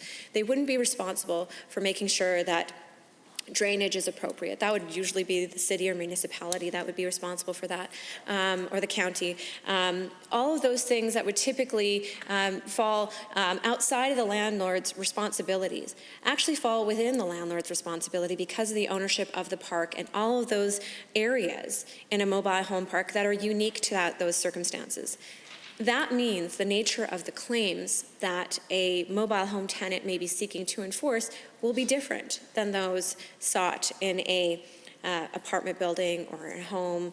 It is different, and because of that, there needs to be the ability for tenants in mobile home sites to be able to seek to enforce the landlord's obligations through a process, as we've already set out a number of times, is intended to be expeditious and efficient, and to recognize that the typical court process not only is too long, but is inaccessible for cost reasons, particularly if there is a necessity to hire a lawyer. That's simply out of the means and out of the resources of many mobile home tenants. To be able to launch a claim against a landlord for well above $50,000 and have to go to the courts to seek that enforcement would simply be just unimaginable for most mobile home tenants. And therefore, if we're trying to, again, if the purpose of this bill is to ensure access to justice and similar access to justice as many tenants and other landlord-tenant relationships already have, then it would make sense that we would ensure that the unique circumstances of mobile home parks where the landlord has control over those common areas, that we would ensure that those tenants in a mobile home have access to that expeditious and effective process that is provided through the Residential Tenancy Dispute Resolution Service. I suspect I'm failing in my endeavor to speak slowly. That's just the way I go. But Raj Panu is an inspiration, but he's not inspired, unfortunately, my ability to talk slower. But I just want to highlight that there are circumstances, unique circumstances, to the mobile home sites that is predominantly why we have a separate act for them. There are a lot of things where mobile home tenants should be treated and have the same access and rights as residential tenants in apartment building settings. But there are uniqueness to their circumstances which must be recognized, and that is what the point of having a separate act, a separate piece of legislation is. So I believe it's important that we consider those unique circumstances when we are considering the legislation that will apply to them. And in my mind, I believe that this is a reasonable suggestion to say that those in mobile home parks can only have access to the dispute resolution service if their claims are below $50,000 may mean that their access to justice is severely affected because the matters that affect them may well go well beyond the scope of $50,000, and yet they still have a right to have their rights under the Act enforced and considered and judicially reviewed by a body that is empowered to and has the expertise to review those situations in an efficient manner. That is what access to justice is all about. So I do think that there is precedent for allowing administrative tribunals to have the access or to change the amount of damages that may be sought before them.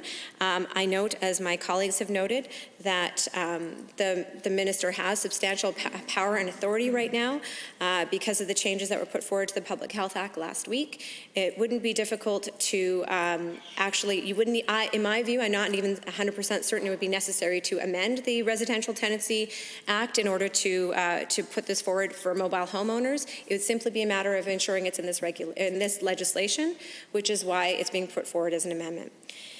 And I will also comment that while it was a pleasure to see the Minister of Transportation rise to speak, it's unfortunate that once again he did not speak to the contents of this bill.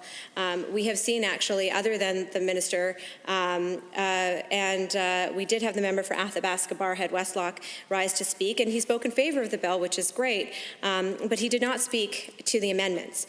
And if he's speaking to indicate his support for tenants in mobile home parks, I think he should also, and I invite the government members to also speak to why they don't support this particular amendments that are being brought forward.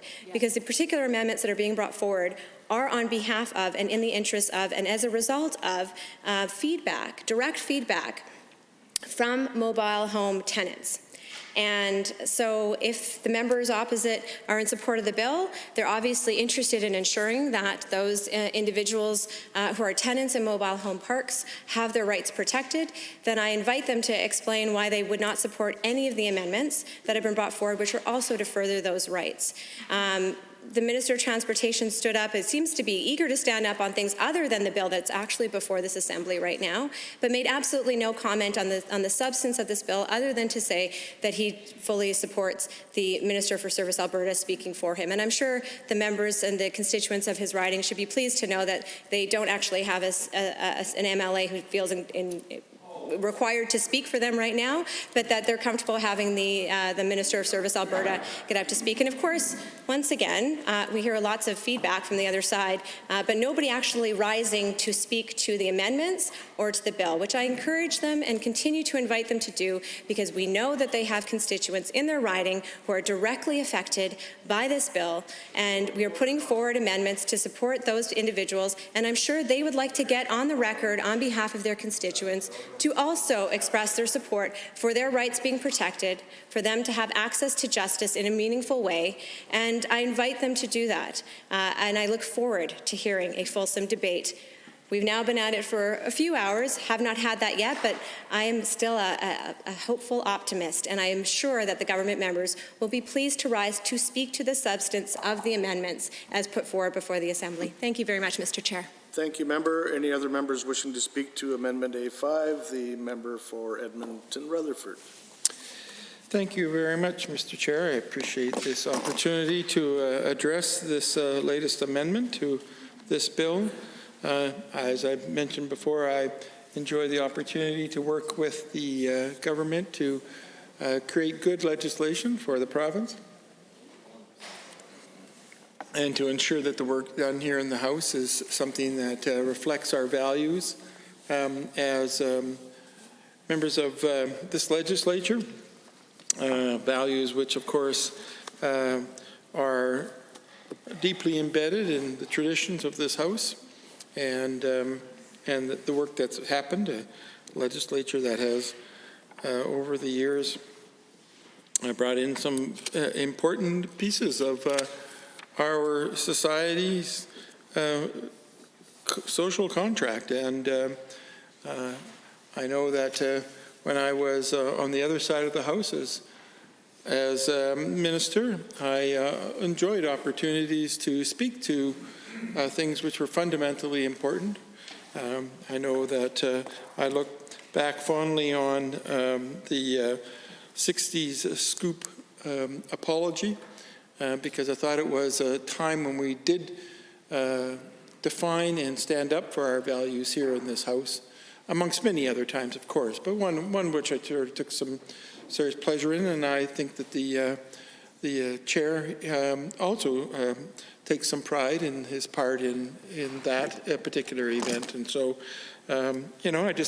it's another moment we're working across the House. I think some important things got done. And for me, this bill, well, it doesn't have the gravitas of that kind of a moment, or it doesn't carry with it some of the implications and seriousness of the debate we've been having around this COVID-19 health crisis in this province. It is always good to stop and reflect when we introduce a bill about the underlying values that we are trying to express in that bill. And the point of introducing amendments of this nature is to ensure that the detail of a bill actually reflects the inherent good values that were used in coming to the bill itself. And sometimes we get lost in some of the smaller detail, and sometimes we feel like we run down a rabbit hole, as people like to say, and we talk about things in a way which we lose focus about why we are here in this place in the first place, why we would enter into the House with a bill of this nature. And it becomes hard to kind of grasp that when you're in the weeds and you're focused on the details of things. But I want to take us back to what I think is fundamentally important about this bill. Even though the bill itself may not be the most important thing that we're worried about this week. Certainly the lives of Albertans right now, as defined by this COVID crisis, is the important issue. But the government has chosen, in the midst of this crisis, to ask us to return to the legislature to deal with this bill. So clearly, there is a desire to, move along on this process. Irrespective of the fact that there is, at best, a tangential relationship between the crisis that's going on in this province and the type of legislation that the government has decided is important to debate. Unlike other legislatures across the country who have made a decision to wait for a while before they introduced non-essential emergency legislation, we find ourselves here talking about these things. So given that we are doing that, I do want to speak to what is important about this bill, because now that we're here, of course we're going to talk about the bill. Of course we're going to, give it our full attention and try to derive from the efforts during this committee an end product which does reflect the values which we hold dearly in this province. And the value I have mentioned previously in conversation here in this House, in this discussion in Committee of the Whole, is the inherent value of having access to justice. And one that I think is well worth supporting. And one, of course, which is actually a value that has come up many times in our discussions about the COVID-19 crisis that is ongoing now. The reason why a government which previously has not supported the role of government in the lives of Albertans in a way that we on our side of the House would like to see happen, suddenly has become a government that has introduced a multitude of measures to ensure the well-being of citizens, knowing that leaving it to the sort of the laissez-faire capitalism strategy which they normally employ would be a terrible neglect of duty here this week, this month, given the COVID-19.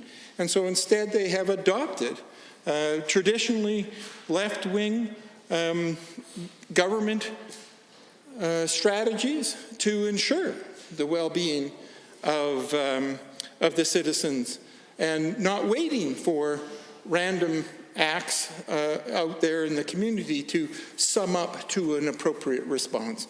Instead, making declarations that this is a time where we all need to come together and protect the values that are important to us in this House, and instituting rules and regulations and laws which identify the ultimate role of government in helping to create the structures of society such that all citizens benefit from those structures. And in this case, it happens to be tangentially, I understand, but happens to be a debate about the importance of ensuring access to justice. The same as, we might have a conversation about ensuring that people who have lost their employment during the COVID crisis be provided some social structural support through finances and changes of regulations, such as the minister previously said that they've changed regulations around a number of things to ensure that people are not removed from their homes, that their rents don't go up and so on. Lots of intervention by this government in the circumstance to ensure the well-being of all citizens. And here we are now, again, engaged in that process of ensuring the well-being, because we understand that fundamentally it is government that cares about the well-being of society. We know that, of course, that there are many other institutions that are out there, such as businesses and so on, that will do many positive things for the citizens in the province.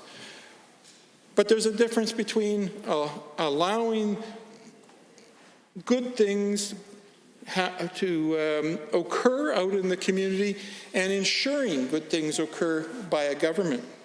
Because it isn't that businesses are immoral, but that they are amoral. That what happens is that businesses simply choose to engage in the process of business, and they don't have to consider the issue of what is the right thing for everyone in society. Now, the individuals within business do that all the time, of course. Human beings do that all the time. But the system doesn't need to do that. The system just simply looks at how do you make more profit. Now, unfortunately, we've seen during the COVID crisis a number of people taking advantage of that very fact, buying up huge amounts of supplies and then selling them for extraordinary prices, given that there's a crisis. Now, from a business point of view, that's good business. That's taking advantage of a demand in society and making some money off it. But of course, the rest of us in society look at that and say that is not a morally sufficient way to behave. And instead, we ask that government step in to bring the values that we have to the organization of our society, and not simply allow this invisible hand to do whatever it will, because we know it doesn't really care. It's not bad, it's not evil, it doesn't do things negatively with intention, but it just doesn't care. It takes a neutral position on the outcome of this attempt to gain profit. So here in this particular amendment, we are in this very interesting place again of recognizing that government has a very particular role in society. And that particular role in society is to bring the values, is to bring the morality to the work that we do with our citizens. And in this particular case, the underpinning morality that our side of the House completely and fundamentally supports is the notion of access to justice. And I think it'd be really important that we take this time to recognize that that's what this is all about for us, that we are trying to find ways to ensure that access to justice is ongoing, and that there are not barriers for people who wish to seek that justice, and that there are not limitations on that justice. That we don't say to them, well, you can have up to this much money in justice, but you can't have this much money in justice. Why do we make a decision that you're allowed a certain amount of justice but not a full amount of justice? And that's the question that's at hand here. And as such, our side of the House would really like us to see this government and to see this legislature as a place that doesn't limit justice, that doesn't undermine the pursuit of individuals to fully seek retribution when they have been harmed and when they have been wronged. And as such, along with the members of the House with us tonight, we would like to see this government consider this amendment as a signal that they too are interested in individual Albertans having the ability to pursue justice without the limitations that are imposed on them by the confinements of finances. With that, Mr. Chair, I will cede the floor. Thank you, member. Are there any other members wishing to speak to Amendment A5? The member for Edmonton Highlands Norwood. Thank you, Mr. Chair. And it's an honor to rise and speak to this amendment. I've clearly not spoken to this amendment yet, although I will, in my remarks, echo a few comments that I've made earlier. And I want to just express my appreciation for the member from Edmonton Rutherford's comments, because I think he has a really good way of sort of raising these issues so that we can analyze them on their bigger impact. And truly every decision we make in this House sort of helps to set the direction in which we want our province to go. And it's been a little bit disappointing this evening to have so many reasoned amendments be defeated in the House, and to not hear from many of the government members to hear their thoughts, because I don't mind admitting in the House that I'm certainly not an expert on mobile homes, on a lot of the legal issues around them. But I've taken some time to ask questions of my colleagues who I know are much more learned on this topic than I. For instance, a member from Edmonton West Henday, the member from Edmonton Gold Bar. It's disheartening when we don't get to hear from members to sort of hear your rationale as to why you wouldn't support this amendment. Right? We've had a few members speak broadly to the bill, but one of our roles as MLAs is to debate, right, and to offer reasonable, responses to each other. And yet, I'll bring it to this amendment of lifting the $50,000 cap.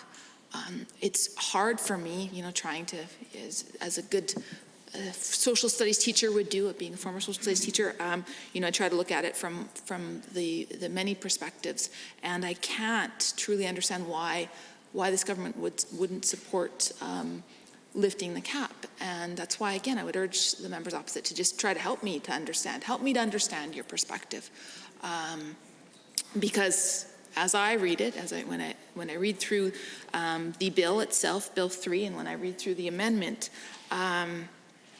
I find this to be quite a reasonable adjustment.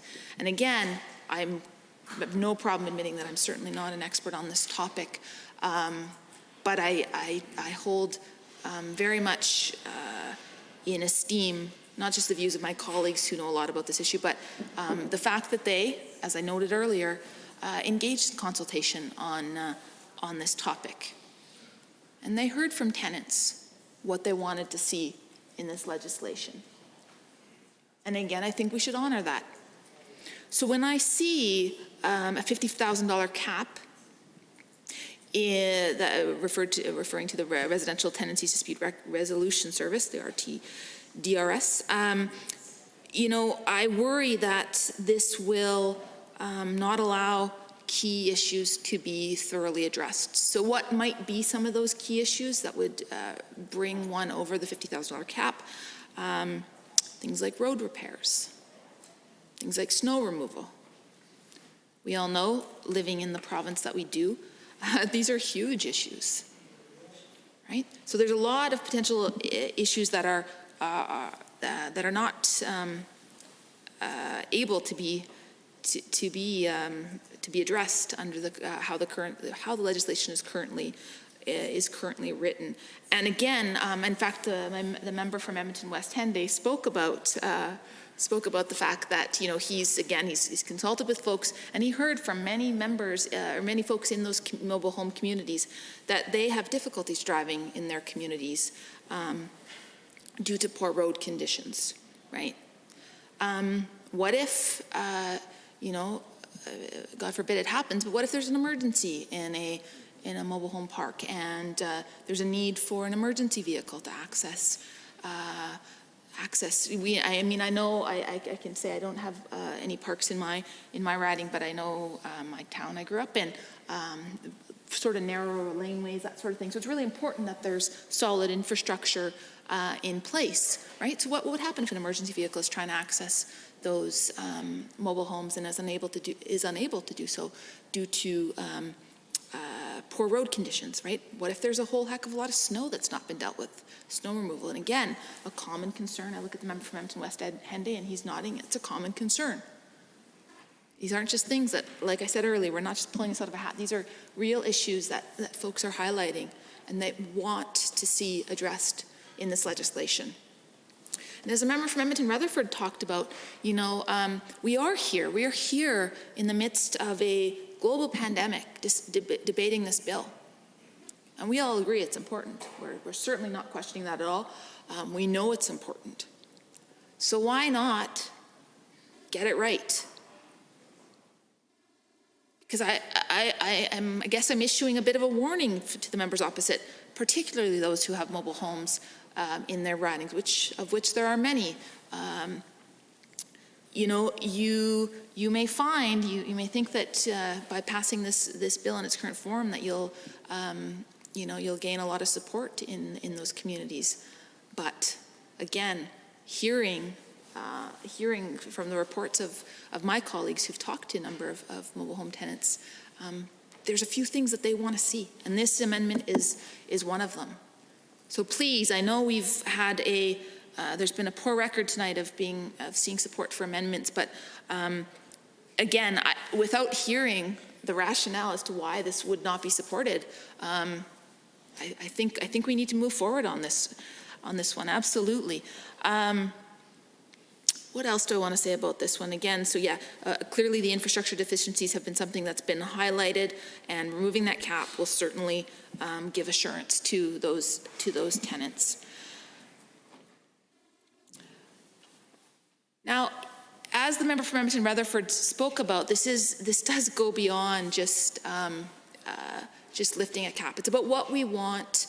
It's about what we want for these folks. And again, we don't take it lightly in that we have the responsibility to address to bring forth our constituents' concerns in this House.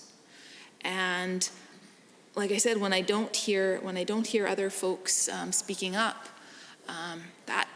that concerns me. It really does. You don't have to stand up and speak for 20 minutes. You can speak and just share your piece even briefly, because like the member from Edmonton Whitemud pointed out, there are a few folks speaking back at her, but they weren't willing to get those comments on Hansard into Hansard, and I think that's important. And as I said, I can imagine there might be a couple people still watching, and some of those people who are watching might be those mobile home advocates who, as I noted much earlier in my very first remarks on this issue, on this bill, there's been a very active community of folks, mobile home tenants, who've been speaking about this for many years. And I want to give them a lot of credit for raising these issues. And why I mention them again, and why I give them kudos, is because I think we owe it to them to get this legislation right. This is our opportunity at midnight in the midst of a global pandemic to get it right? And I'm not making a joke about it at all. These are serious concerns that are highlighted in their legislation. They're serious concerns that are highlighted that we can get right in this legislation. So I urge the members opposite to absolutely think about that. And it's unfortunate the minister had to leave, but of course he's put in a long. Oh, sorry, I can't say that. But it was wonderful to have some back and forth with the minister previous, And and I'm hoping that perhaps someone in the House can continue our conversation, maybe just respond a little bit more on the cap. So I'm kind of just putting that out there. If you could speak a little bit more to the cap, because again, I just want to understand the issue. And as I've noted multiple times, I'm certainly not an expert. So please, if the members opposite could help me to understand why, why perhaps they won't be supporting this amendment, perhaps they will be.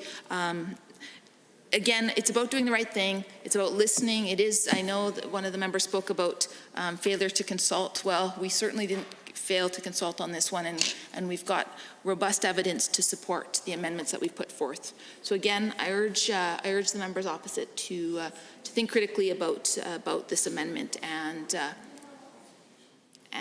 I'm hopeful. And again, I hear some folks chattering, so I'm hopeful that they will stand up and share those opinions with all of us.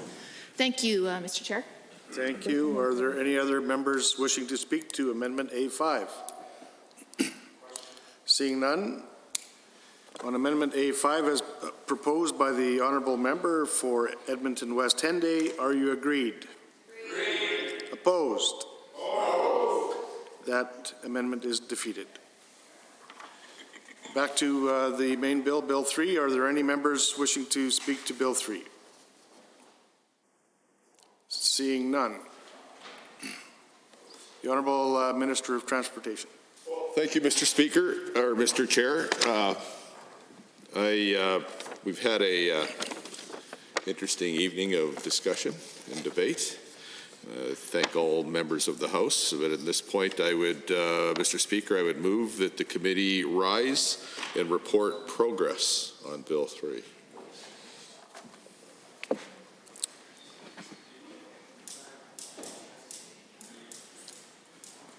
Having heard the motion as proposed by the Honourable Government Deputy House Leader, are you agreed? Agreed. Opposed? That motion is carried. Rise and report.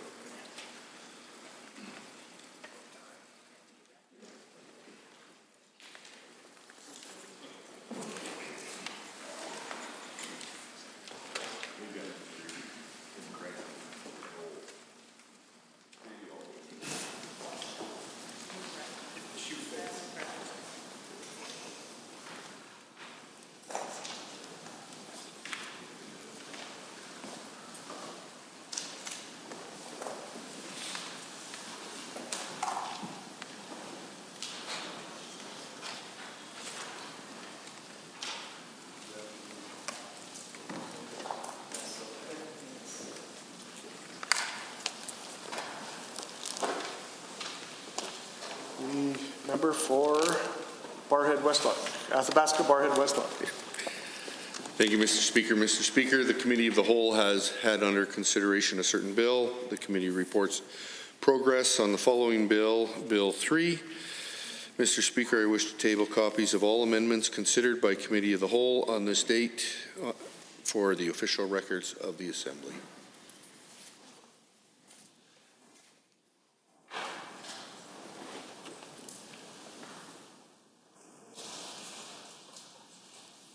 Question? Oh, do the members concur with the report? Agreed. Opposed? That's carried. Thank you. It's late.